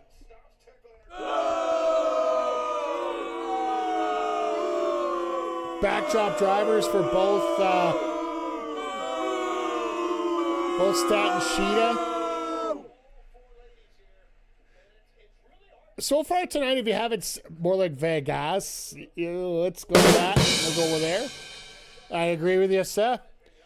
But yeah, if you haven't had a chance to check it out tonight, Double or Nothing has been well, it's an AEW pay-per-view. Of course, it's going to be amazing. Vegas versus Montreal in the Cup final. I would rather have Montreal versus Quebec. Oh, you're cheering for Hartford, Nats? That's fair.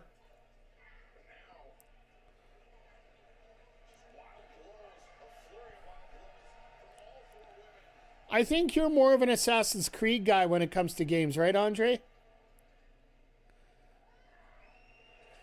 I threw up as a Caps fan type, and that explains a lot. That is understandable. And his name is John Cena! Last Creed of Pokemon, yeah.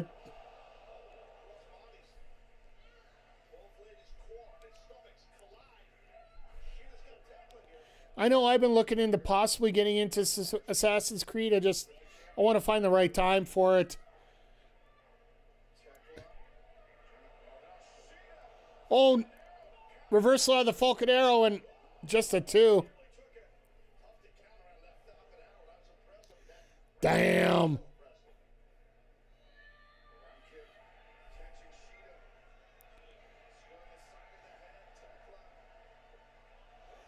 And Statlander just said, nope, we ain't playing that game.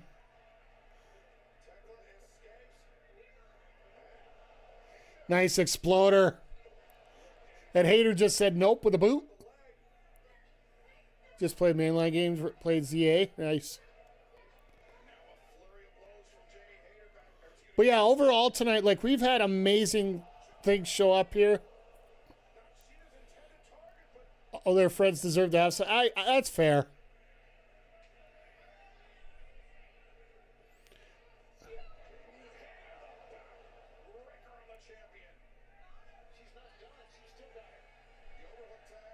Missed the haterade.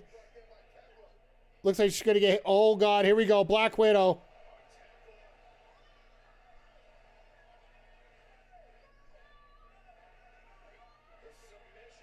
Haters... PNC's a beautiful venue. Yeah.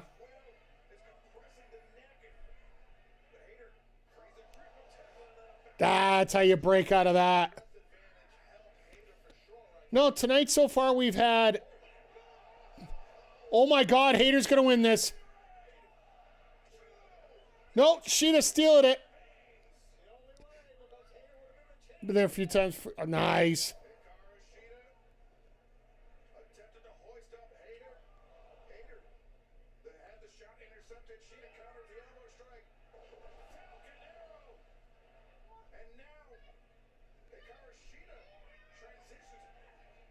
What is she trying to do here? We said, oi, I gotta think of Carl Urban of the boys. Yeah.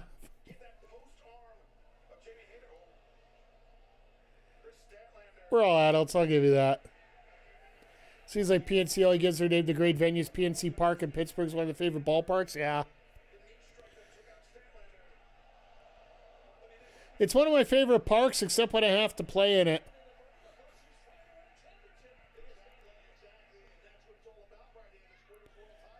PNC Paints. Before to Hazard 7-0 lead by 3 goals after. You're going to get crazy stats all over. Oh, God. Statlander.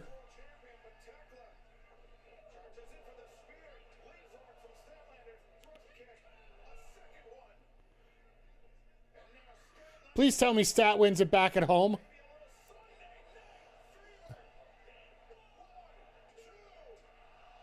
Well, there goes the friendship.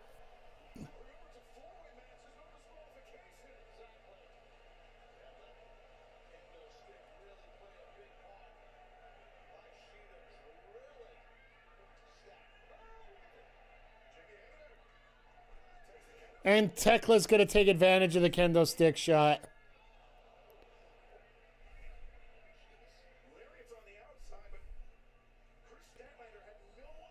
Fatal 4-way, no friends, just gold. Well, there's also a heel turn coming, right? And that's how you win your match.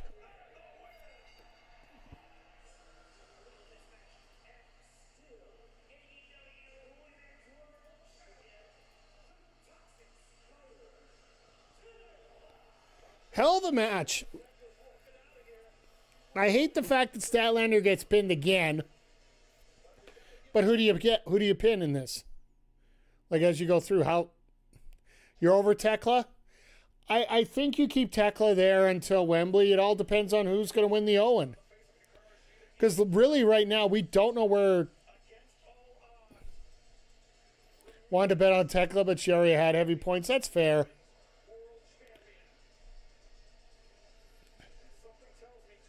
Tekla's got a great look, a great feel to her. Her supporting cast is a little bit off sometimes, but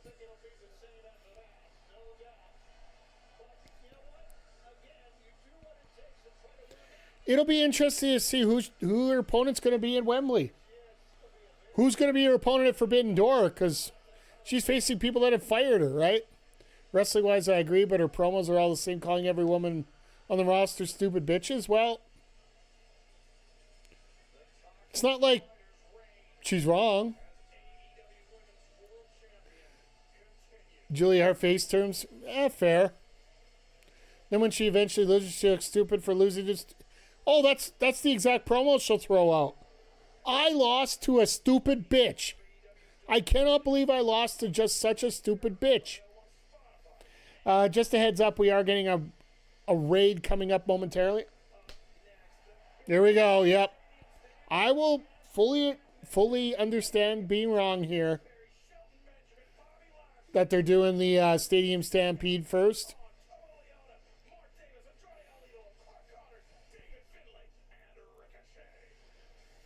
Makes you wonder what they're going to be doing in this match versus what they're going to be doing.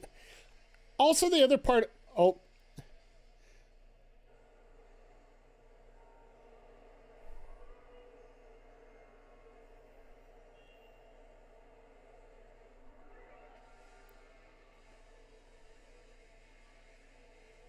Oh, they're all coming in fancy vehicles for this. Oh, they're all coming in a caddy. Okay. Who the frick let the dogs drive?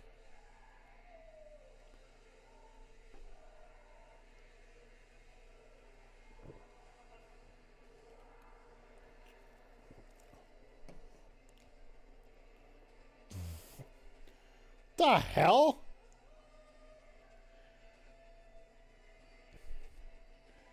I'm surprised that thing didn't break down on the road. It is a Ford after all.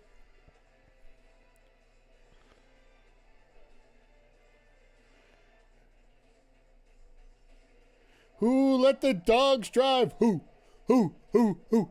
let the dogs drive? I still find it funny that El Idolo's in this match. It just feels so weird. Like, if Takesha's going to get any backup for what's going on, it's going to be from El Idolo now. We thought it was going to be from... We thought it was going to be from Fletcher, but we know how that ended up. Oh, yeah, let me get the prediction back up. Sorry, folks.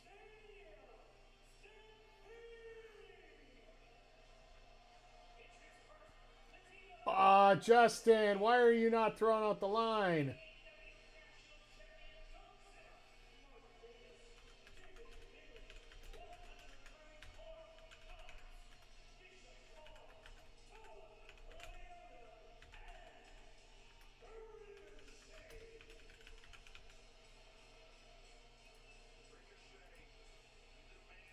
Prediction is up.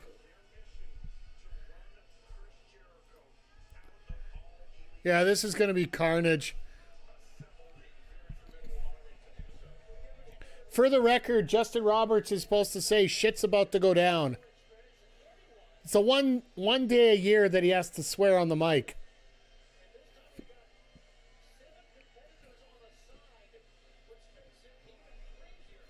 They didn't announce it on...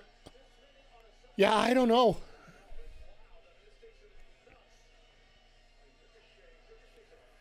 They announced Takeshita as the... and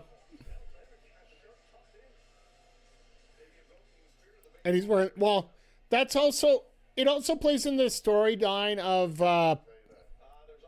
Don Callis, because he's not really treating Andrade as that guy with the title.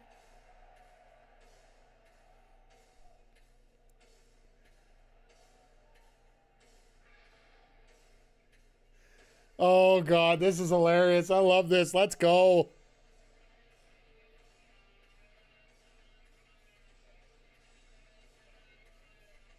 Well, no, it's Fozzy. Oh, no, they did use Metallica. Okay.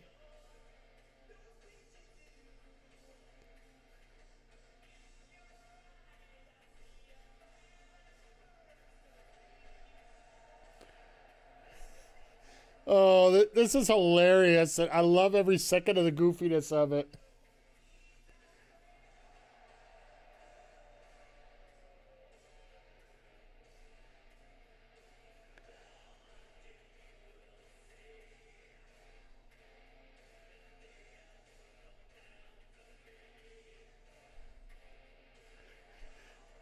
And, of course, Jack's got to, cut the tennis ball.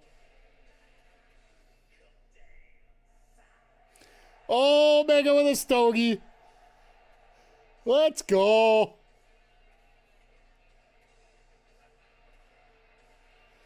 The Jungle Jerry Elite Business. How much money did he... Do you know he's got to pay a pretty penny? Let's face it. After what happened last year with bodies...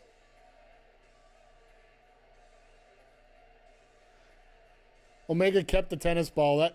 That might be a plot point as we go here.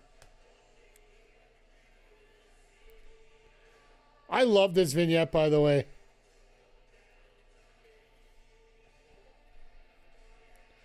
This is an absolutely fantastic vignette getting into this.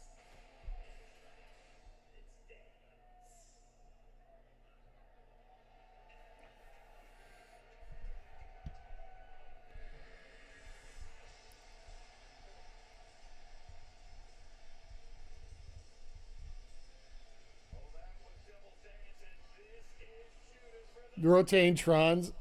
Yeah, Kenny is in this. He basically they hooked up with the Elite because basically it's the Elite and the Don Callis family. That's where that's coming in from this.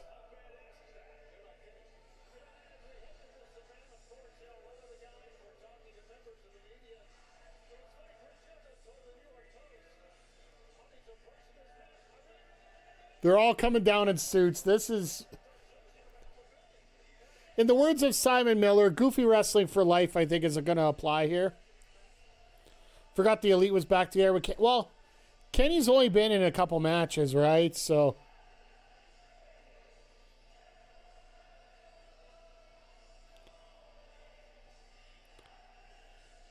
But yeah, this is going to be a little bit of nuts here.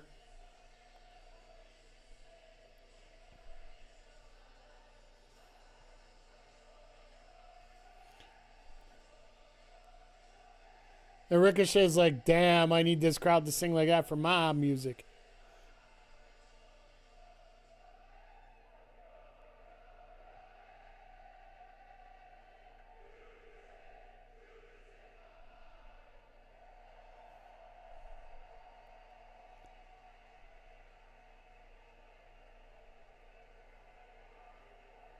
Will they replay Judas? I doubt it.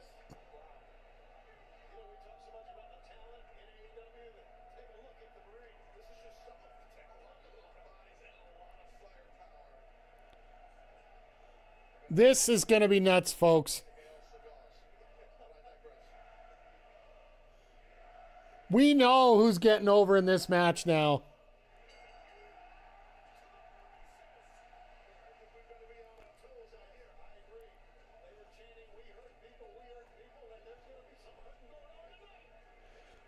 How fast does this ring clean out? Real quick. Oh, Omega's in the ring. We'll get a microphone in a second here.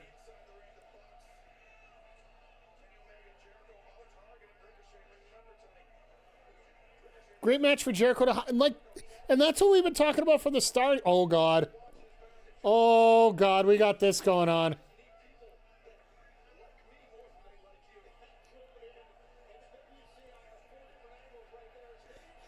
And everybody's there to beat the living piss out of Ricochet. I love it.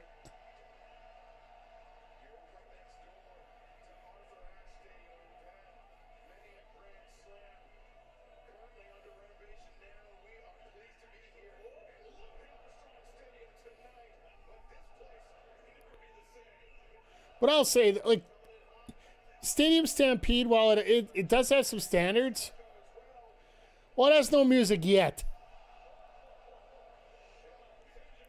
Let's face it, we do have a little bit of time waiting here.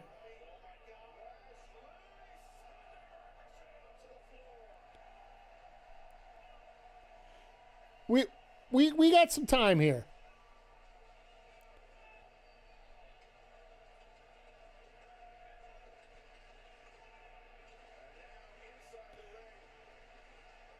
This crowd knows what to do. Well, they did know what to do. Bucks versus the Dogs. I love how Lashley got up to Davis because he's the one guy who can beat the piss out of it. Ain't gonna matter.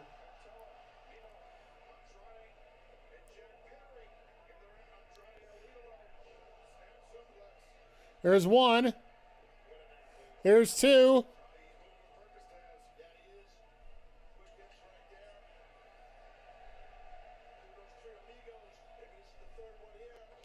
Three amigos.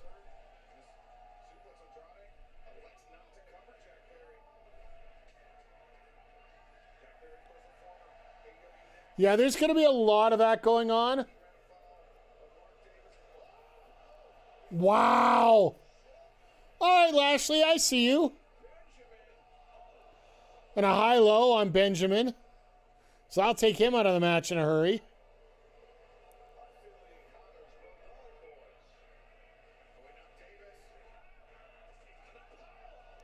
Pile driver on Lashley, so that's it for him for a while.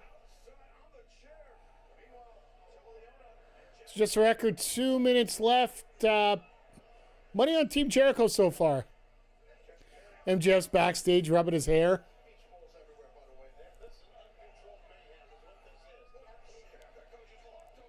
No, I think he's probably sweating right now more than anything else.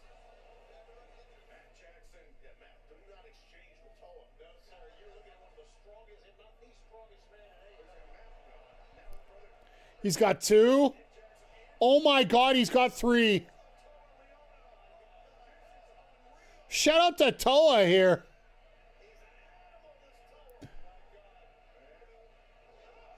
Triple Samoa drop. I've seen 2 before. I haven't seen 3.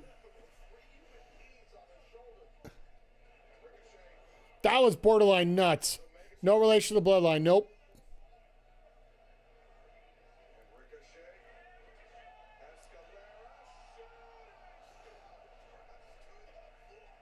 I'm really surprised Ricochet wasn't wearing any pinstripes.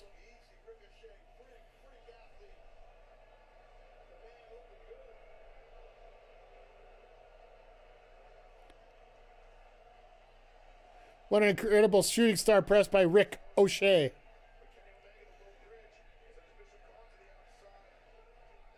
Two guys are out.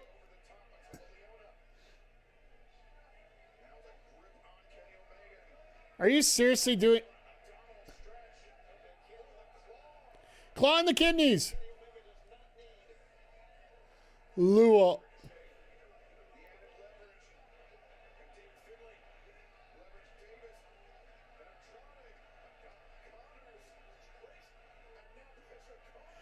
Oh my God, what kind of leverage is this?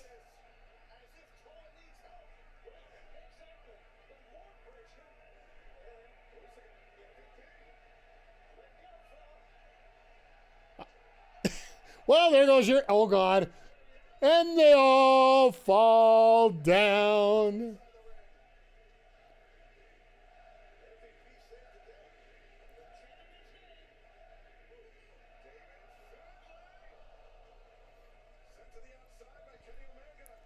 Now they can do the Terminator run.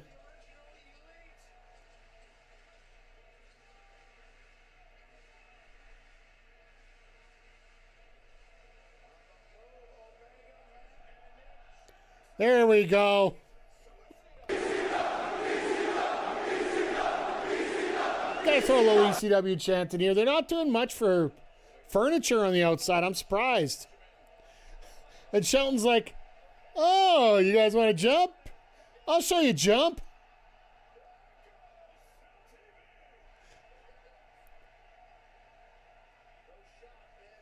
And Bobby's like, oh my God, Jericho's going to jump. Jericho's going to jump. Jericho's going to jump. I love Jericho. He's like, what the fuck? Oh, this is amazing, folks.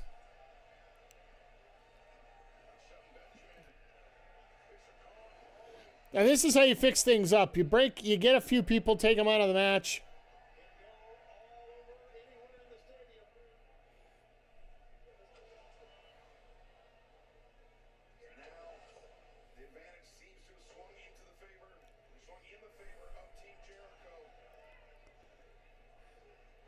Hey, Nats, thank you. I appreciate you being here. This is so much fun just going through all this. The hell are we...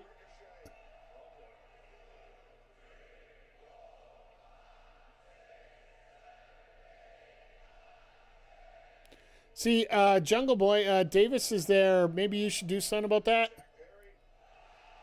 Jesus!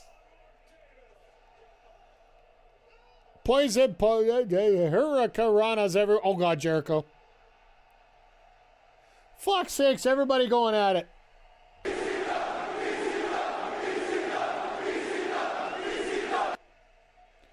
But you know, like I said, there's something earlier. No furniture yet. The hell y'all looking for?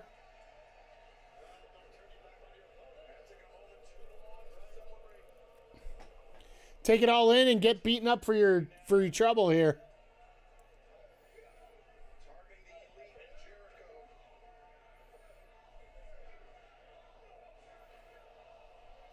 Most tame stadiums. Not, I wouldn't say tame. So far, yeah.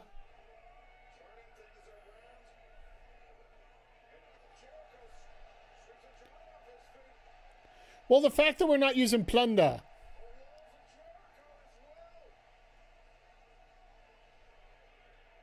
There we go. That's what I was waiting for. A little bit of extra plunder.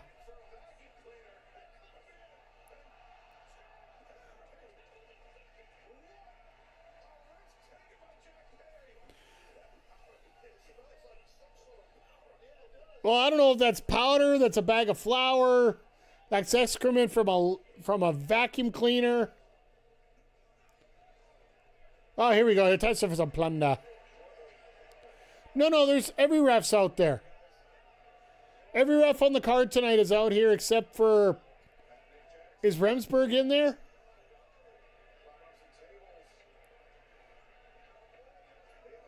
I think the only referee they're not going to have there is Remsburg because he's doing the main event.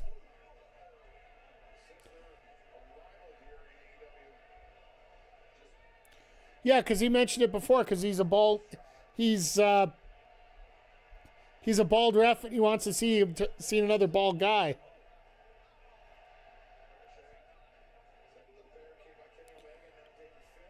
You know what?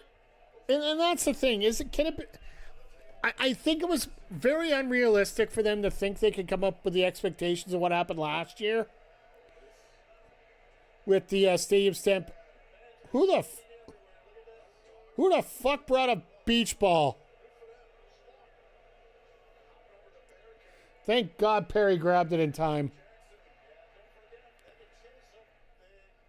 Bodies and everything. Well, never mind.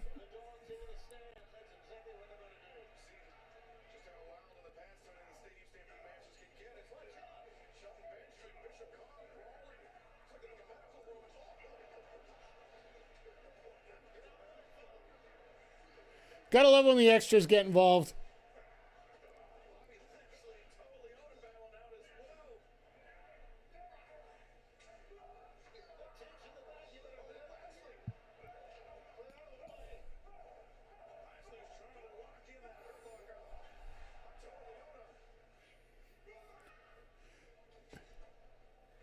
Lashley trying to go for the hurt. Oh my God! We got a reunion!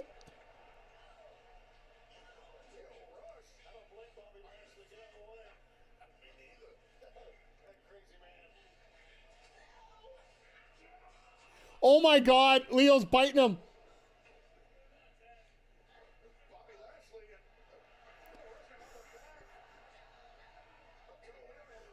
Oh, this is great.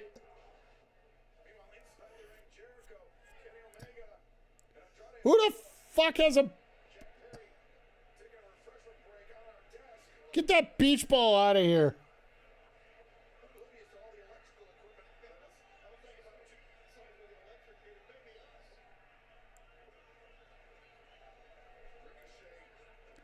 So I was wondering why Alilo's even in this match. He has no real stake in it other than Don Callis paid him. All right, that chop didn't pop anything.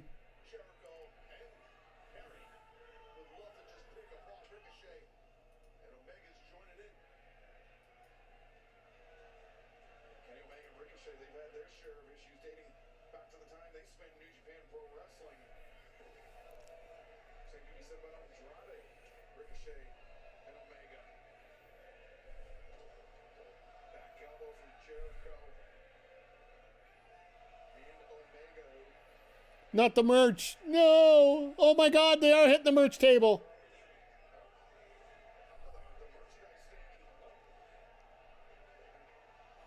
That fake title costs $1,000. Do wish they were playing some music, yeah. It does feel like it is missing something.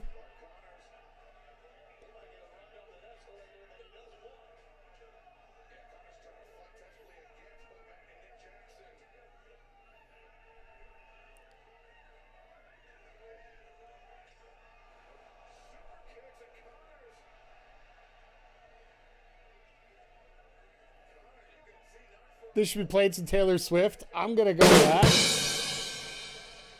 Oh, Andrade's picking up some girls. All right, so.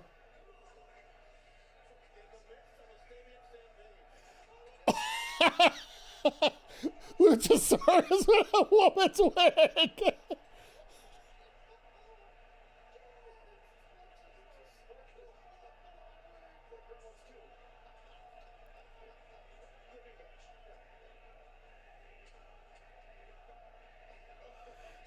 What the All right, I think this is... What the hell is that?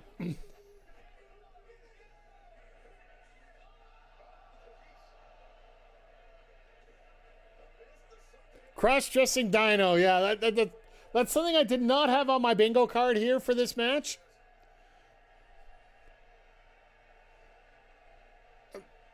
Whatever floats your boat, but at the same time, like...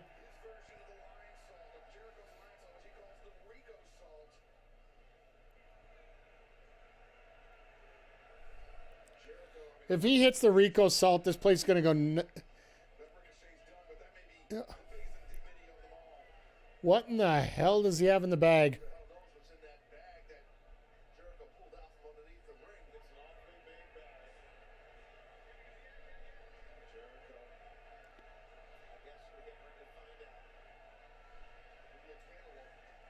It doesn't look like it's going to be tax.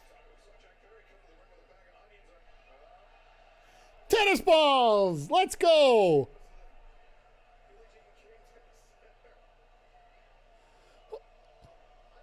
Balls, balls, balls, balls, balls. Zodiac, MCG, this is for you here.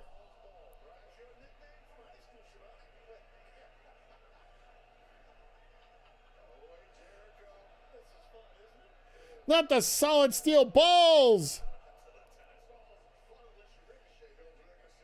They're just annoying as hell. It's not the fact that they hurt, it's just annoying.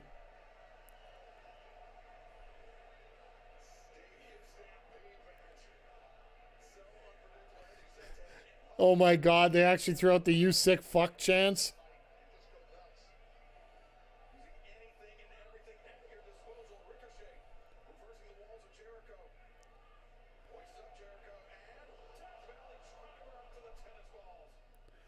Oh my God, the tennis balls.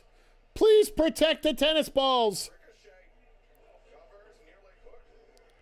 I love that the pin doesn't count because they literally turned the camera as soon as the pin went down.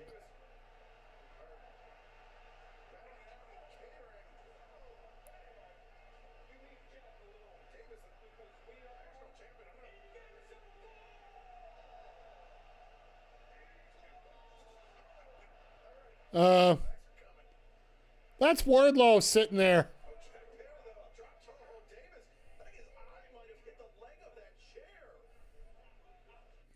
That was Wardlow in catering, by the way.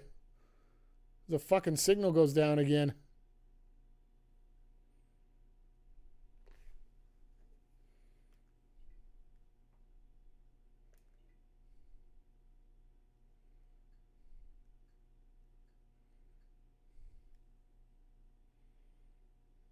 Chat, did your signal go down?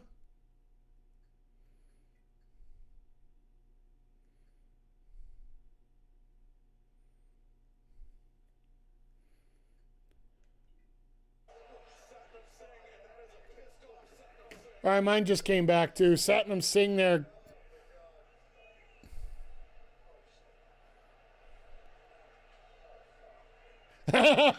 Andrade. Oh, fuck.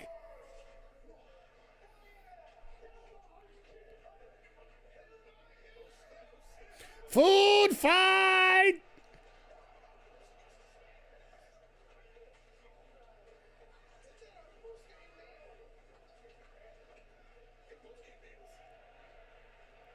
All right. Well, this is a little dumb comedy here as we go. We're getting, by the way, ad break coming real quick here.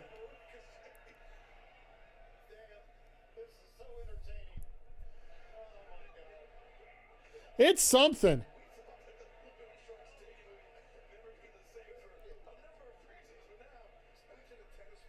Yeah, the amount of comedy that you get in a match like this, it does allow you to get a little bit of, the adrenaline of it. But you can tell that adrenaline's starting to wear out a little bit here.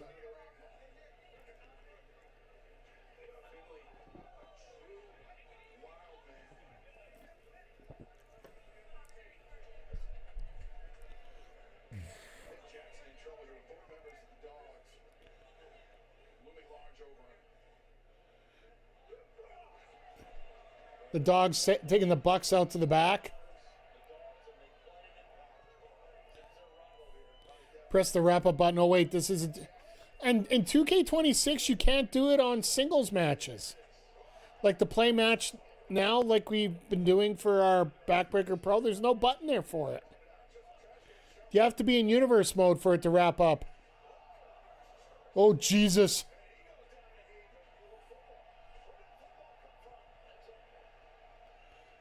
Oh, my God, he throws better than Jackson Dart. And then whatever they decide to put together for the Jets.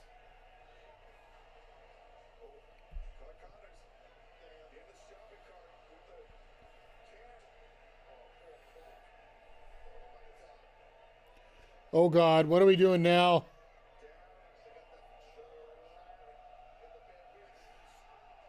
Yeah, I know. Dart and whoever they put on the Jets. Better than both teams in New York. That's basically where I'm going with that.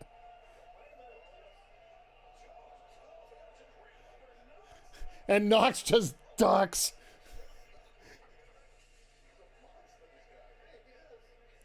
And they got to clean up all this stuff before the main event tonight.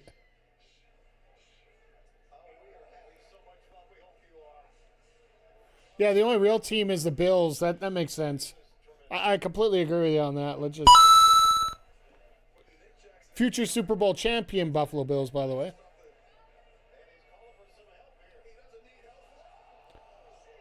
All right, that's going to hurt.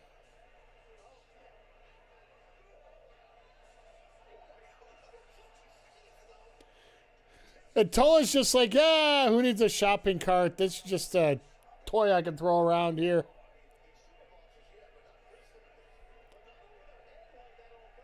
Been future Super Bowl champs since 1989. Fair.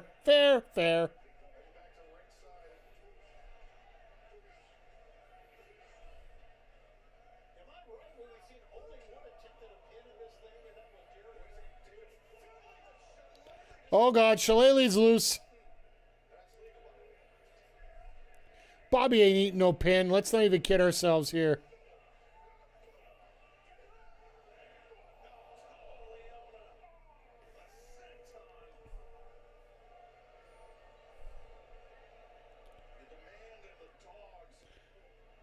Yeah, they made their minimum time that they got to make because... Oh, that was Shelton that got beat up. All right, Lashley's back.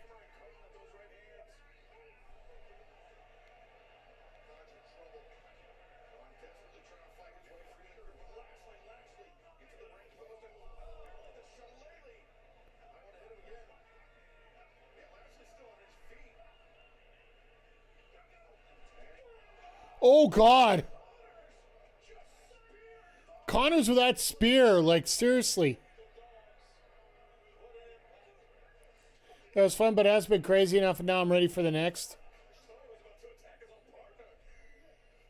Yeah, I'm with you. Like, this has been okay.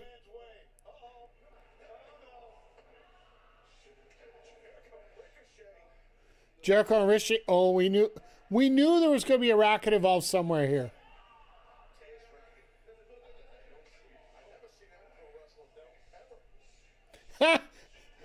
Taz with the comment of the year.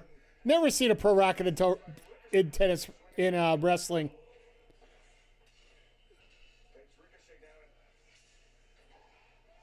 Luther!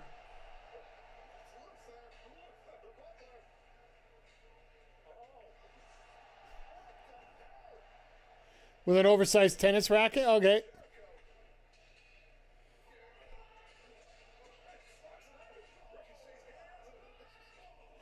Luther, I thought that's Mike.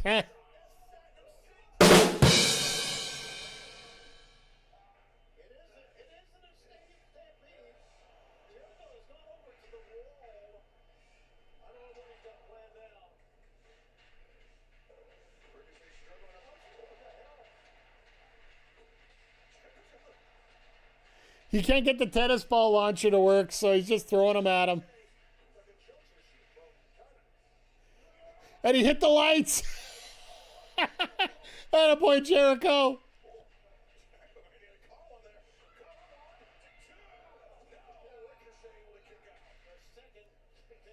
They literally hit the lights there. Only Jericho would be the one to be crazy enough to do that. I think even the fans are like, all right, all right. The one thing I will say about this, though, the fact that it isn't as over the top as last year, they're going to have enough energy in the crowd for the main event. Like, this is a bit of a recharge, too, while we're at it.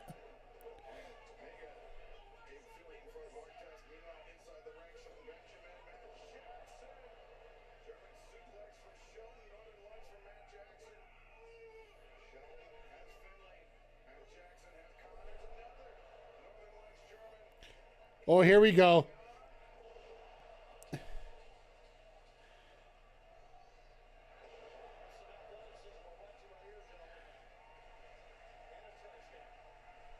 Well, it's funny because the Bucks have been involved in every Anarchy in the Arena Stadium Stampede match that's ever existed.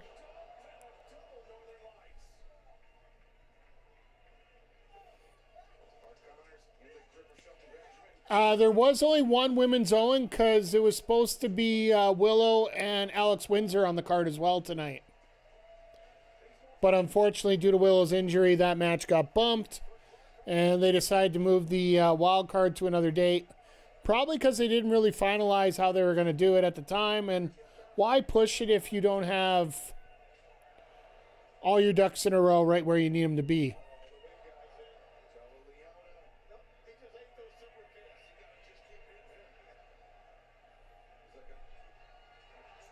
Well, you can eat 3 of them.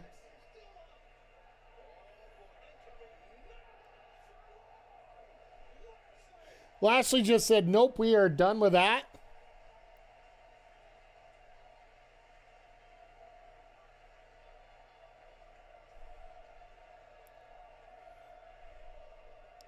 Now the crowd knows that they're into it here.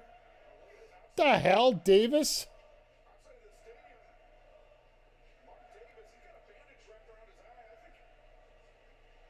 Oh, no.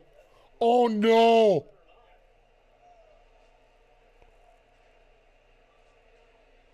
There's a knife on the golf cart. Okay.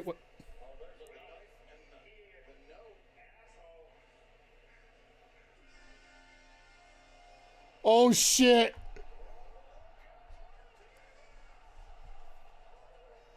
Well, that's attempted vehicular homicide.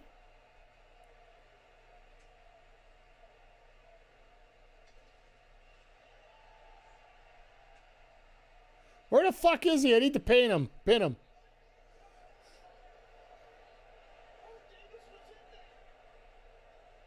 No, he was not in that golf cart. He got the frick out of the way. Nice attempted murder with the mayor. Yeah, fair.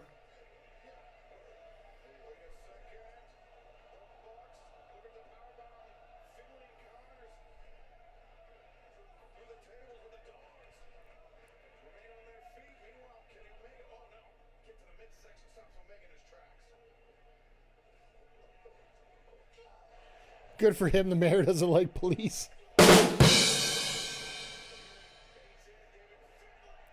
Snapdragon.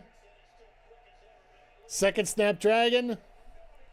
And Omega's worked with both these guys before, so.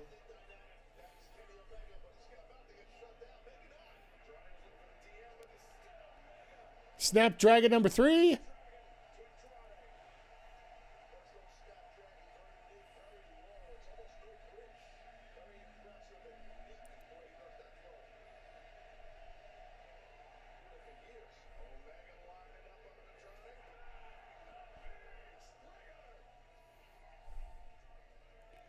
Oh God, where are we going now?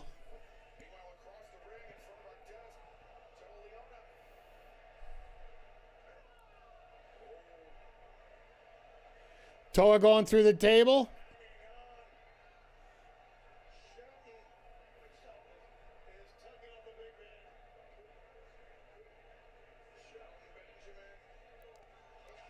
Oh, geez. Lashley just said, nope, you going through this, son. And Omega almost killed Mark Davis with that leg.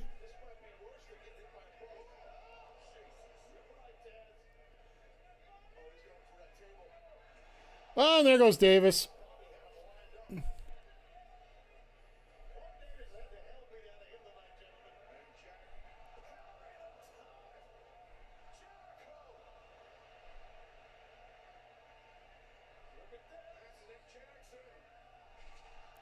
And there go the dogs. Andrade's the only one left.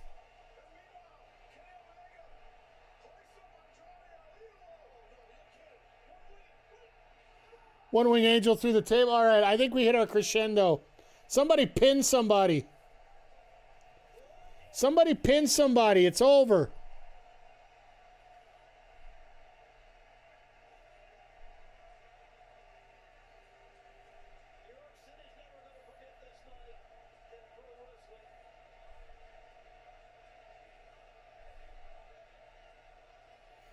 They're busy high-fiving each other. Why don't they just pin someone first?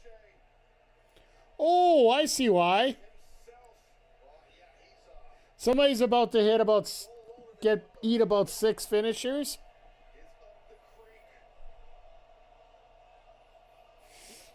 Oh, they're getting the ball chance warmed up for the main event.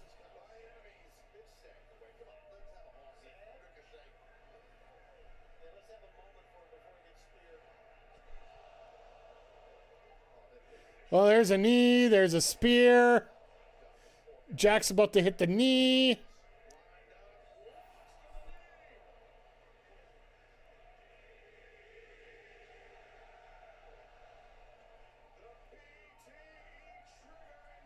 And Jericho's going to... Oh, God. Is he going to actually... Oh. The Judas effect?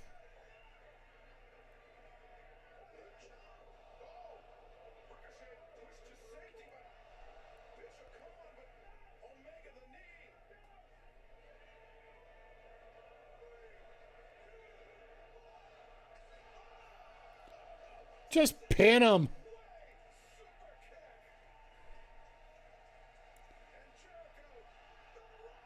All right, he hit it.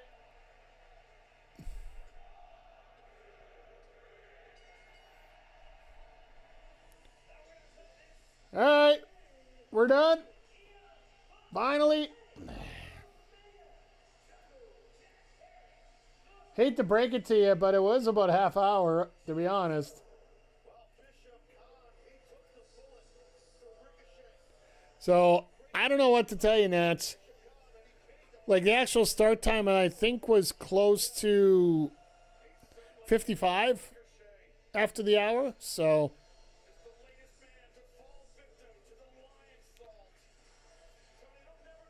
yeah, I would give it about 10 minutes too much. It still is a little rough for me here.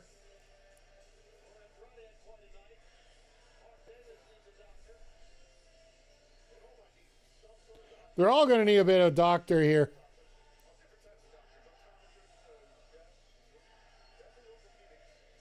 No, I got it. Team Jericho.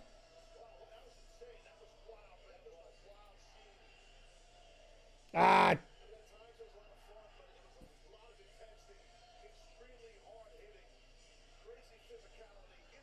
All right. I hit the wrong one.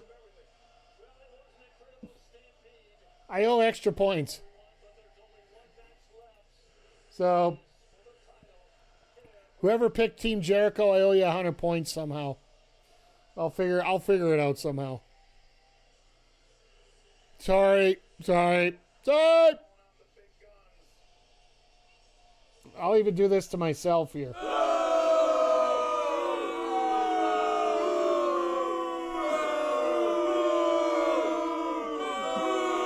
Zodiac, you don't need no more points. How do you add badges? I do believe it's either under the gear.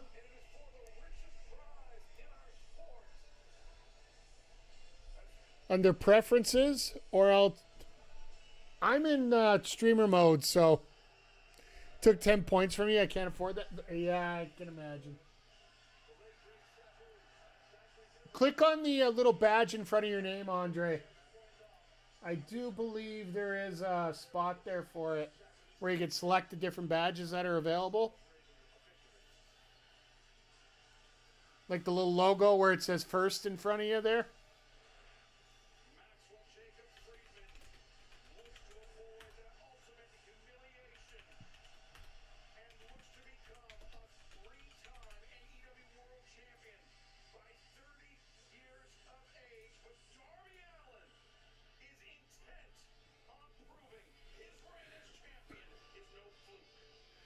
You know where you have,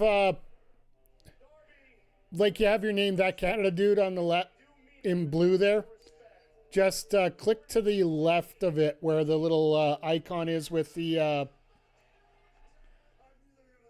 like where it says you're watching without audio.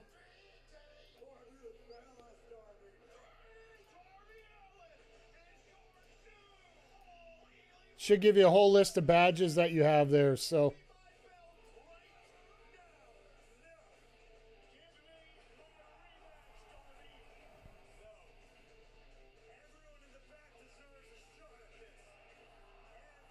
Fixed it? Cool.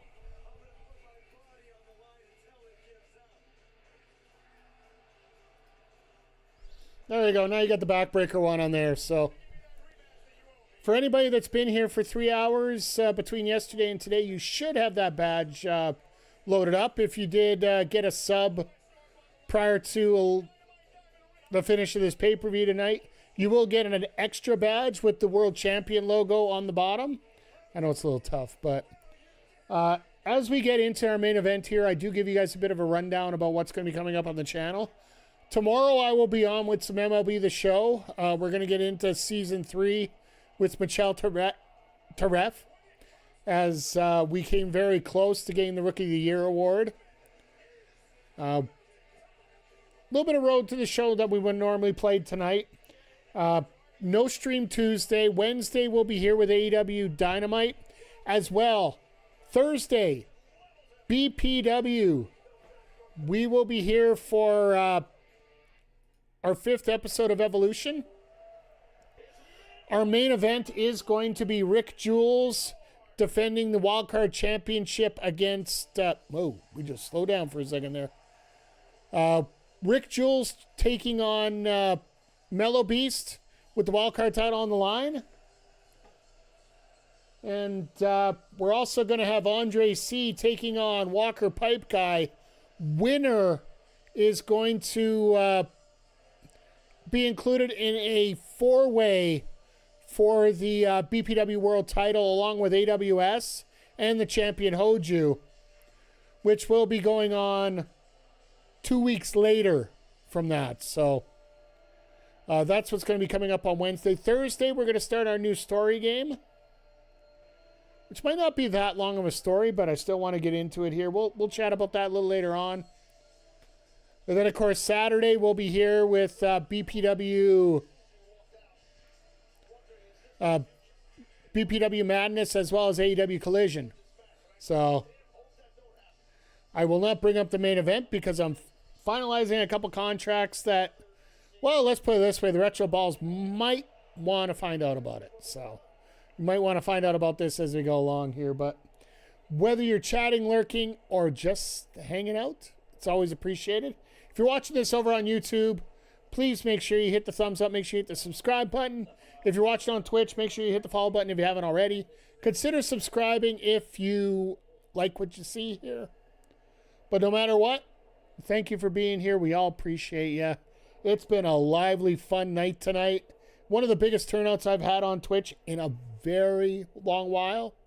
And let's hope we can do some stuff to keep it that way here, folks. So, as always, folks, thank you for being here. And this main event's going to be interesting. Darby, of course, was going to get a full-fledged movie out of this.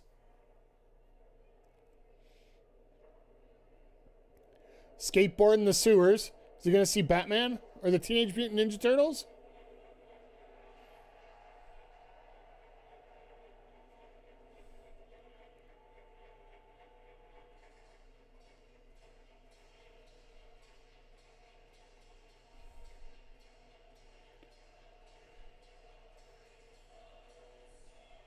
Could you imagine if they got a correlation with the TMNT as we went along?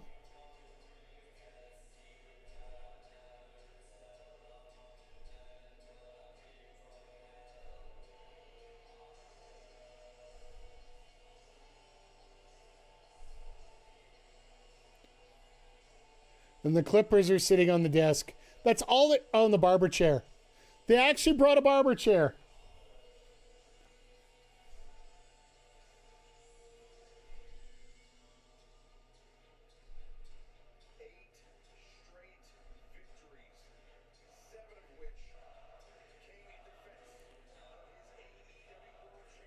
Wish they started the show at 7. Technically, they did. Technically, they did. The Divine Dominion got in the ring, I think it was pretty much, what, maybe 10 after 7? But here's the thing, Nats. This is a long weekend. So a lot of people are getting the money. Oh, my God. Look at that fluorescent there. It's actually pretty cool.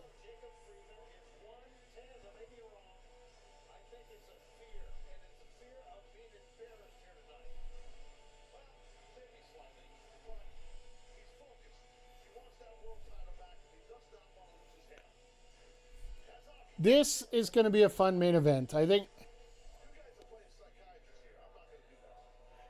Taz calling it like it is.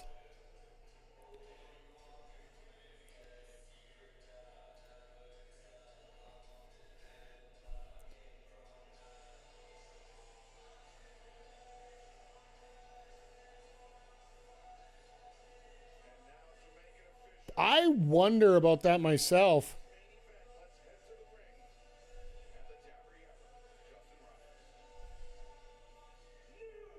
The colors that he's wearing, personally,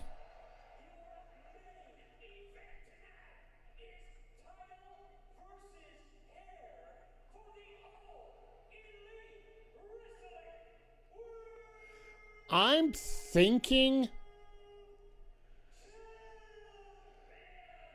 I wonder if it's related to somebody who's still currently wrestling. An homage to a potential free agent who had her key match in New York City.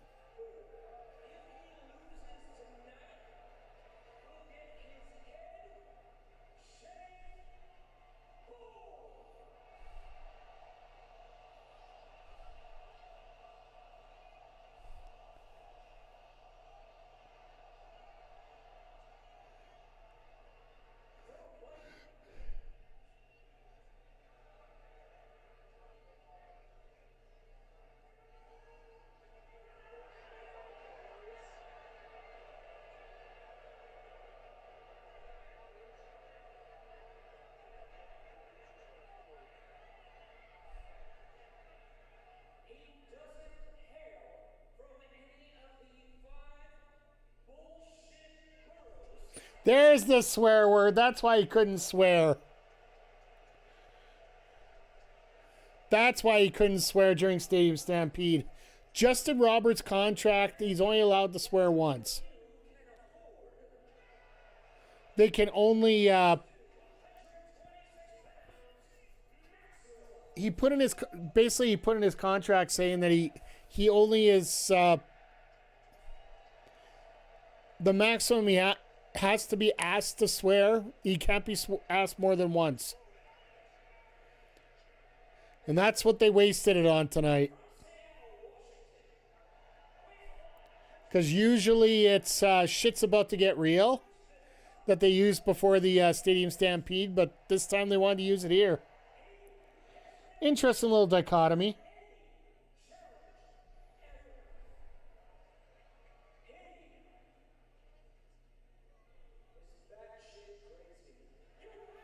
No, there's two.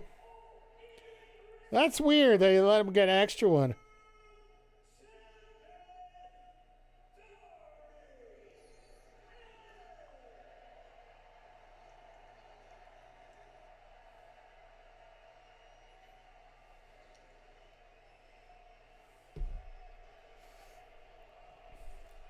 Sorry, somebody sent me wrong again. No, the most he's contractually obligated to is one. He might have threw the second one in for shits and giggles. Because no, they talked about that because it was such a bone of contention for Justin Roberts during the early years.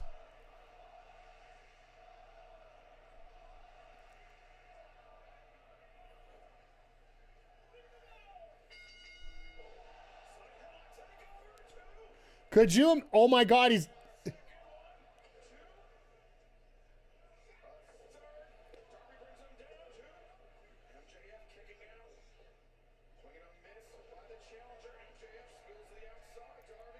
Well, at least they did their best to clean everything up, right?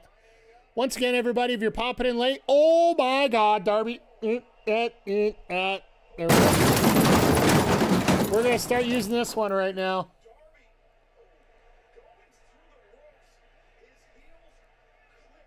Darby, of course, is going to be a car crash waiting to happen every time here. Jesus.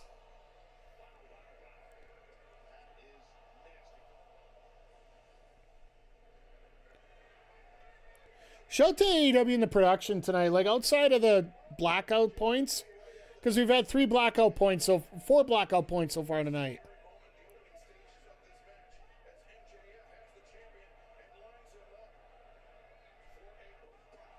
And a power bomb. So the neck's dead, the back's dead. Let's just keep moving down the body.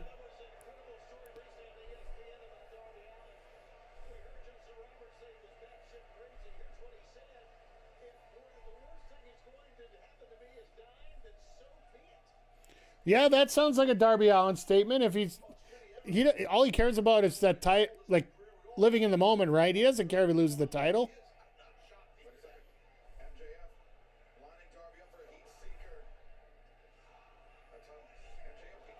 Well, if you're not going to take the heat seeker, you can take the cutter.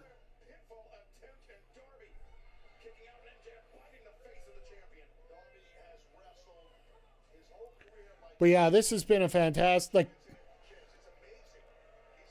the crowd died down a little bit for the early part of the Stadium Stampede because the anticipation was so high for that matchup based on everything that happened last year.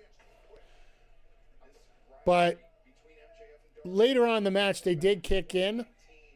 And now they're right back into it. And all in all, for the entire card, I don't think there was a real miss all night. What say you, chat? Of course, we got the main event here to talk about still, but Jesus.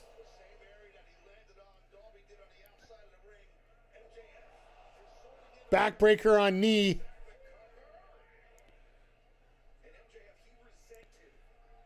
Once again, money worthwhile spent again when it comes to this show.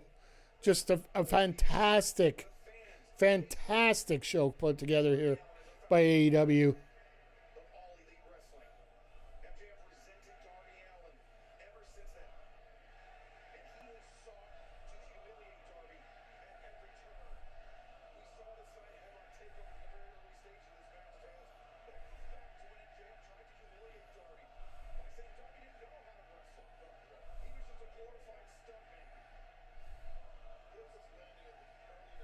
Oh, just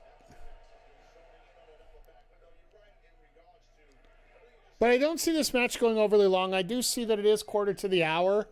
So it's probably going to run right to Le Midnight. MJF defeated Darby Allin with a side headlock takeover into a pin, albeit after smashing Darby in the face with a dynamite right.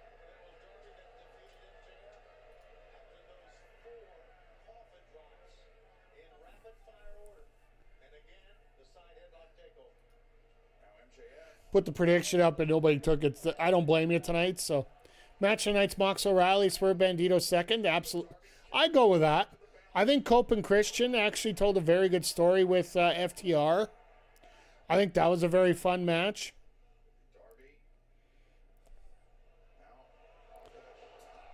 The women's four-way was always fun. Takeshita Okada was great. And the fact that we can't pick just one as our best match of the night, and yes, we do have this one still to go here. But the fact that there's multiple matches that we can go through here and literally say that all of them.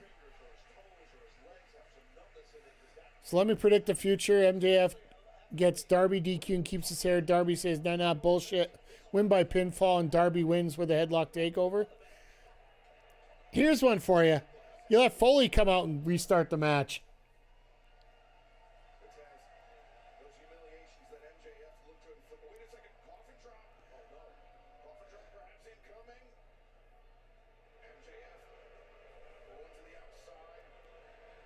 Darby going for this dive again.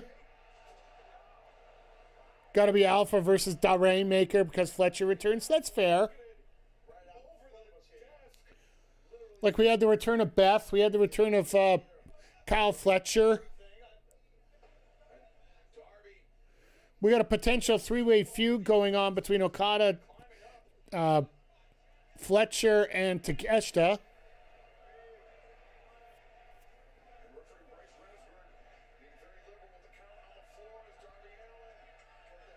We don't like to end our pay-per-views in countouts, AEW says. Wow, that is a very novel concept.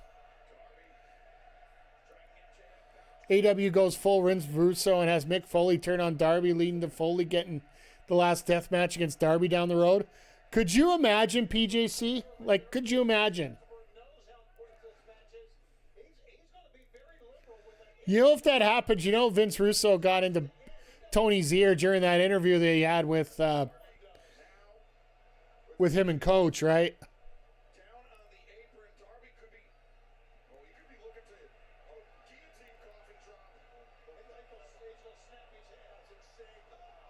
And bro, let me tell you, bro, that was one of the most unprofessional ones that I've ever seen. That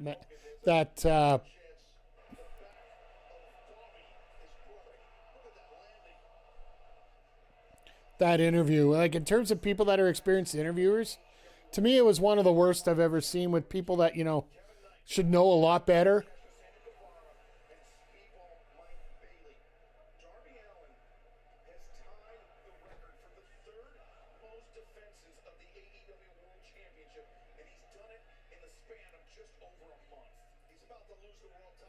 Coach is a Vince shield? Maybe.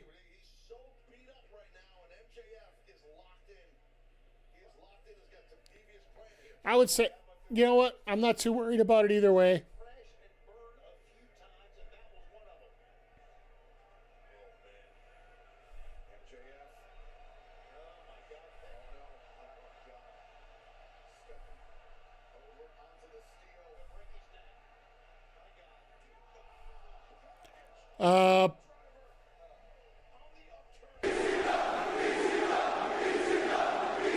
Really?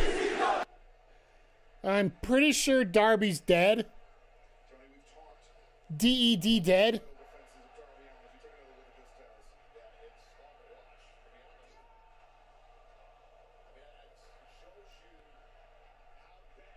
No, that's fine. Like,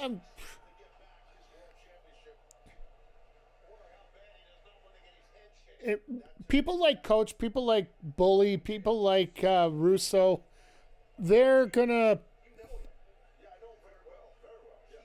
be pro wherever they can get the money right now. And And I'm not saying that just to try to say that they're bad or anything. If you're getting sponsored by somebody and it's not something that absolutely depresses you, you're going to support it.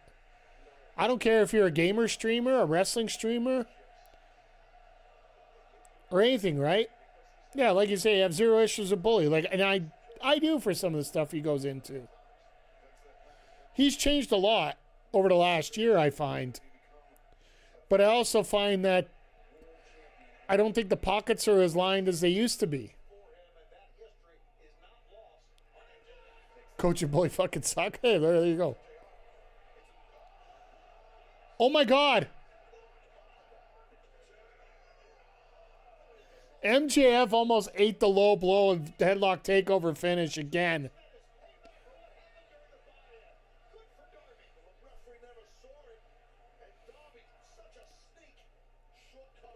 LFG changed Bully, I'll give you that. And that's fair.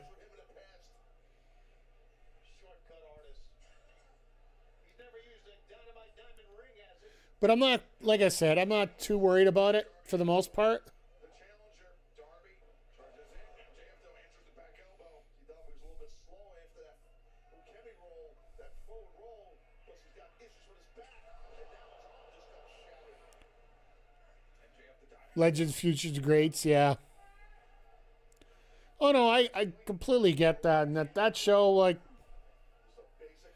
I don't watch it. I got enough stuff going on. I don't have time to watch it. I'm too busy watching too many streams here on Twitch.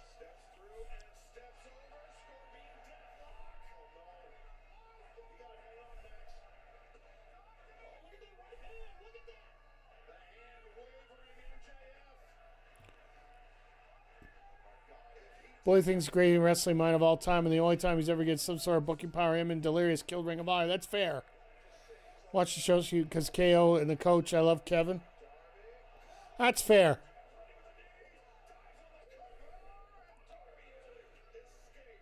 I love the little piece of storytelling right there with MJF. He knows as soon as he got to the ropes that Darby would be running over to the top rope to hit the coffin drop. So he knows instinctively to get on his back to get those knees up, ready to go just as he's about to dive. Like, it's amazing to see how great MJF is as a thinking man's wrestler here. And let's face it, in general in AEW, the stories they have to tell in the ring, because they don't get a lot of promo time themselves. Nash the same. That's fair, yeah. It's human instinct, too. Like, you're always going to talk better about stuff that's providing you. See, here you go. Another piece of storytelling from earlier in the match. MJF tried that slingshot cutter before, and MJF read it, or sorry, Darby read it, turned it into a Scorpion Death Drop.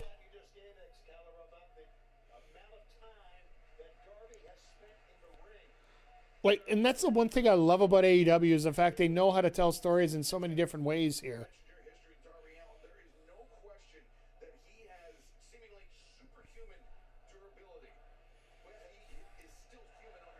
At least we got one episode of Thunder with Nash on commentary, not giving a fuck.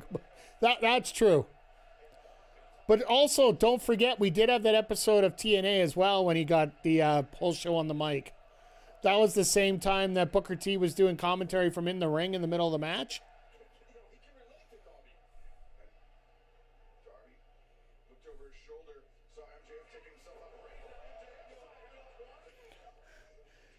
It's so funny that the side headlock takeover is like this vicious move. Scott Steiner's the ring announcer. I remember that too.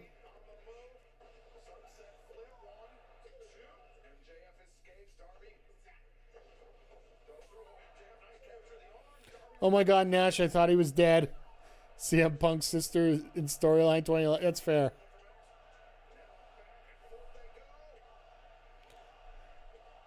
Fucking Remsburg.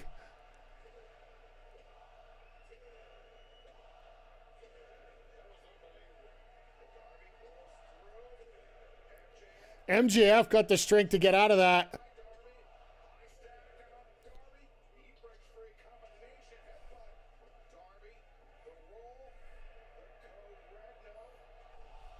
Oh, nice flip out. Nice flip out on the Alabama Slam, but into the Code Red. These two work so well together. And this crowd is getting on their feet, and it is well deserved.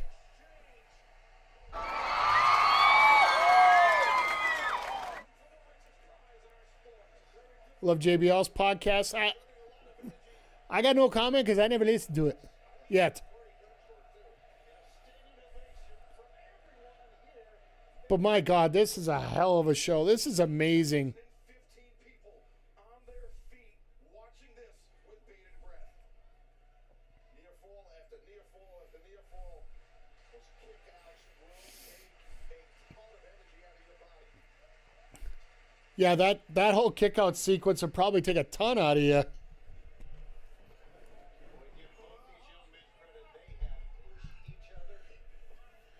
Well, we got to be getting close here.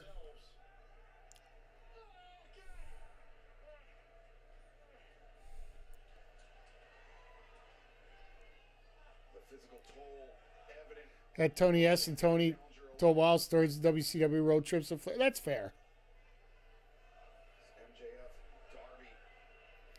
Both of them just staring down each other over this.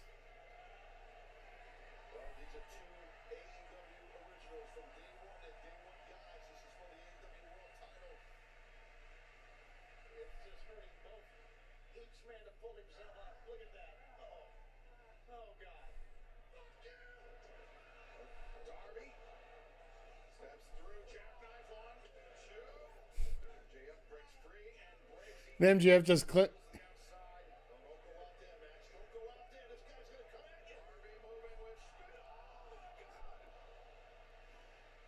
Cameraman down. Cameraman down.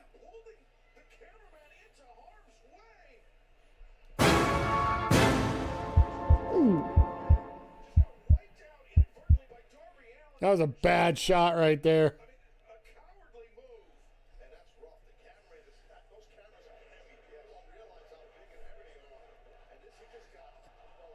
Well, you got to remember, son, those cameras are 10 grand. If you're not used to falling,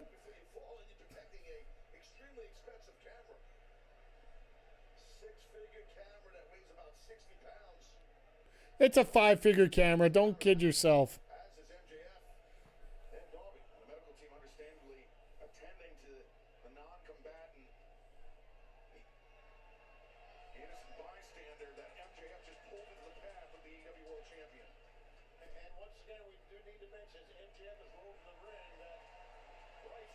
He did hit him in the ankle.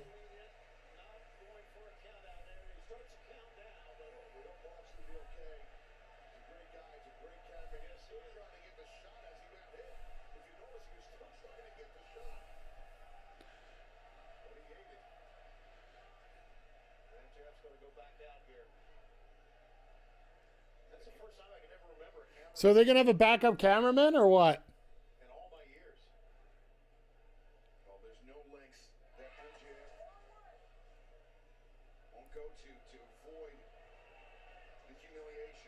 Are you going up to the barber stand for no reason? Oh shit. No, I know exactly what they're setting up for.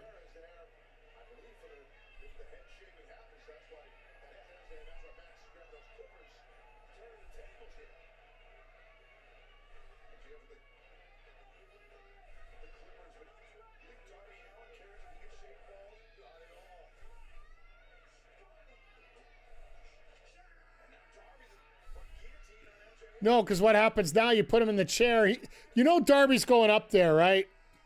You know Darby's going up on that. He's going to be set up on that. MJF's going to be set up on that table, and Darby's going to do a coffin drop off the top of the stage. He's going to miss MJF for half of it, and he's probably going to bang his head.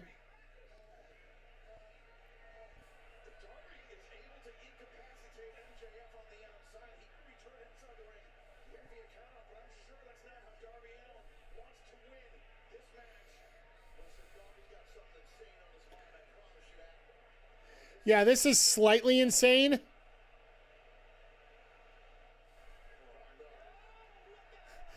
Fuck. It's so funny. We can call it. One look is all it does with the crowd to pipe. Oh, are you climbing that way?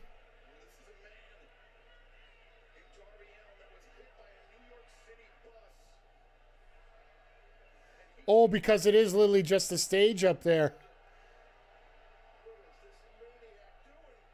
For fuck's sakes.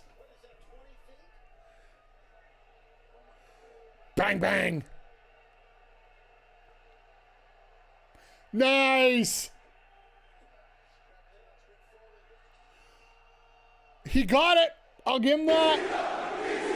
He got it right on the money. Crowd popped for it and everything, so.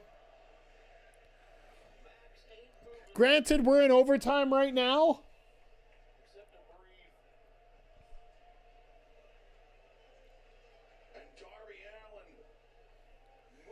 Darby Allin has to be one of the most insane guys, period.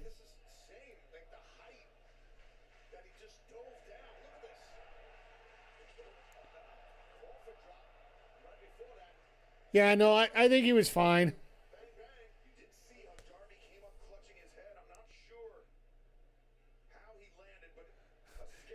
I love how they show random people just not excited at this moment. Well, Darby's not getting painted, or not getting shaved, that's for sure.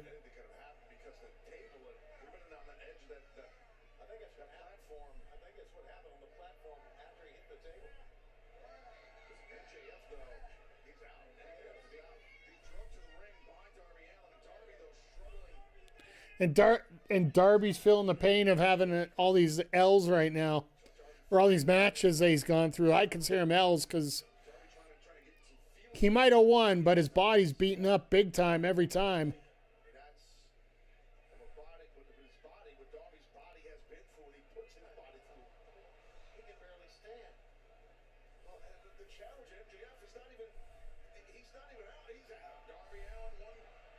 Or was he playing possum the whole time?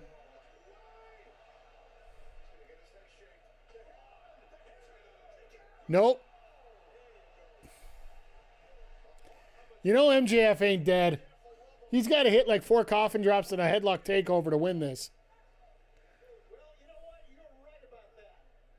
He does. And then the fact that he doesn't want to get embarrassed, he doesn't want to get his head shaved. And then when you're passed out like that, you don't care about your head shaved. You just don't want to lose. And it's just literally instinct right now.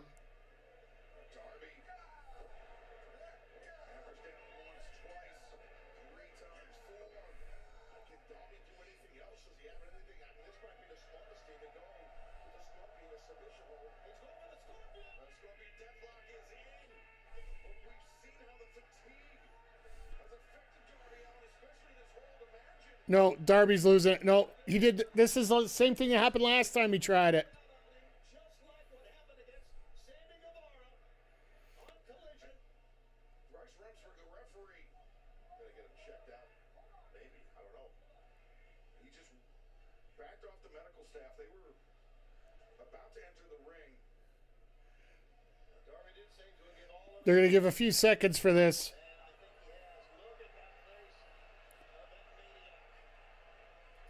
I'm going to start using my snoozes right now.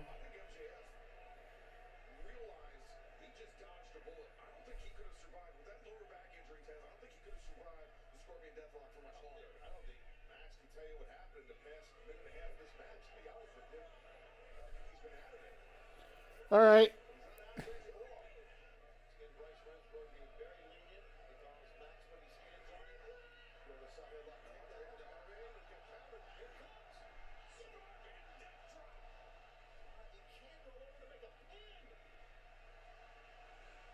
Just get a goddamn arm over.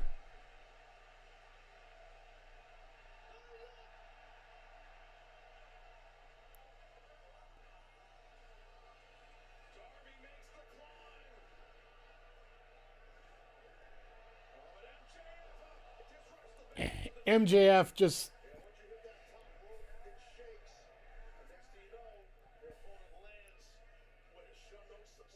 This really could go either way right now.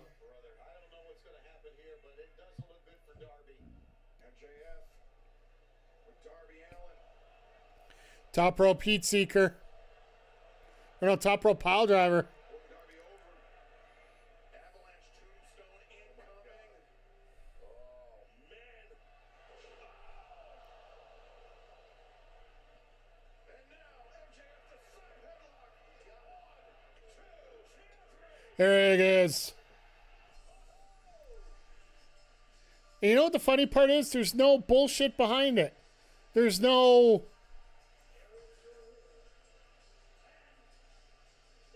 There's no question right now about who won this. Like, there's no...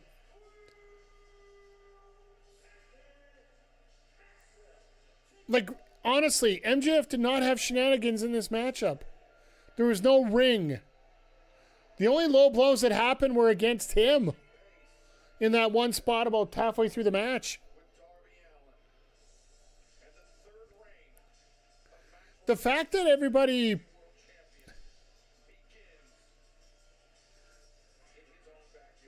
The funny part, like I said, he earned this one. This isn't one of those that...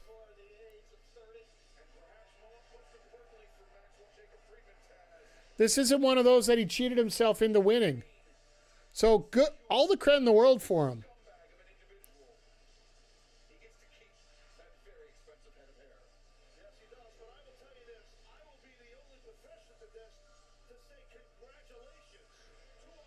Props to Darby for putting on a hell of a run. Like, nobody expected this run to happen as we were going through, like, this 3-week run of Darby going through these title matches, putting over so many people.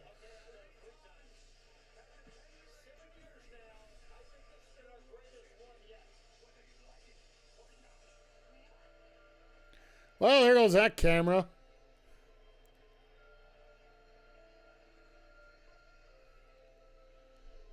Now, do we get anybody to come out? Darby definitely earned his spot at top of the... Like we said, he earned this run.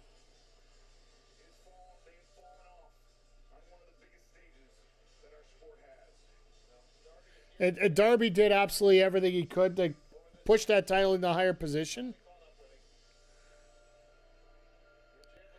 They're literally going to haul him off on a cart.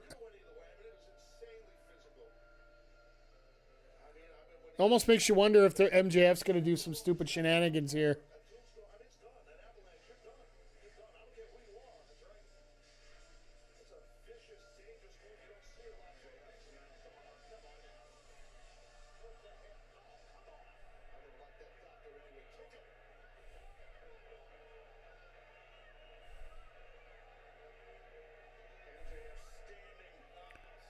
He just wanted the pose.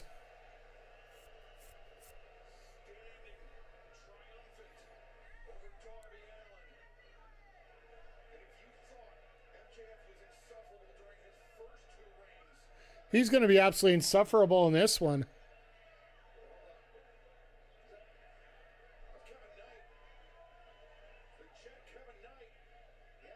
Is that who they're going to put in for... Well, I guess that Roosh versus Darby match isn't going to happen. Oh, shit. Oh, shit. Zodiac, you called it.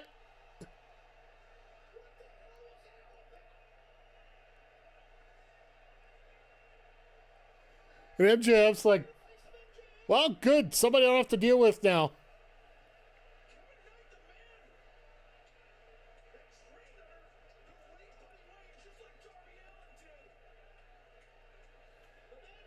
Damn. All right, well, at least we got a talking point going into Dynamite now. Team Kevin, hey, you know what? I want to see what they do with it. Like, you know what this also sets up as well? This also sets up Speedball versus Kevin Knight for that title. The TNT title. We were talking about them teasing the match between the two is face-face. Now they don't have to do face-face anymore. I'm pretty sure Jet Speed's done at this point now. So it's almost like MJF, congratulations, you won your title. Let's get our next bullet point going for Wednesday. This is the thing.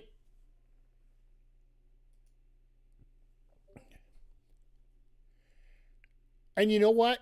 Here's another fact. I'm just going to throw this out here because I think we're pretty close to being done here. We've been at this for the better part of over 5 hours now. So go back to the title match between like when MJF between Speedball and Darby. When Kevin Knight came out and was upset that MJF put Speedball's foot on the rope in an attempt to get Speedball to win. Kevin Knight came down and sort of gave him a "what the fuck are you doing" point. And Vic, good to see you here tonight. I appreciate you. Good to see you're here. Coming in late, coming in cool, coming in hot. It's all good. There are little story points that we're going to have to dig into here. And I think that's very telling. Like, we were all confused. Like, why was Kevin Knight coming out to help? He's supposed to be helping Speedball, but in a way he was helping Darby there at that point. And it seemed a lot confused. Adding this to the equation here a little bit, maybe helps out with that talking point a little bit, but there's a lot we're going to have to diffuse on Wednesday here. And I'm sure they're going to have a lot of points on the press conference. By the way, Andre, good night. I hope you had a great time here tonight. I hope everybody's had a great time here. Yeah, fantastic night. That main event told a hell of a good story. While it ended with a bad guy winning, it ended with a very solid match with a very solid ending. No shenanigans until after the match. That's the important part about it. The shenanigans happen after the match, not during the match, not before the match. It all happened after. Like after everything was already settled and MJF won the title. That is probably the most shocking part of an MJF title match. This was a completely clean match. And yes, I understand there's the spot on the outside that's part of it. But if you think about it, there's been nothing really stupid that happened there. So all in all, like, I think our only point that we're going to be saying that we're a little upset over the night is the Stadium Stampede took about 10 more minutes than it really should have. It was a law of diminishing returns, and those returns were diminishing rather quickly as the match went along. There was nothing to keep the momentum of the match going. In the end, you knew Team Jericho was going to win, and except for the fact I didn't put the points to the right guys, but we'll deal with that another time. But all other than that, like the return of Beth, the return and subsequent unturn of Fletcher, going through that there, Tekla winning the women's four-way, which with Willow out of there, there's a lot of questions to be had, and we'll start filling in the pieces once they figure out what the wild card's going to be and how that's going to go. So, but with that being said, I think we're going to wrap it up here for tonight. Like I said, we've been here for almost 5.5 hours here tonight. So, and I want to get on sometime tomorrow. We can do a little MLB The Show.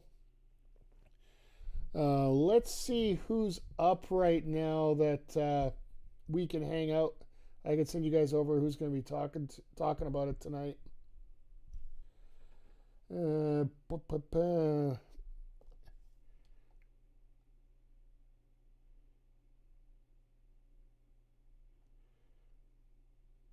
You know, and I'm assuming Minnie's going to be talking for a little bit here, so let me just see if she is.